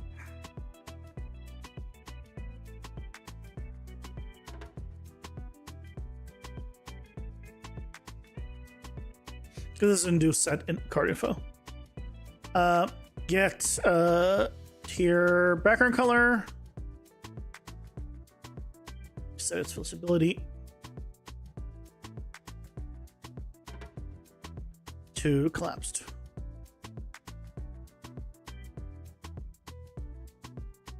I played Dispatch. I have not. Not even. I don't. I've seen like a screenshot of the actual gameplay. That's it. Because I just know that you're supposed to send heroes in places, but that nobody ever talks about the gameplay. The only thing anyone ever talks about is the characters. And I know myself pretty well that I feel like it's not gonna be for me. Where I'm not gonna get attached to characters. I'm gonna be like, oh, the gameplay is kind of whatever. So I haven't played it because of that. I could be wrong, of course. Okay, so no icon. Good. If I bring us here, obviously have an icon. Move it out. Doesn't have an icon again. Sweet. Why does alt click not work? Why does alt click not work?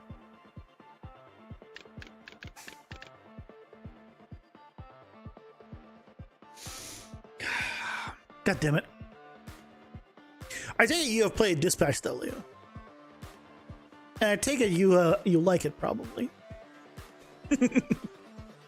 I've heard many good things about it, right? A lot of people are talking about it. Let me actually go on to Steam, actually look at it.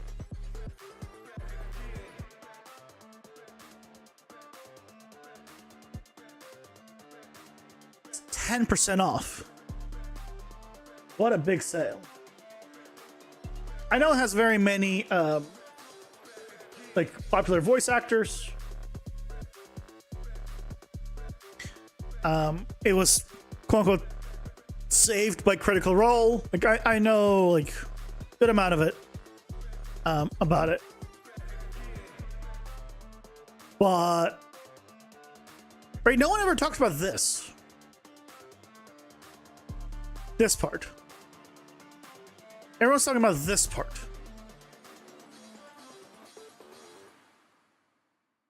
And I have a I fear that the gameplay is just not going to be good because not a single person that's ever talked about Dispatch has ever talked about the gameplay. So I am concerned. I know it's overwhelmingly positive, but everyone's positive because of the characters. It seems like, not because of the gameplay. So I don't know. As someone that doesn't really get attached to characters, it might happen. If I play it, it might. But I don't know. I have two games that I got that I need to play that I haven't gotten a chance to play still over the winter break. I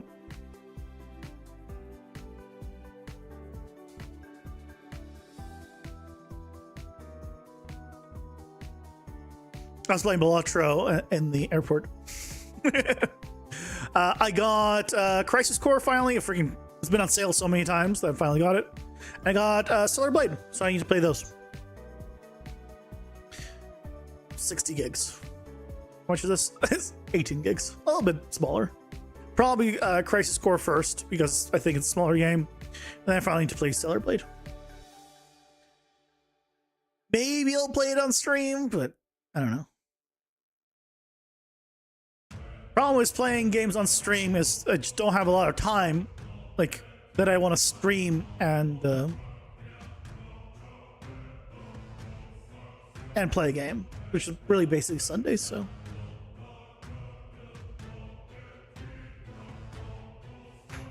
yes, it was good, not just because you're a CR stan. Sell me on the gameplay.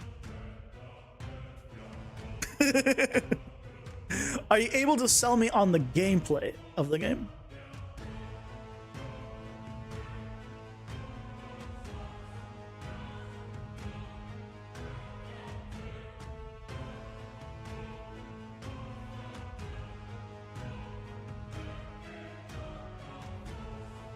Oh, okay, it's this. It's deck available.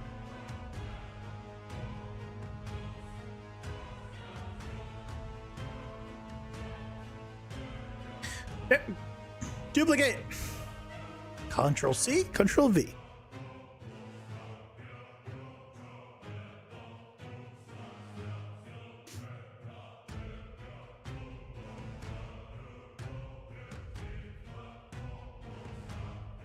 Oh yeah, speaking, I was using this conversion here too. Just forgot about it. Mass event input.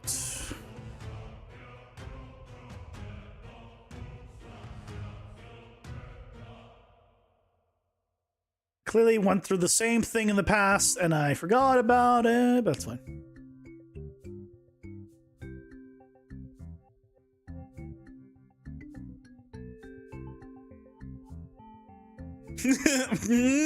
That's not a good start, Leo.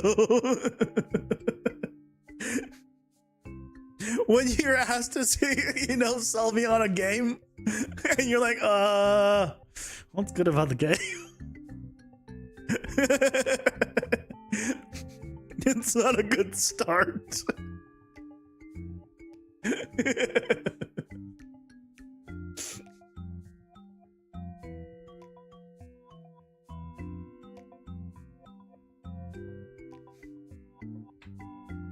Hero management sim based on pseudo RNG, where you can upgrade hero stats to compensate for said RNG. Also, each hero has their perks, which can change based on their assignment, or alter themselves to gain bonuses.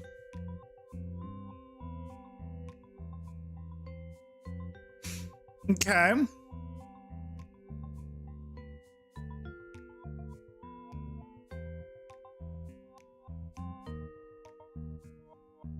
I understand the gameplay. I don't know if I'm sold on it though. Because it's like, it sounds like, But that's kind of how I've been for the game in general, so. I'll probably end up playing it at some point. I say that, but chances are not. I will not be playing because there's so many games to play. Because after I finish like Stellar Blade and all that, I'll probably want to play freaking Black Myth Wukong. I've been waiting on a bigger sale on it. The gameplay is unironically also dialogue bantery. Well, that's the thing, right? Is I assume it's very just like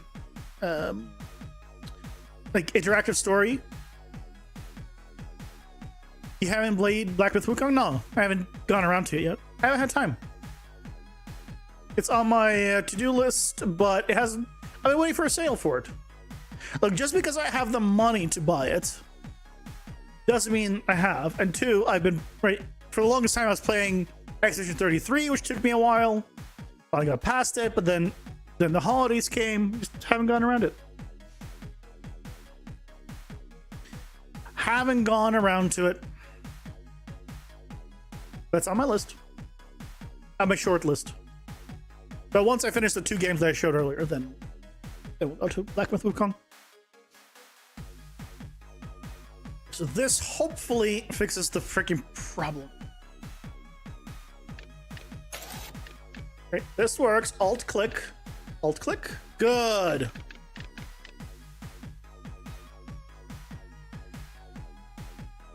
Alt click. Good.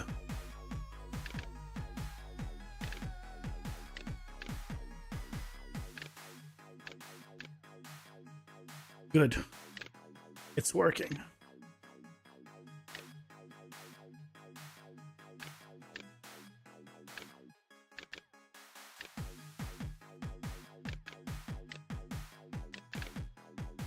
Control click.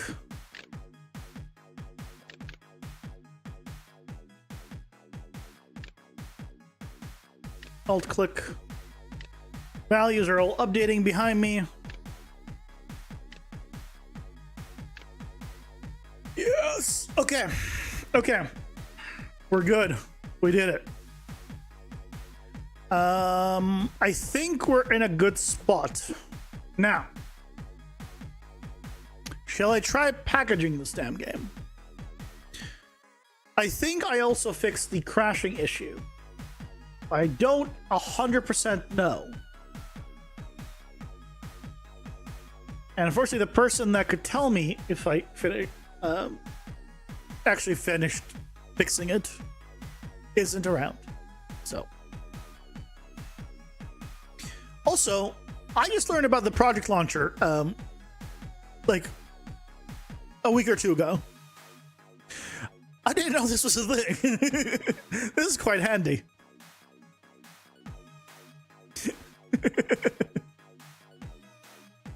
Just create profiles, and then you click launch, and then you're like, go. And then you hope that it doesn't, break and crash. And we'll see where the errors are.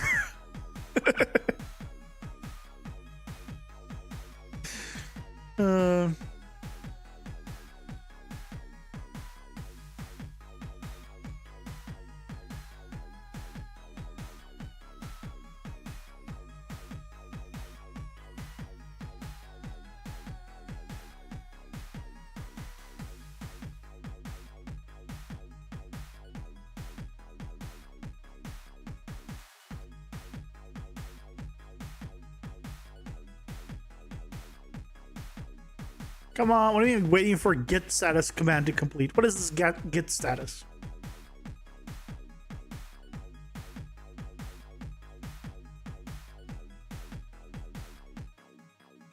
At least in this version, though, doesn't have that scary sound when it fails. It just silently fails.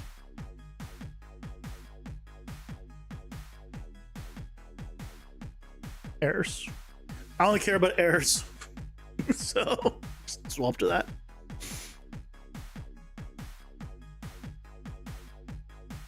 Stream on life support until the AD demons are exorcised.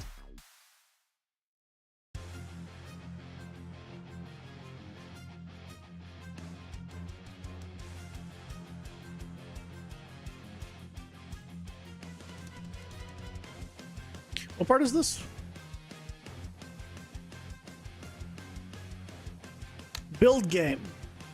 Cook content.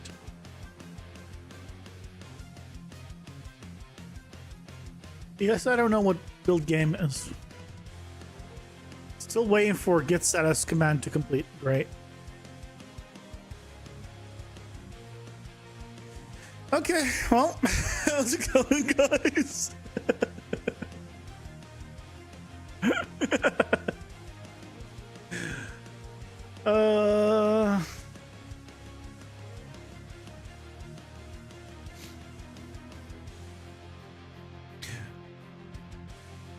Hopefully I'll be able to package it and do a quick test on it crashing or not. But last I checked, I fixed the crashing. The fix was really stupid, I should point out. But assuming it did fix, oh, good. There we go. Now it's moving along. Now this is where the errors typically start showing up. So, and all the errors pretty much that I've ever gotten have never made sense to me as errors, because the fix for 99% of them has been to open the whatever it's complaining about and basically just recompile it. But I feel like it should just auto do that. Like if it feels like there's an error, it should just try recompiling it or refreshing it, and then continue on. Like I wish that was an option. It would, like, genuinely 99% of all errors at this stage is that.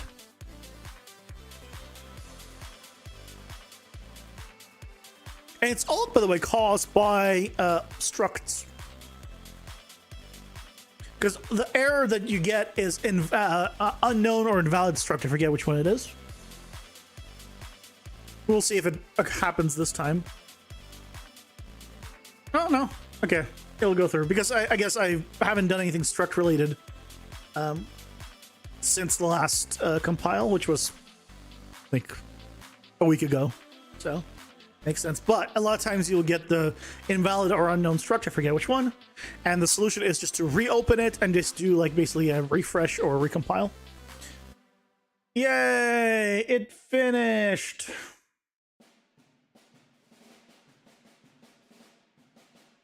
Just compress the zip. I'm also happy to report that the game has dramatically reduced in size. If I take a look at the previous build for December, was 3.52, basically 3.5 gigabytes. And the new one, it's almost done, is 1.4, which is pretty good.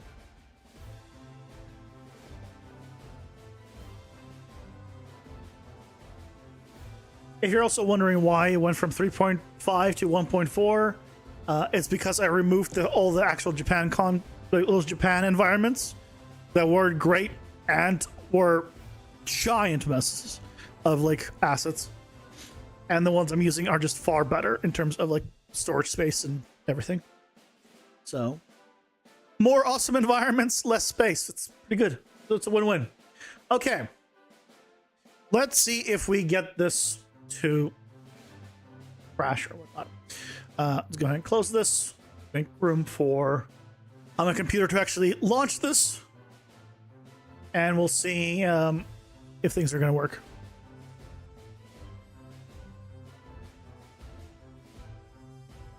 Go!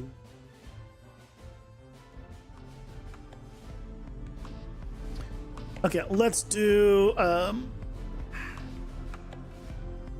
borderless.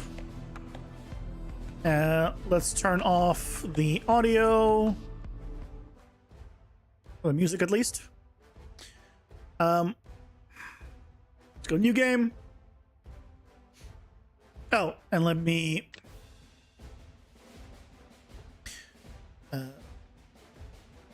Ultra. Okay, so this is working. Good. Go here. Good, good, good. So this seems like it's all working.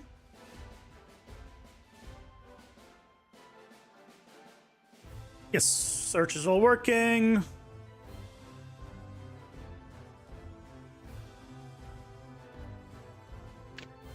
Ooh. One.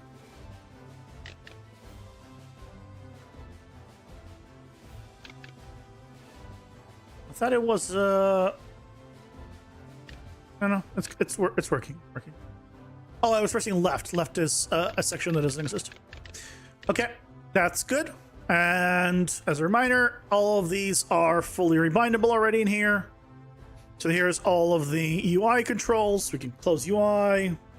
Okay. The only thing that is not a bindable thing here right now is the opening of the deck builder, which is tab, actually. That's something we're going to need to add. Okay, that's fine.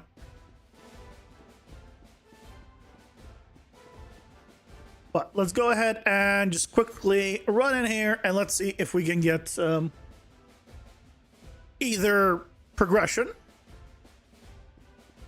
or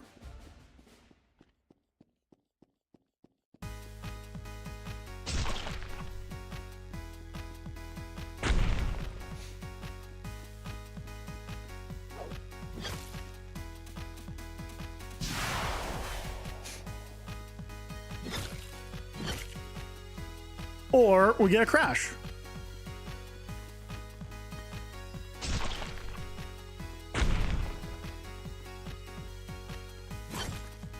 Can you remember how to play? Why are the buttons again?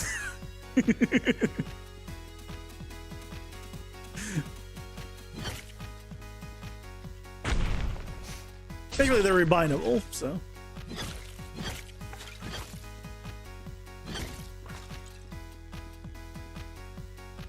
You had a headache, I fell asleep earlier, you just woke up and saw you were on, your thoughts were, why is he awake at 2 a.m.? It is currently 8 p.m. Wait, 2 a.m.? Where are you? It's 2 a.m. where you are? Because that means you're definitely not in the States. Or not in North America. I rephrase that.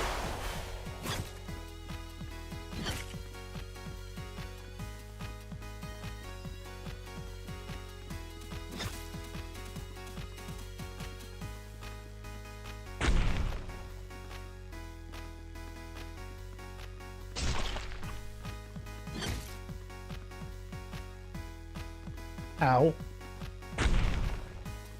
Oh, you know what I should do? Aside from debugging, I'm gonna give myself a ton of lifesteal. Right, they gave it to me. Yeah. Okay, now we can live. Give me the health back. It's for debugging. It's definitely just for debugging, and not because I'm bad. Oh, it's okay. It's 10 p.m. where you are. Okay. I was like, I didn't.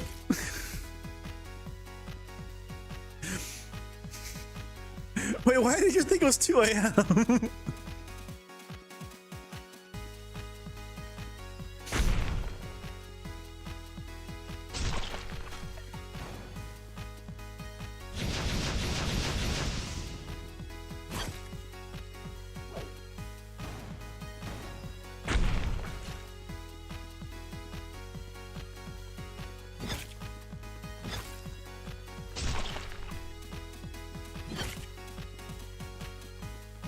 So far, so good, but the crashes have happened originally.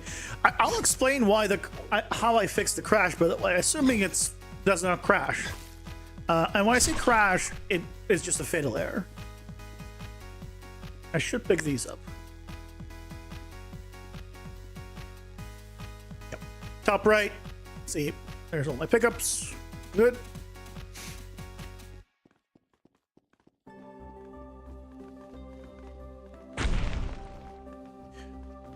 I do have trouble using this ability, although it's very powerful. And this ability. Those are better against bosses. This is better against like regular packs. What's the button for unlocking the card? This. Okay, this seems like it works. And if I go too far left, it just disappears. I don't know why that needs to be fixed. Let's go with attack radius. Let's do cleave. So I should be able to just place X. Okay, that doesn't work. Okay, so I can't select it with a controller right now. Okay, so we gotta fix that, which makes sense because I did break that. I know why. I broke that functionality. But it seems like the problem of the crashing is fixed. Normally, it would have probably crashed by now.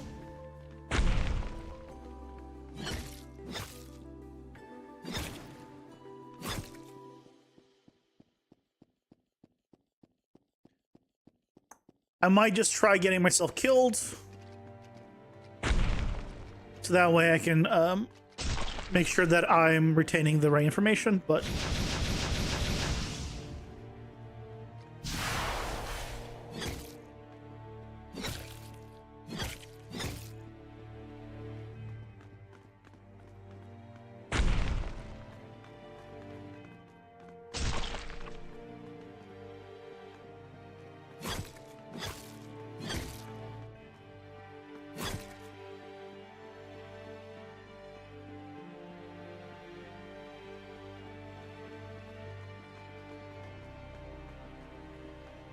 Okay, so I got 3. So theoretically, I should have no more of these things. Okay, perfect. This should be a great place to die. I also want to make it so the potion does not require nearly as much to recharge. I made it way too difficult for it to recharge. Oh, god damn it. It did crash in the end. Shit. The problem is not fixed.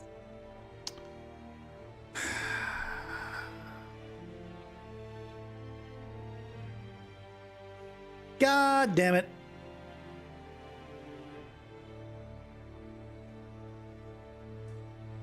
Okay. Well. Is it memory leak? I have no idea what it is. I thought I figured out what it is, but guess not. So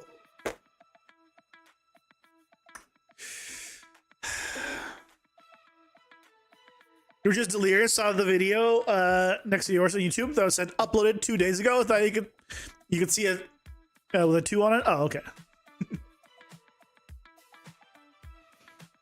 Yeah, I don't know what it is because it says fatal error. See if memory is 100. I mean, I could, but I don't think that's what's causing it.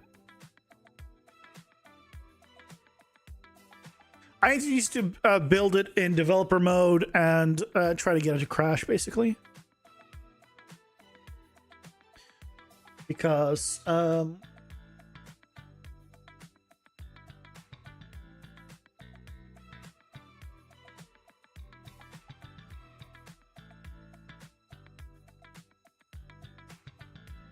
although it should be, hold on, let me see.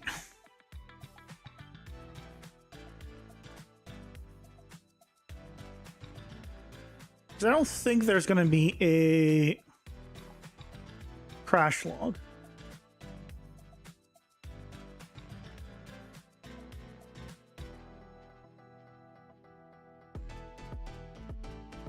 Oh, there is one. Oh, let me see.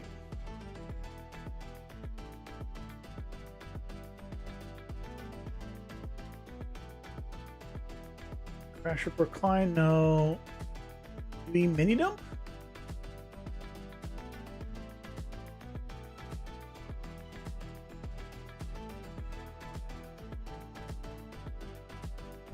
I don't know what this format is. EMP? No, not this.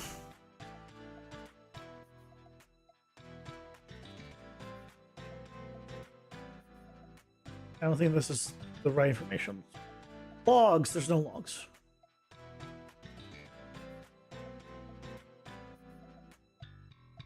Well, whatever this is not any information.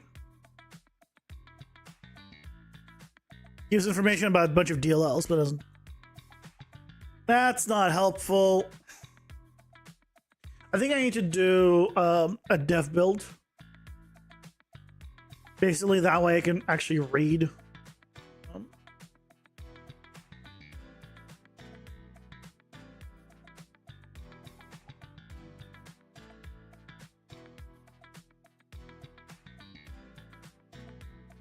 They really read the reports. But, yeah, there's no info, unfortunately, that I can grab right now.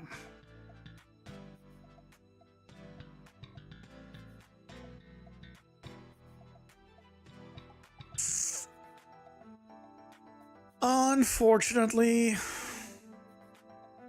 I can try the packaging development.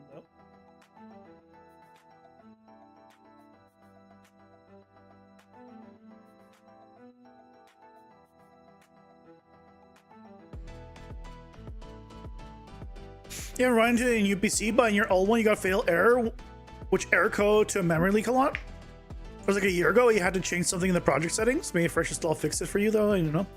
Yeah, I need to just development mode will fix it. Let's quickly fix the, or not fix, change the HUD. I believe that's where this is controlled. Yeah, so timer, A duration is 2000. That's how much it needs. I'm gonna cut this into like 1000 at the very least. Because I don't have any So 1,000 is how much it needs to refresh. So it should be considerably easier to refresh it. I might honestly even knock it down lower for now. Do like 750. Okay, and then the card unlock thing wasn't working. So what we want to do is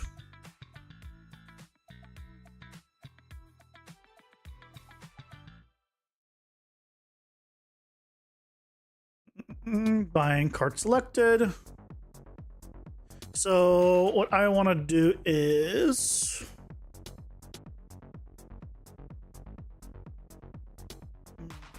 here.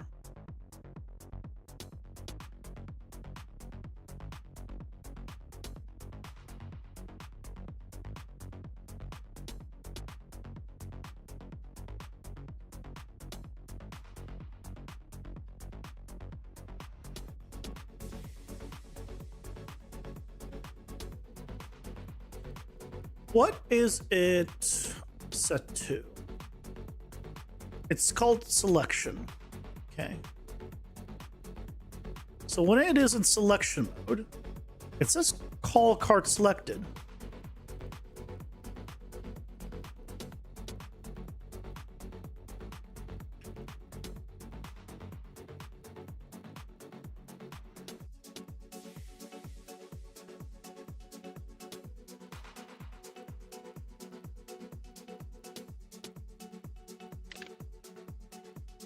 See, that worked. I got the card.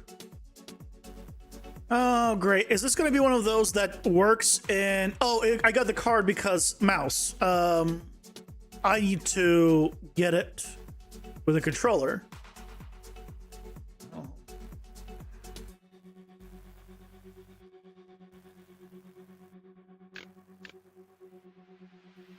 So why is controller not detecting? So this is not going to here. Probably because it hasn't run the command.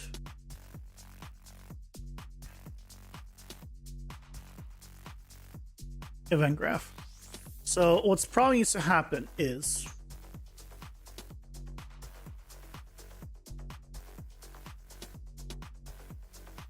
I need to run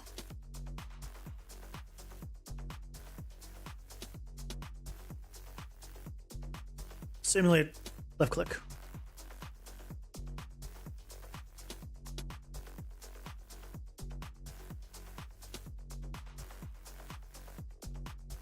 Simulate left click to be true. And on quit,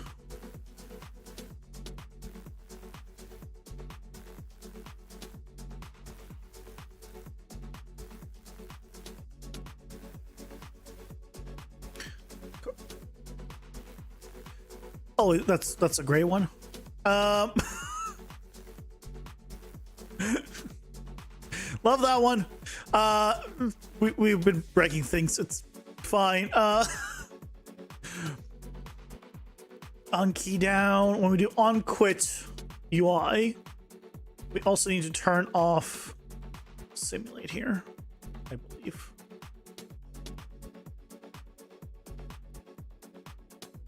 Let's find out.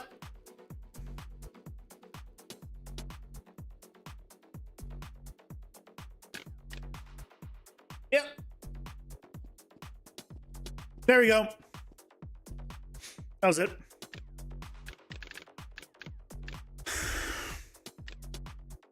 Cool. It's freaking common UI, basically. I had to enable common UI's detection of the X button reading as left click, and now obviously it's going to do all the things on left click that it does, and then turn it back off once I get back into the game. Okay, those two things are fixed. Let's go ahead and I'm gonna try packaging it for the development though, and see if we can get a crash and an airlog. Yeah. Battery's running low. Let me see.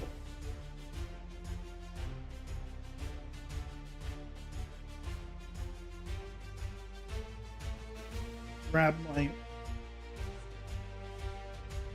charger. I think it's here. Yeah.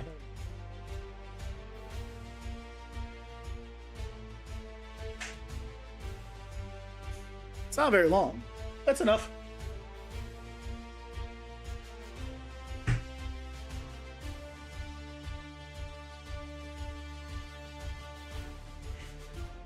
Might as well plug it in for a bit.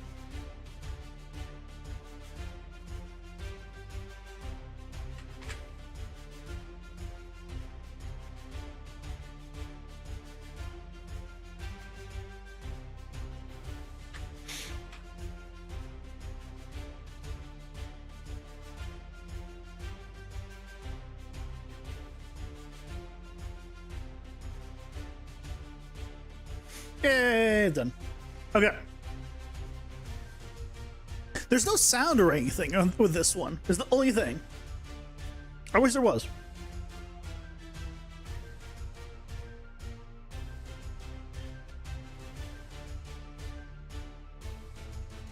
Closing. There it is.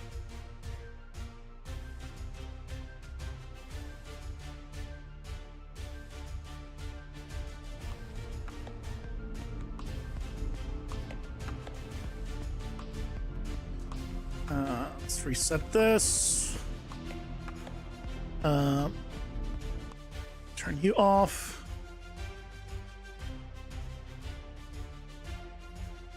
Okay.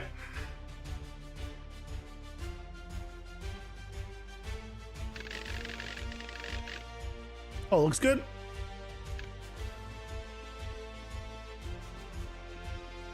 I'll use a keyboard and mouse for now. Yeah, let's go.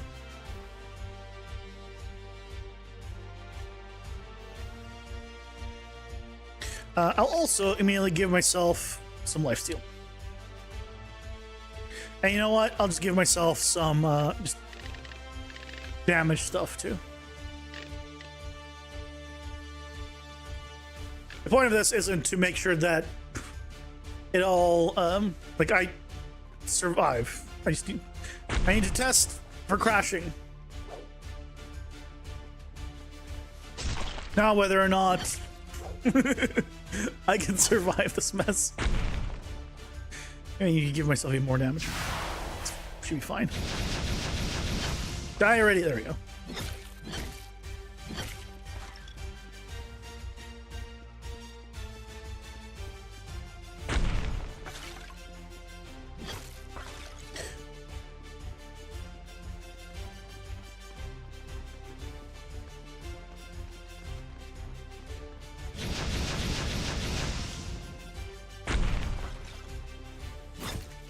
If I can make it to the boss, then chances are we'll be okay. But actually no, because I made it to the boss in my testing before, and then clearly it crashed again.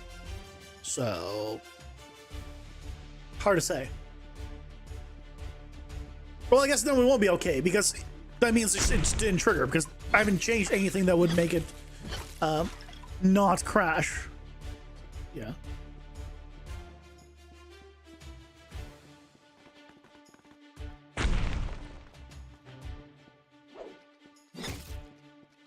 I could open my task manager just as a check to see if it is anything related to memory leak, just for shits and giggles. That was close.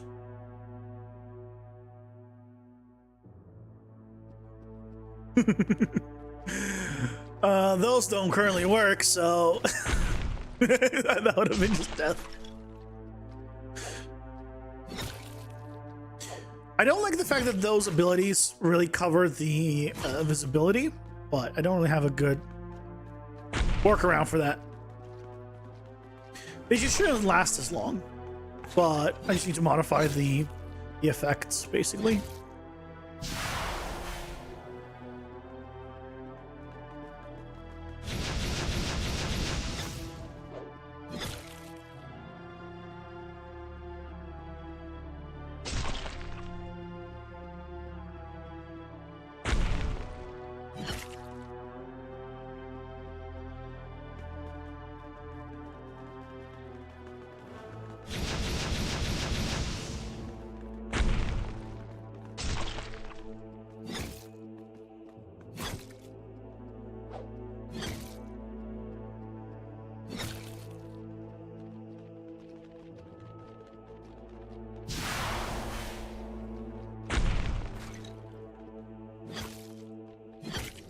I can't, like, I want to say so far so good, but I know that it's gonna crash. I just want it to crash faster, if anything. In hopes of getting the information out of it. What do we got here? Sure, damage boost.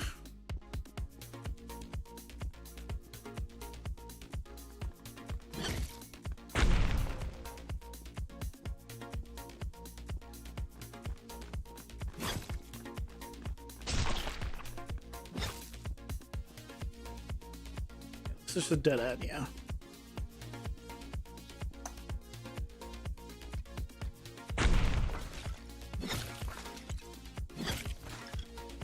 Where are you guys? You're annoying.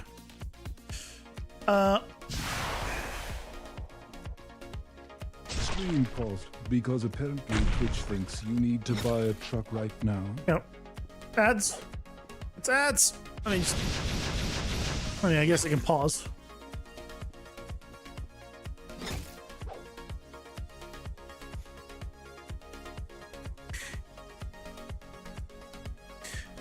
Interestingly and annoyingly, okay, great start. What's the problem?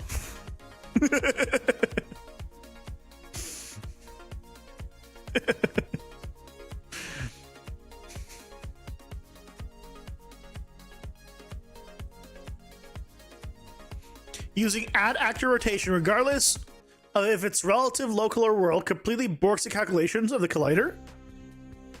So the collision never registers? What do you have the collider? Why does the collider have to do with anything? Are you adding location to a component, not the actor? Because you should be able to add local offsets to whatever you're having moving, assuming you have collisions off on it. It's just a visual thing.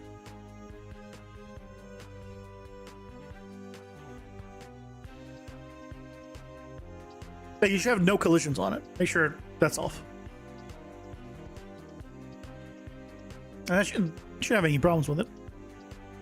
I don't think, at least.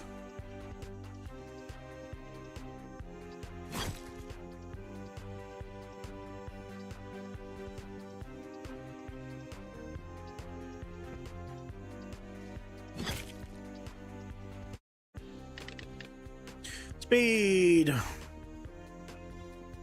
We experiment with adding the rotation to the base actor. Oh yeah, so don't do that. That will cause issues. Yeah, doing anything to the base actor will not work with the projectile stuff.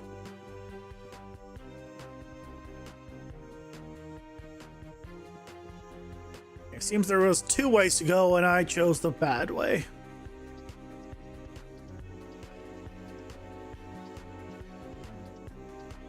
This way? Yeah, there we go.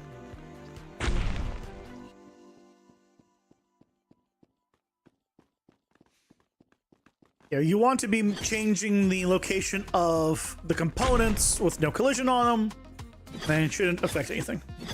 I think even if you had collisions on them, it should be still fine.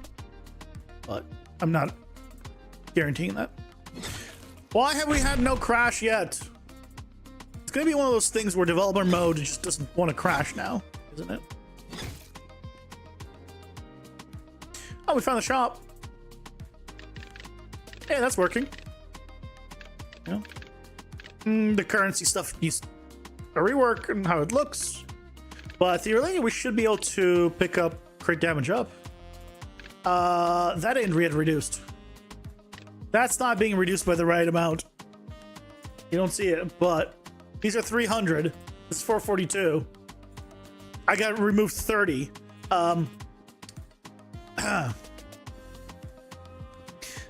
That's okay. Well, that's not working correctly.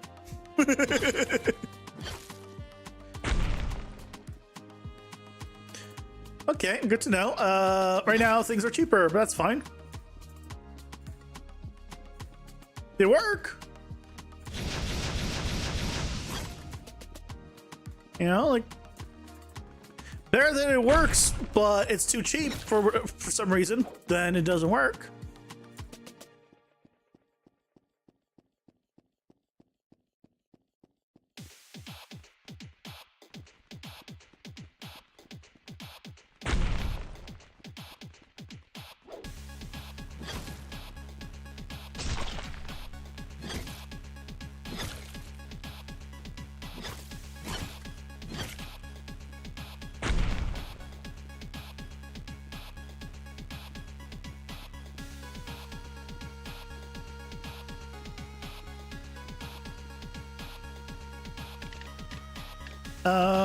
Yeah, increase my radius.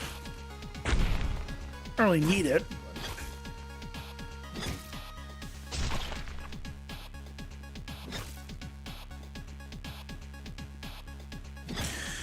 Of course, look, I'm trying to get it to crash. I want it to crash. And now that I want it to crash, we haven't gone a single damn crash. God. Why? Why is it like this?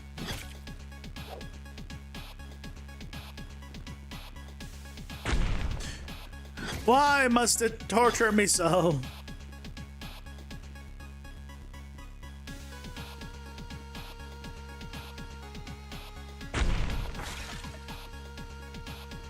Man, crit there.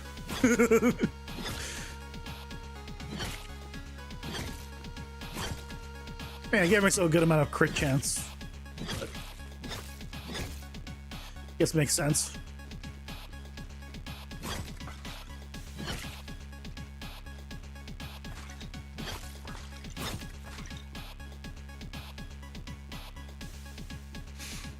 Okay, well, I have enough for the boss, but I don't even know if there's a point of getting to the boss or like spawning the boss portal, because it's not really the point. I mean, I guess I could check to make sure things are saving and stuff.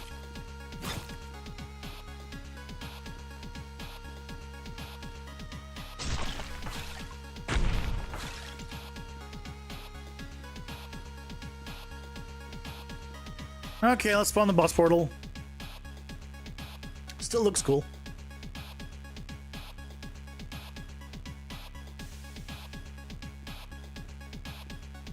Still at 3 and all that currency still retained. Good.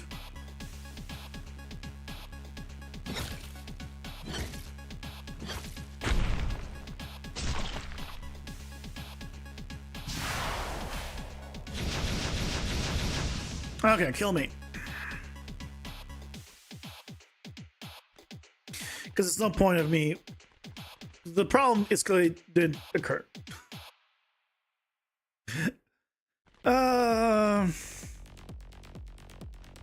We can at least test that the currency's all being saved.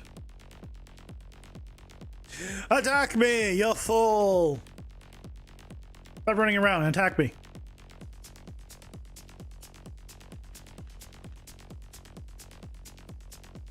There we go.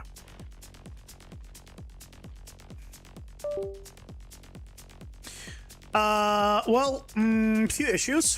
One, we're only seeing this. We're not seeing the boss currencies. I knew that was a problem. This is all displaying correctly.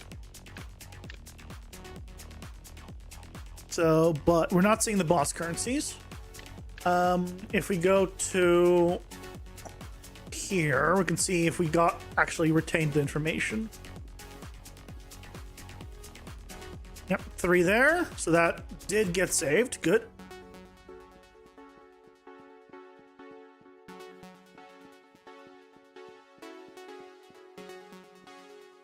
And yeah, we got a little bit of boss currency. Or did it show? No, I think it showed the boss currency. They were both 3. But one of them didn't show. I think it might.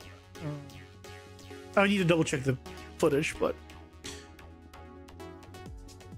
let's go ahead and we can try again. I don't know if I should try restarting. Like relaunching this thing to hopefully get it to crash.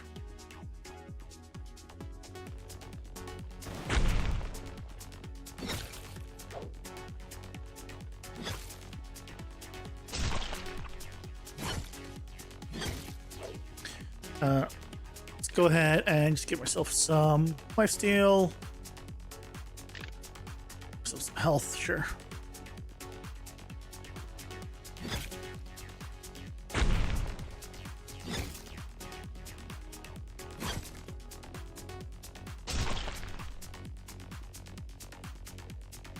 Get back here.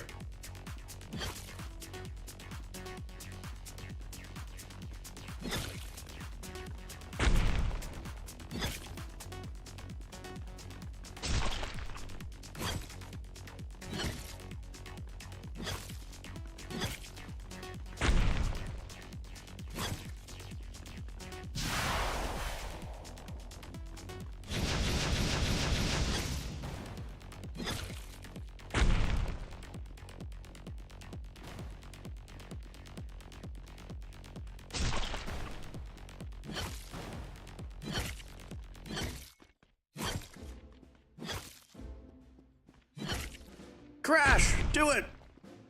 Give me a crash! Please? I want it to crash. I want it.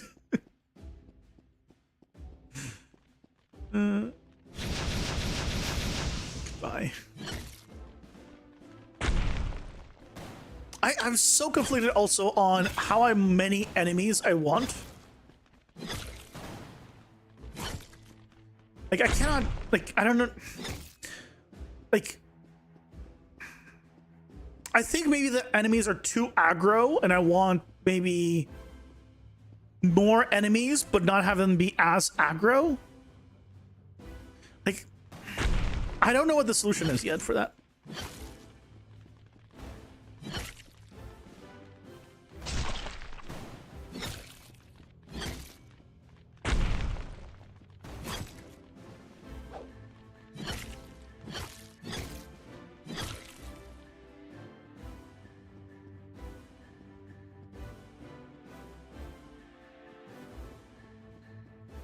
Like, part of me likes having a lot of enemies, but it's definitely challenging when there's a lot.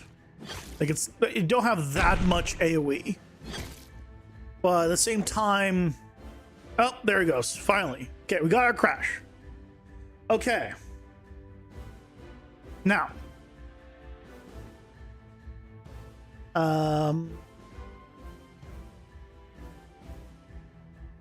Crashes. 8:45.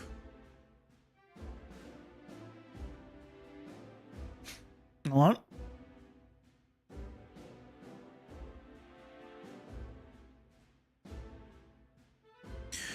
Let's see.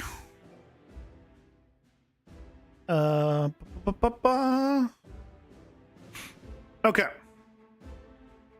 So, a lot of warnings. Can I do error? Error. Cannot spawn marker level goal in middle of chunk.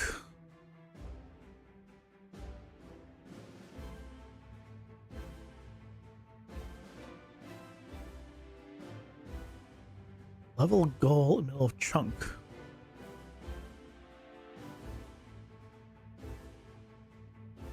Cannot spawn a level goal.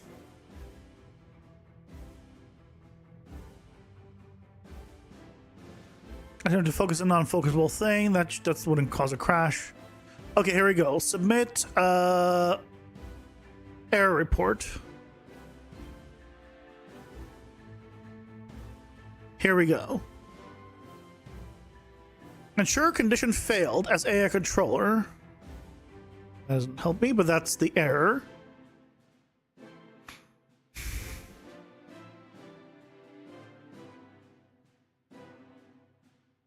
There's all the...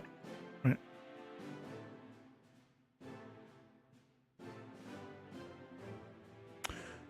Cannot spawn marker level goal. Like...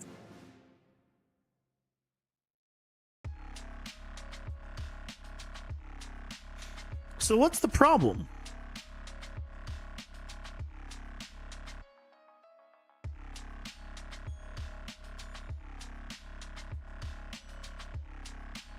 Unsure condition failed as AI controller.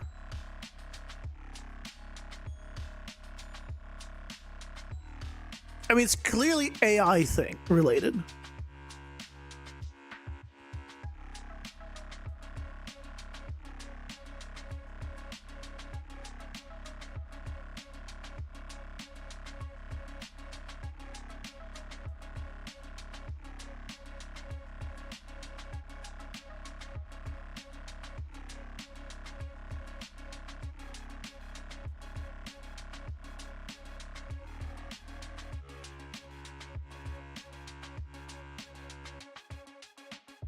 Failed to find Dungeon Arctic core runtime assets, materials, minimap, textures, Falco War Mask. That's whatever.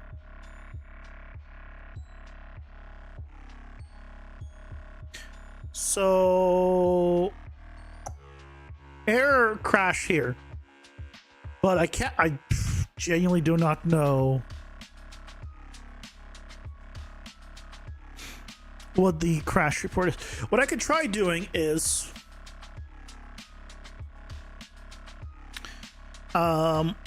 taking this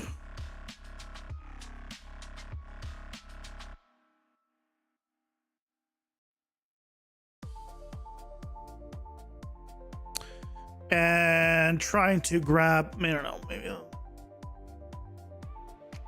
let's hope this is not too much. This might be too much. And then what we can do is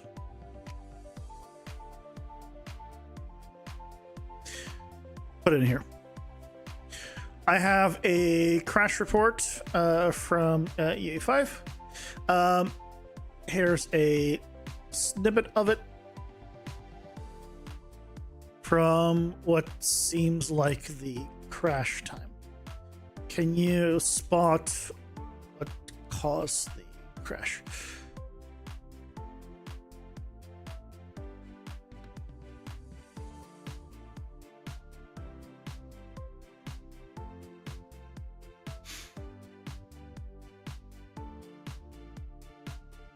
Caused by an unsure failure in the navigation system, especially when stage free get distance to player calls get path length or similar navigator query like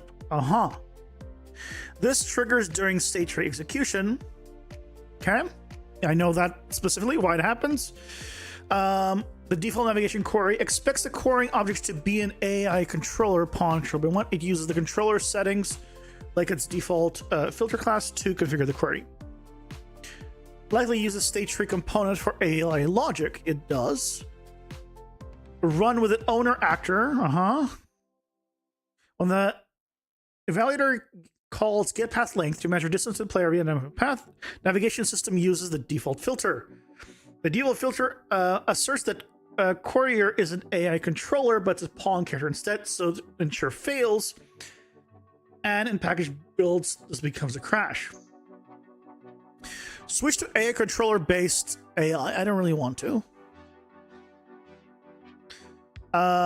US custom navigation query filter. Quick workaround if avoiding AI controller. And the get distance to player or whatever. Explicitly specify use custom navigation query filter. Create one AI navigation query subclass from default. Pass it as the filter query to input. Okay. I mean, that is actionable.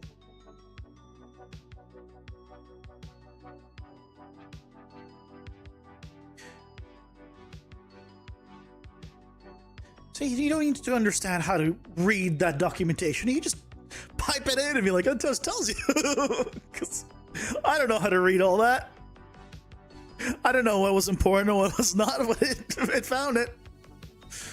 I don't know if that's the only issue, but I know exactly what it's talking about. So.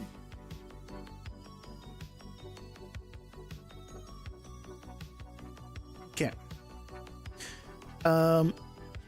My characters, blueprints, AI, say trees. It doesn't really matter which one I open. Because what we want to do is just get distance to player.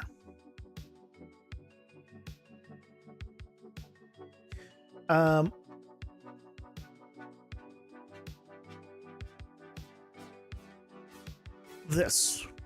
So we want to avoid using nav filter, right? Yeah, avoid relying on the default nav filter AI controller default, which is literally what I have looked at.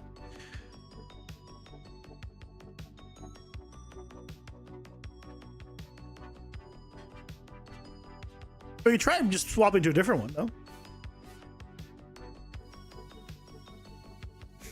No worries, SPC. Thanks for stopping by. Hope you have a wonderful rest of your night and a happy new year.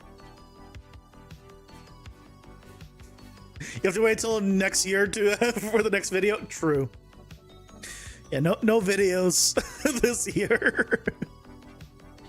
No more videos this year. I'm gonna ask it if I could just use the recast filter use default area.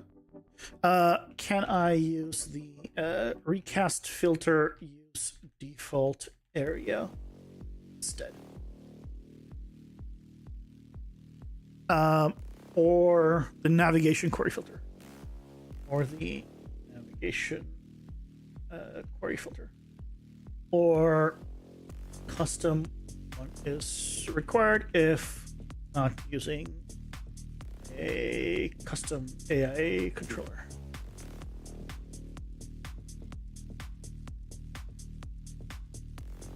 Really have to wait all the way till next year for vids, Sag? I know, I'm the worst. Yes, you can use the built-in query filter like recast or any standard one as default. This is the simplest fix without you.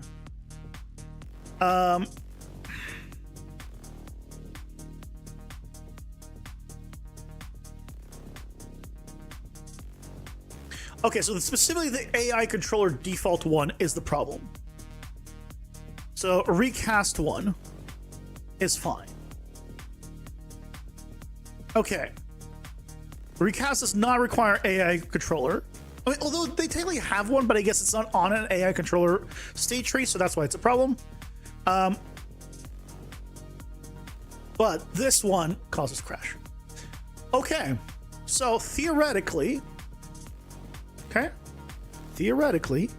just fix the problem with a simple drop down change. Now, I'm so confident in it, I'm not even gonna do a development build. I'm just gonna do a shipping build.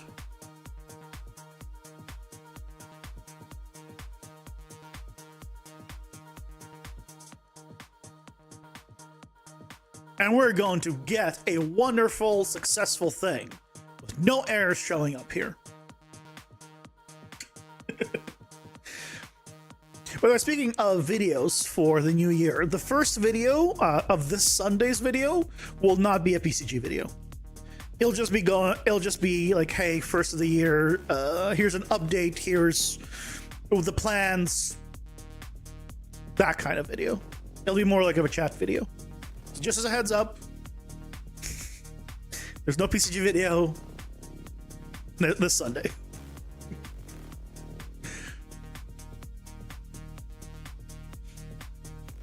It'll be like an update, channel update video.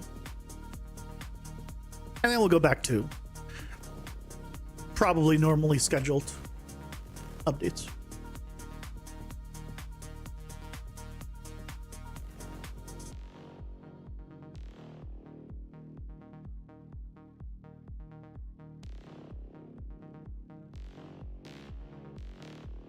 Okay, all done there.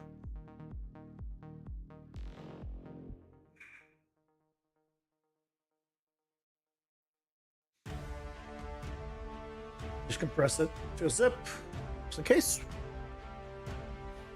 Hey, Kipado, welcome in. How's it going? Hope you're doing well. You're very welcome. Got you to realize what engine you're good with. Thank you. You're welcome.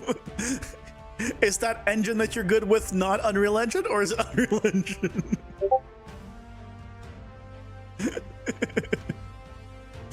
I think you guys. Oh, thank you. I think you guys got a Discord notification. You may want to check that out.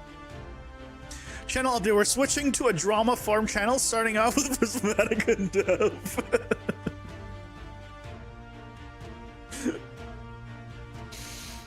No, I'm gonna start with someone closer. No, we're gonna start with the other PCG content creators like Aziel Arts. We're gonna start drama there first. We're gonna start with our own niche group. Make sure there's a lot of drama within our own group first, and then we'll expand out outside of the PCG Unreal Engine group. I think that's the better way of doing it. Welcome in, Kale. Hope you're doing well. Hope you had a Merry Christmas.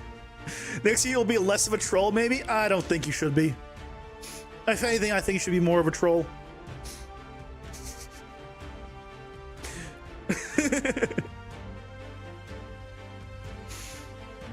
You love this engine, but not your cup of tea? And that's all right.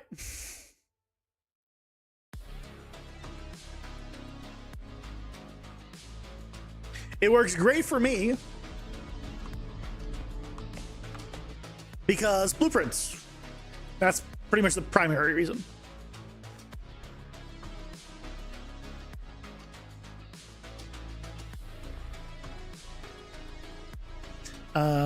Sure. Continue. Let's go.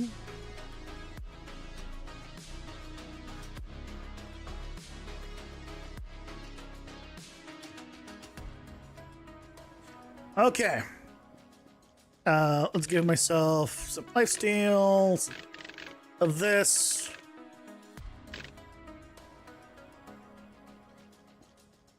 That should be plenty. Ow! How dare you?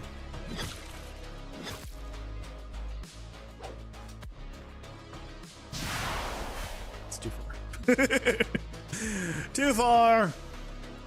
So, if we make it to the boss, oh yes, we made it to the. If we make it to the boss twice, I'll say that it's probably fixed.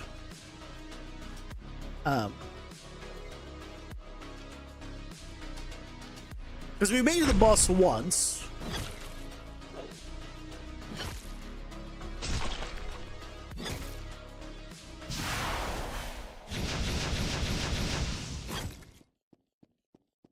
So if we can,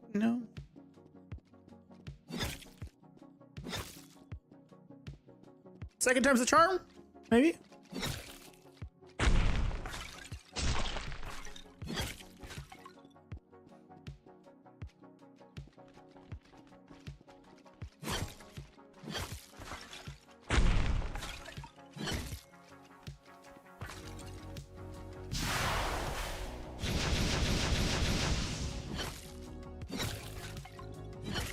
That ability with the just the multiple is so powerful.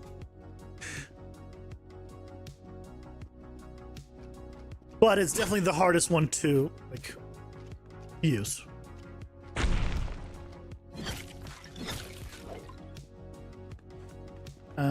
Where are the Zorlas? Where are you? Where are they? They need to like not be able to use that ability that far. I will say. The ability that their range on that is way too high. I need to adjust that. Every time I see that, I'm like, I know they're somewhere, but wherever they are is way too far. Look how far they are. But they were just able to do that. Like, it's not the worst thing, right? You got time.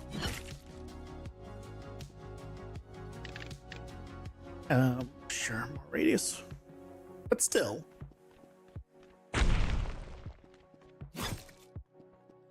Also, I think once they're hit, it needs a longer time to let the player get away.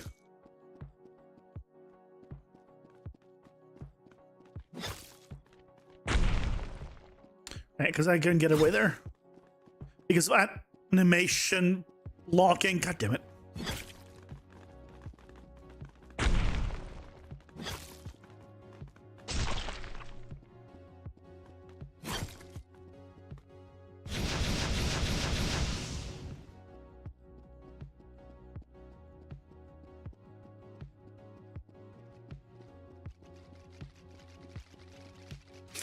Oh my god. What is this? 3 packs of the same mob? I mean, that's pretty cool. So this is the thing, right? Like that big pack, I think, is really cool. So I'm tempted to do bigger packs. Bigger packs that have less chance of attacking, like per enemy, I think might be the way to go. Because I gave the player, right, AoE abilities. So like, I feel like it probably feels good to just mow down multiple of them. Or if I keep them, or if I keep the mobs as aggro, then I just reduce their damage, right? That's the alternative. It's either they attack less, or they do less damage. Either one will, I think, work. But I feel like having them be too aggro is not great. Hold up, lads. Pausing for your sanity.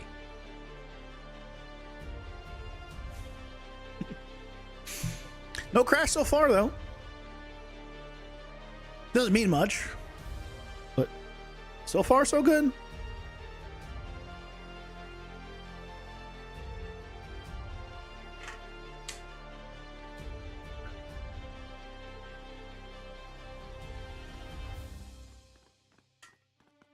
If a freaking drop down was the reason for the crashing, I mean, one, I would not be surprised.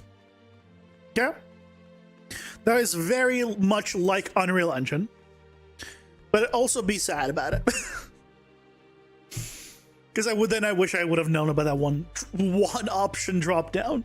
It's like, there's so many things. Like, if you know the one checkbox or drop down, then everything's fine. But if you don't know about it, prepare for a lot of misery and pain.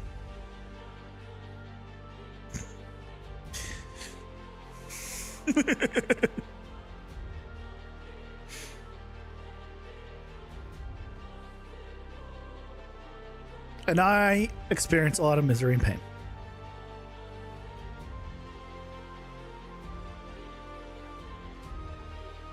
You to yourself.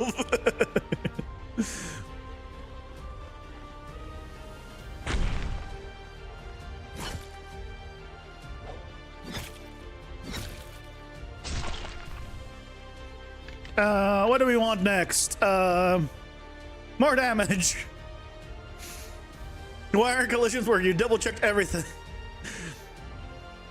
Did the static mesh not have collisions on it? But you checked that the options in the blueprint have collisions, and you're like, what? It should be all set up, but the actual static mesh never had proper collision set up on it? Because I've done that. Ah, it still crashed. God damn it. Okay, so that wasn't the only problem.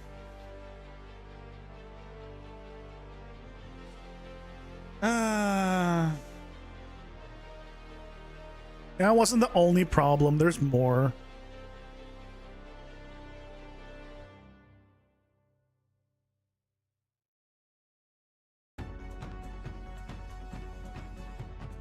Gotta repackage the development build. It'll probably not be able to be fixed for the release, but I could try. Like for this upcoming release, because I doubt I'll be able to find the specific problem by then.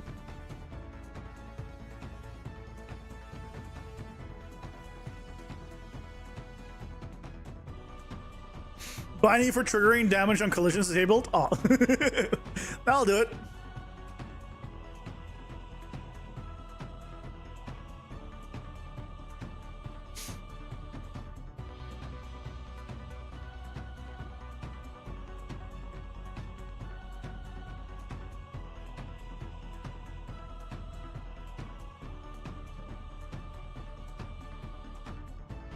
At least we can ask freaking Grok to tell us what the problem is.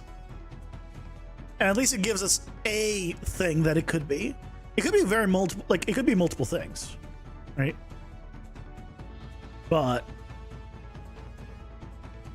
at least we're slowly, you know, knocking down the problems.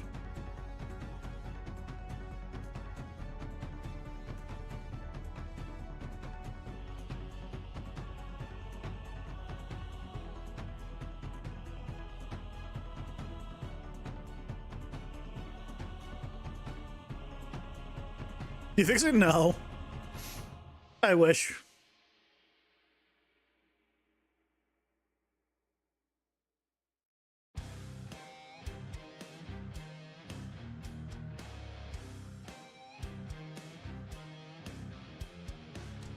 Leo fixed it for his problem.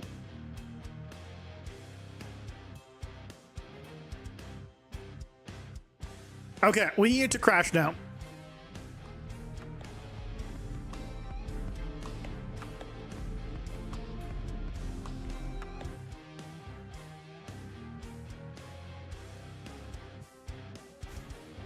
Let's try to get into crash again. You're generally testing this entire thing for this entire time without damage section enabled, wondering why the damage isn't registering. You think you wasted an hour? An hour is not bad. An hour of time to debug something is pretty good. I'll be honest.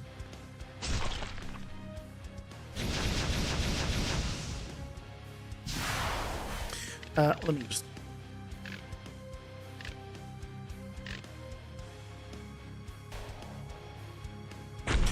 do one of these.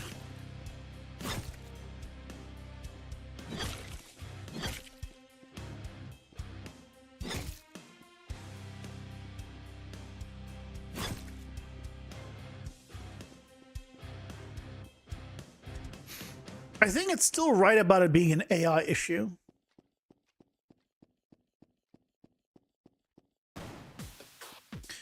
But why? I still don't know. It might be related to the enemies loading and unloading in a range as well.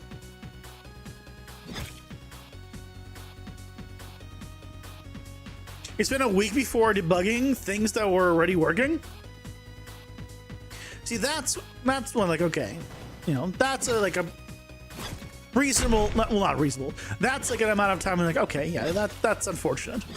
An hour of time, like, eh. In the grand scheme of things, it's basically nothing.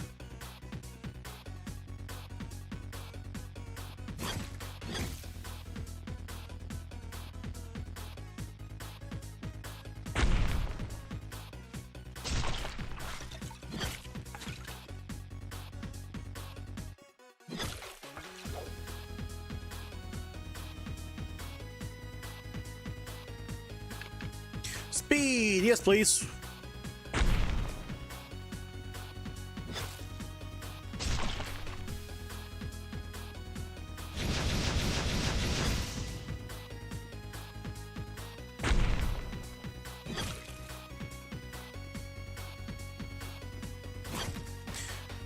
I wanted to crash already.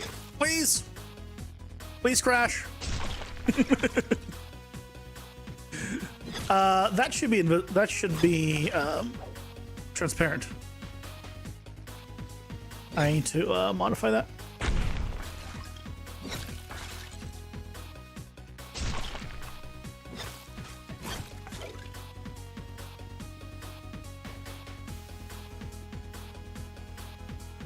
Are you sure if your grass squared its own blueprint or something? These things? I mean, they're just a BCG graph. If that's what you're referring to. So in that sense, yes. Like this whole floor is one. Like not each individual square. There's no reason for that.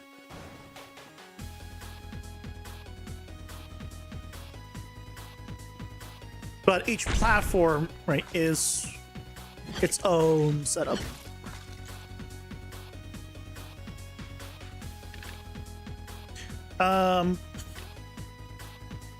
more damage.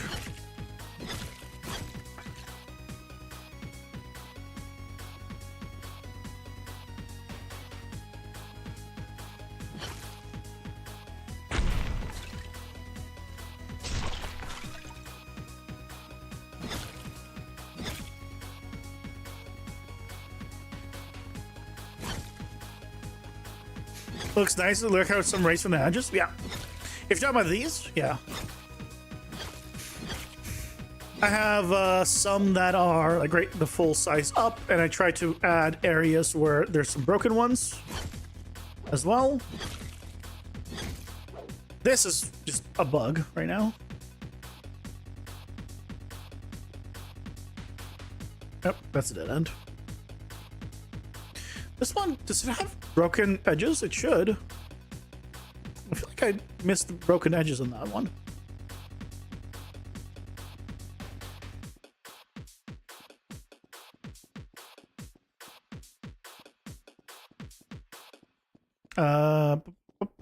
On the left? Where did you go? You can see here, like, it was a broken little section. Yeah, it was left. It was left. I'll move myself so it'll be easier to see the more important parts.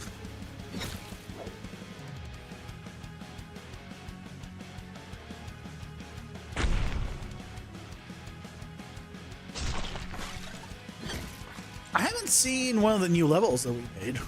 The last one we made, actually. Still. Because I just realized.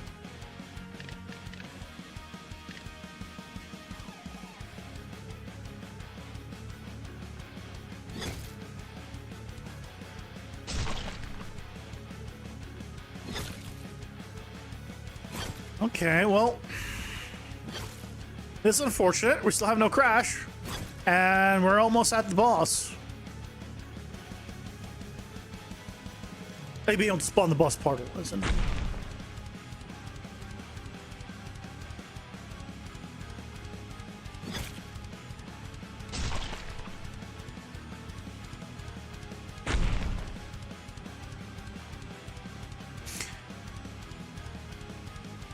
How are you liking the new card changes, by the way? You mean the ones that I added? Oh, I like the UI a lot better. Yeah, if you're talking about this, I like this a lot more. Like, a lot more. Doesn't mean it's perfect, but... especially if I plan to print them, I think it works so much better.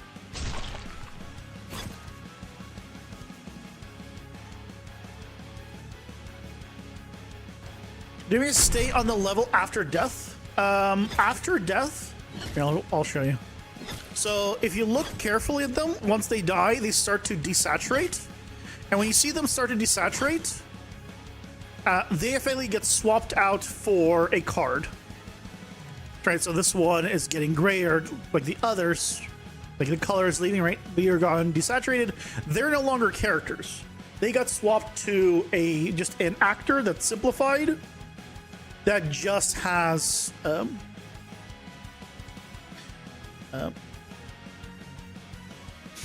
just has like base information. I pretty much replace it. No crash. Yay.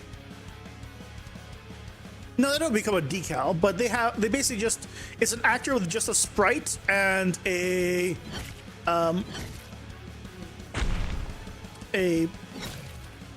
blueprint, like a material instance that just gets controlled. I believe through not even a blueprint material instance, but rather through a custom primitive data, if I recall.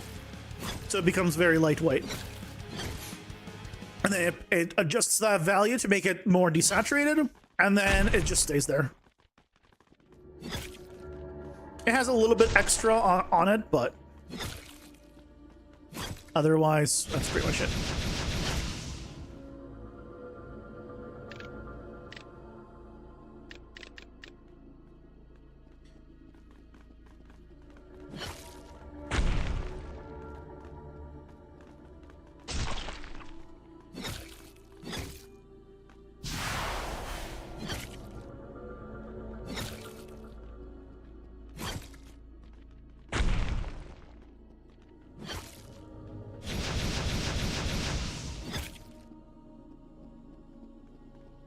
You try Ragdoll on Death in Your Game, but the Pokemon's head and arms get all twisted when hitting the ground. Ragdoll tends to do that. I feel like if you're going for like more silly or like non-serious stuff, Ragdoll's great. But if you're going for like more realistic or like serious stuff, then you'd want to do like more custom than Ragdoll. Unless you spend a good amount of time, you know, tweaking that Ragdoll. Because a lot of times Ragdoll just, it looks like Ragdoll. We've all seen games with Ragdoll.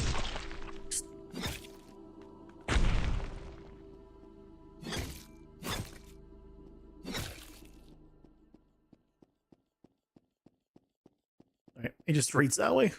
A great view.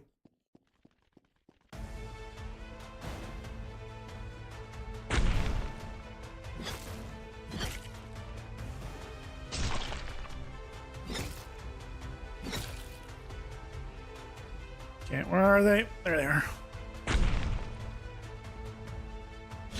Oh, come on. That's why it's always hard to kill them. You jerks! Stop running away. You. Goodbye.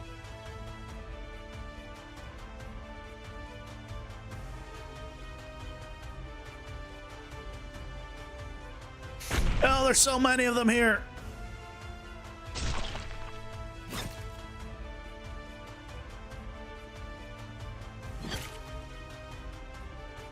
Oh, wrong one. Wrong ability.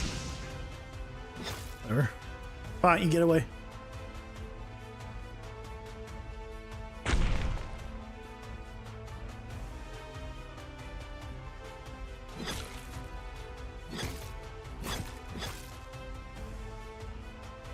Okay.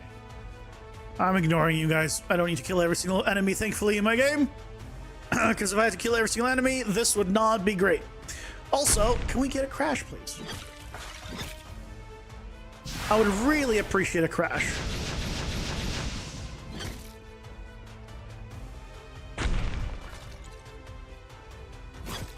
It would be super. It's so weird asking for a crash.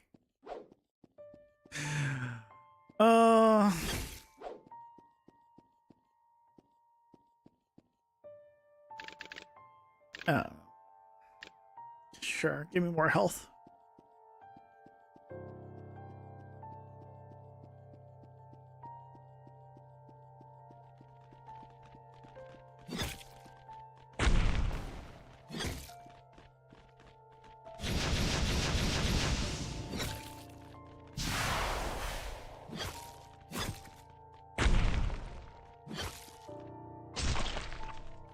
Yeah, this guy has so much health.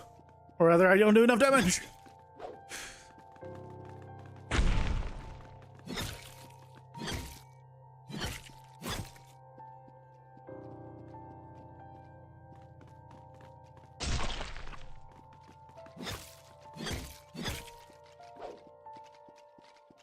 What do you mean you're Eldritch God and figuring the fuck out? What did you figure out my problem? And you're so humble too. Oh my goodness.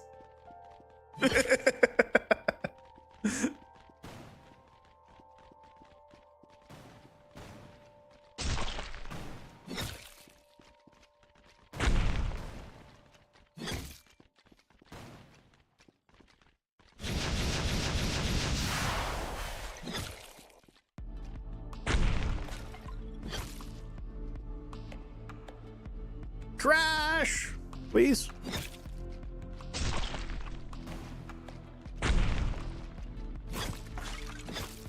That should be turning invisible.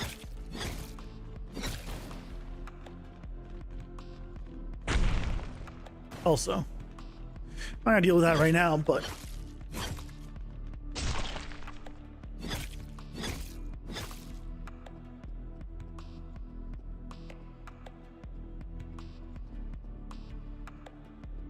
you can't wait for the oh shit moment. What the hell? It just ran off. Why? That shouldn't happen.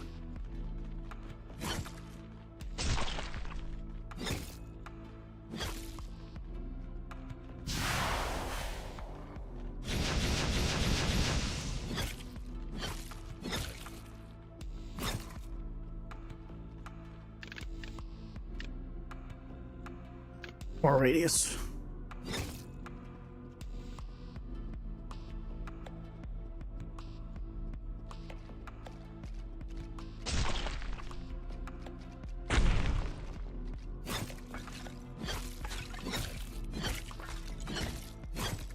Disabling rotation follows velocity.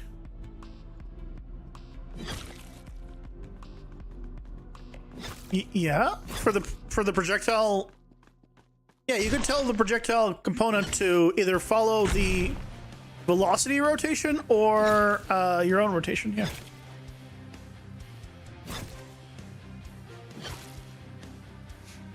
You can do either one.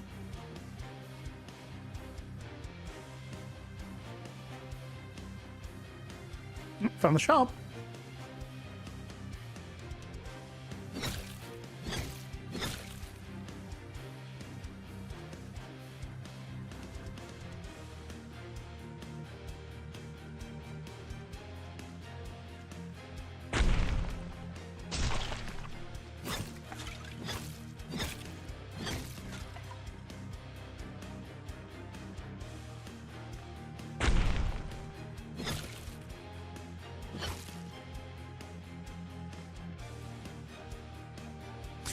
Okay. Still no crash. Whoop.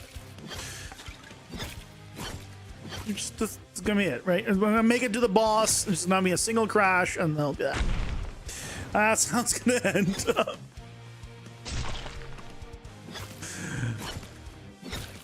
I love it when I can't recreate issues.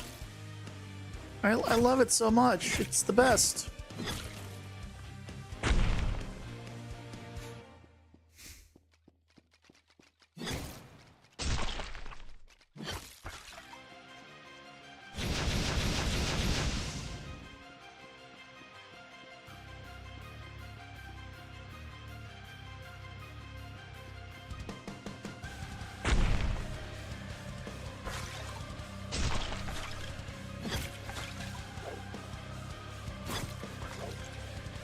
Okay, well, we're halfway there.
I'm trying to like look at everything that's going on, see if I can spot anything that seems odd.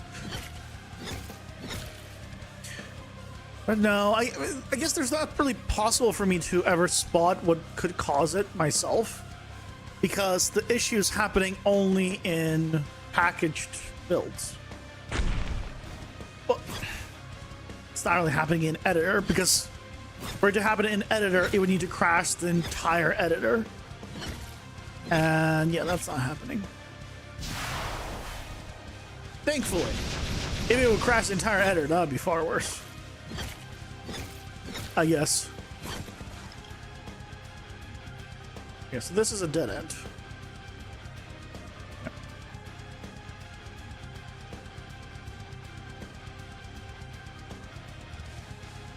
Let's find the way we haven't gone yet.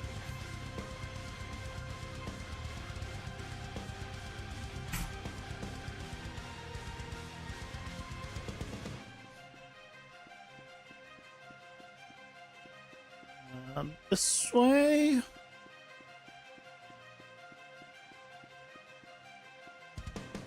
Just saw one fall down. That's funny.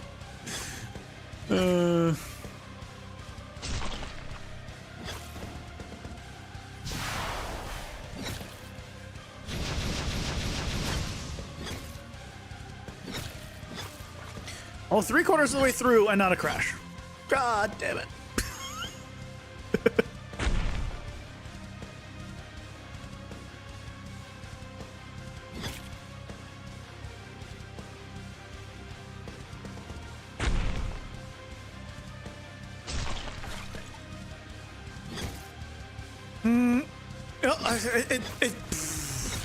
I guys, for a split second, it had a slight freeze. I got excited.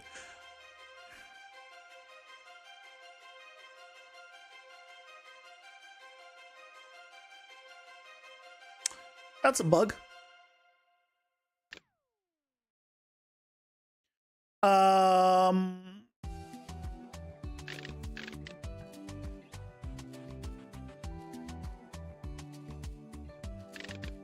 I guess my setup for when you run out of cards. How did I run out of cards? That shouldn't be possible.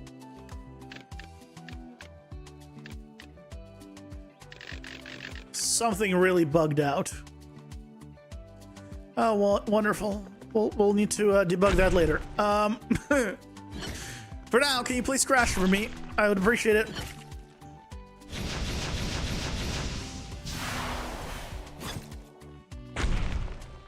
Well, it doesn't seem like it will. So...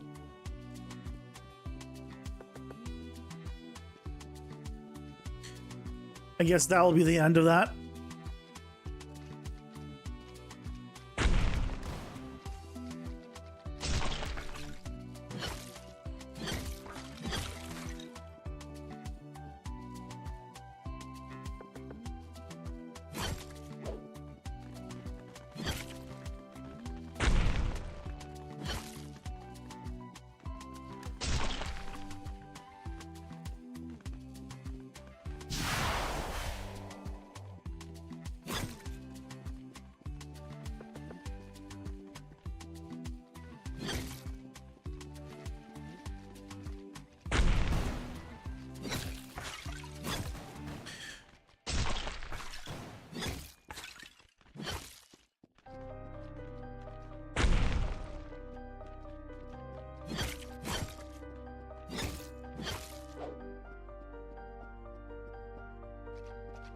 Okay, this is finally the first time we saw this level.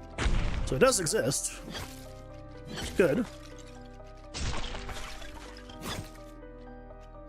Okay, and there's the boss portal. So we've now gone to enough where... Okay, well, we could try doing... This is the last hurrah, is just running around.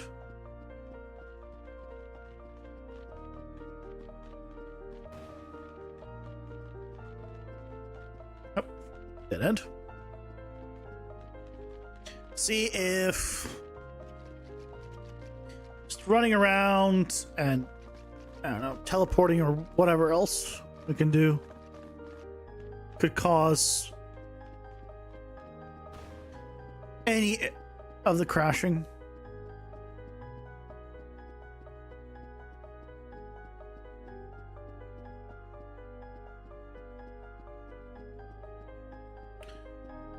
No. No more mobs there. Okay, well. Gonna get to crash. I mean, I guess, yay? Not really, right? The whole point of this is we needed to crash because we need to know why it crashed on the shipping build. It is what it is. Okay, well, I'll probably tomorrow morning, I'll probably see if I can get it to crash on the debug builds again. If I can, great. If I can't, then I got stuck again. then it will be what it is. Right. It'll be what it is. But I'll try to get it fixed. But no stream tomorrow, just because I feel like you guys should spend New Year's not with me. Go watch someone else. Like watch Co-Carnage is great. Other than that, I'll be back probably on the 1st, probably on New Year's Day, which is Thursday. So tomorrow's Wednesday, no stream, and then Thursday back. And we continue on as normal. Thursday might be also a longer stream. Maybe. There's some stuff I need to do, to be fair. So maybe not. We'll see. We'll see. Freaking ads. Ad alert, we will pause it.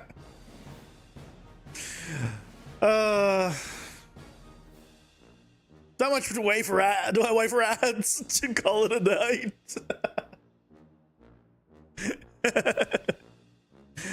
I guess I will. So everyone can hear me. Everyone.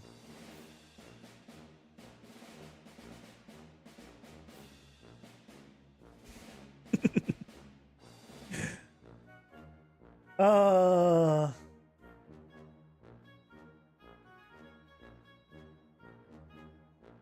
see. Oh.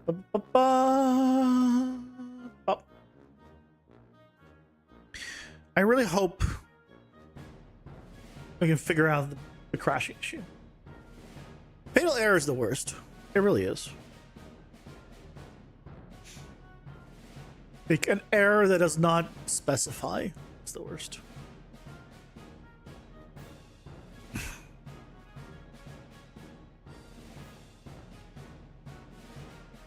Oh well. But that's over. I want to wish you all a happy new year. Whether I see you guys on New Year's Day or not, either way, I hope you all have a wonderful New Year's celebration. Or, you know, if you're not doing much, then I still hope you have a good time regardless. And I'll see you guys in the new year. Take care, everyone. Bye-bye.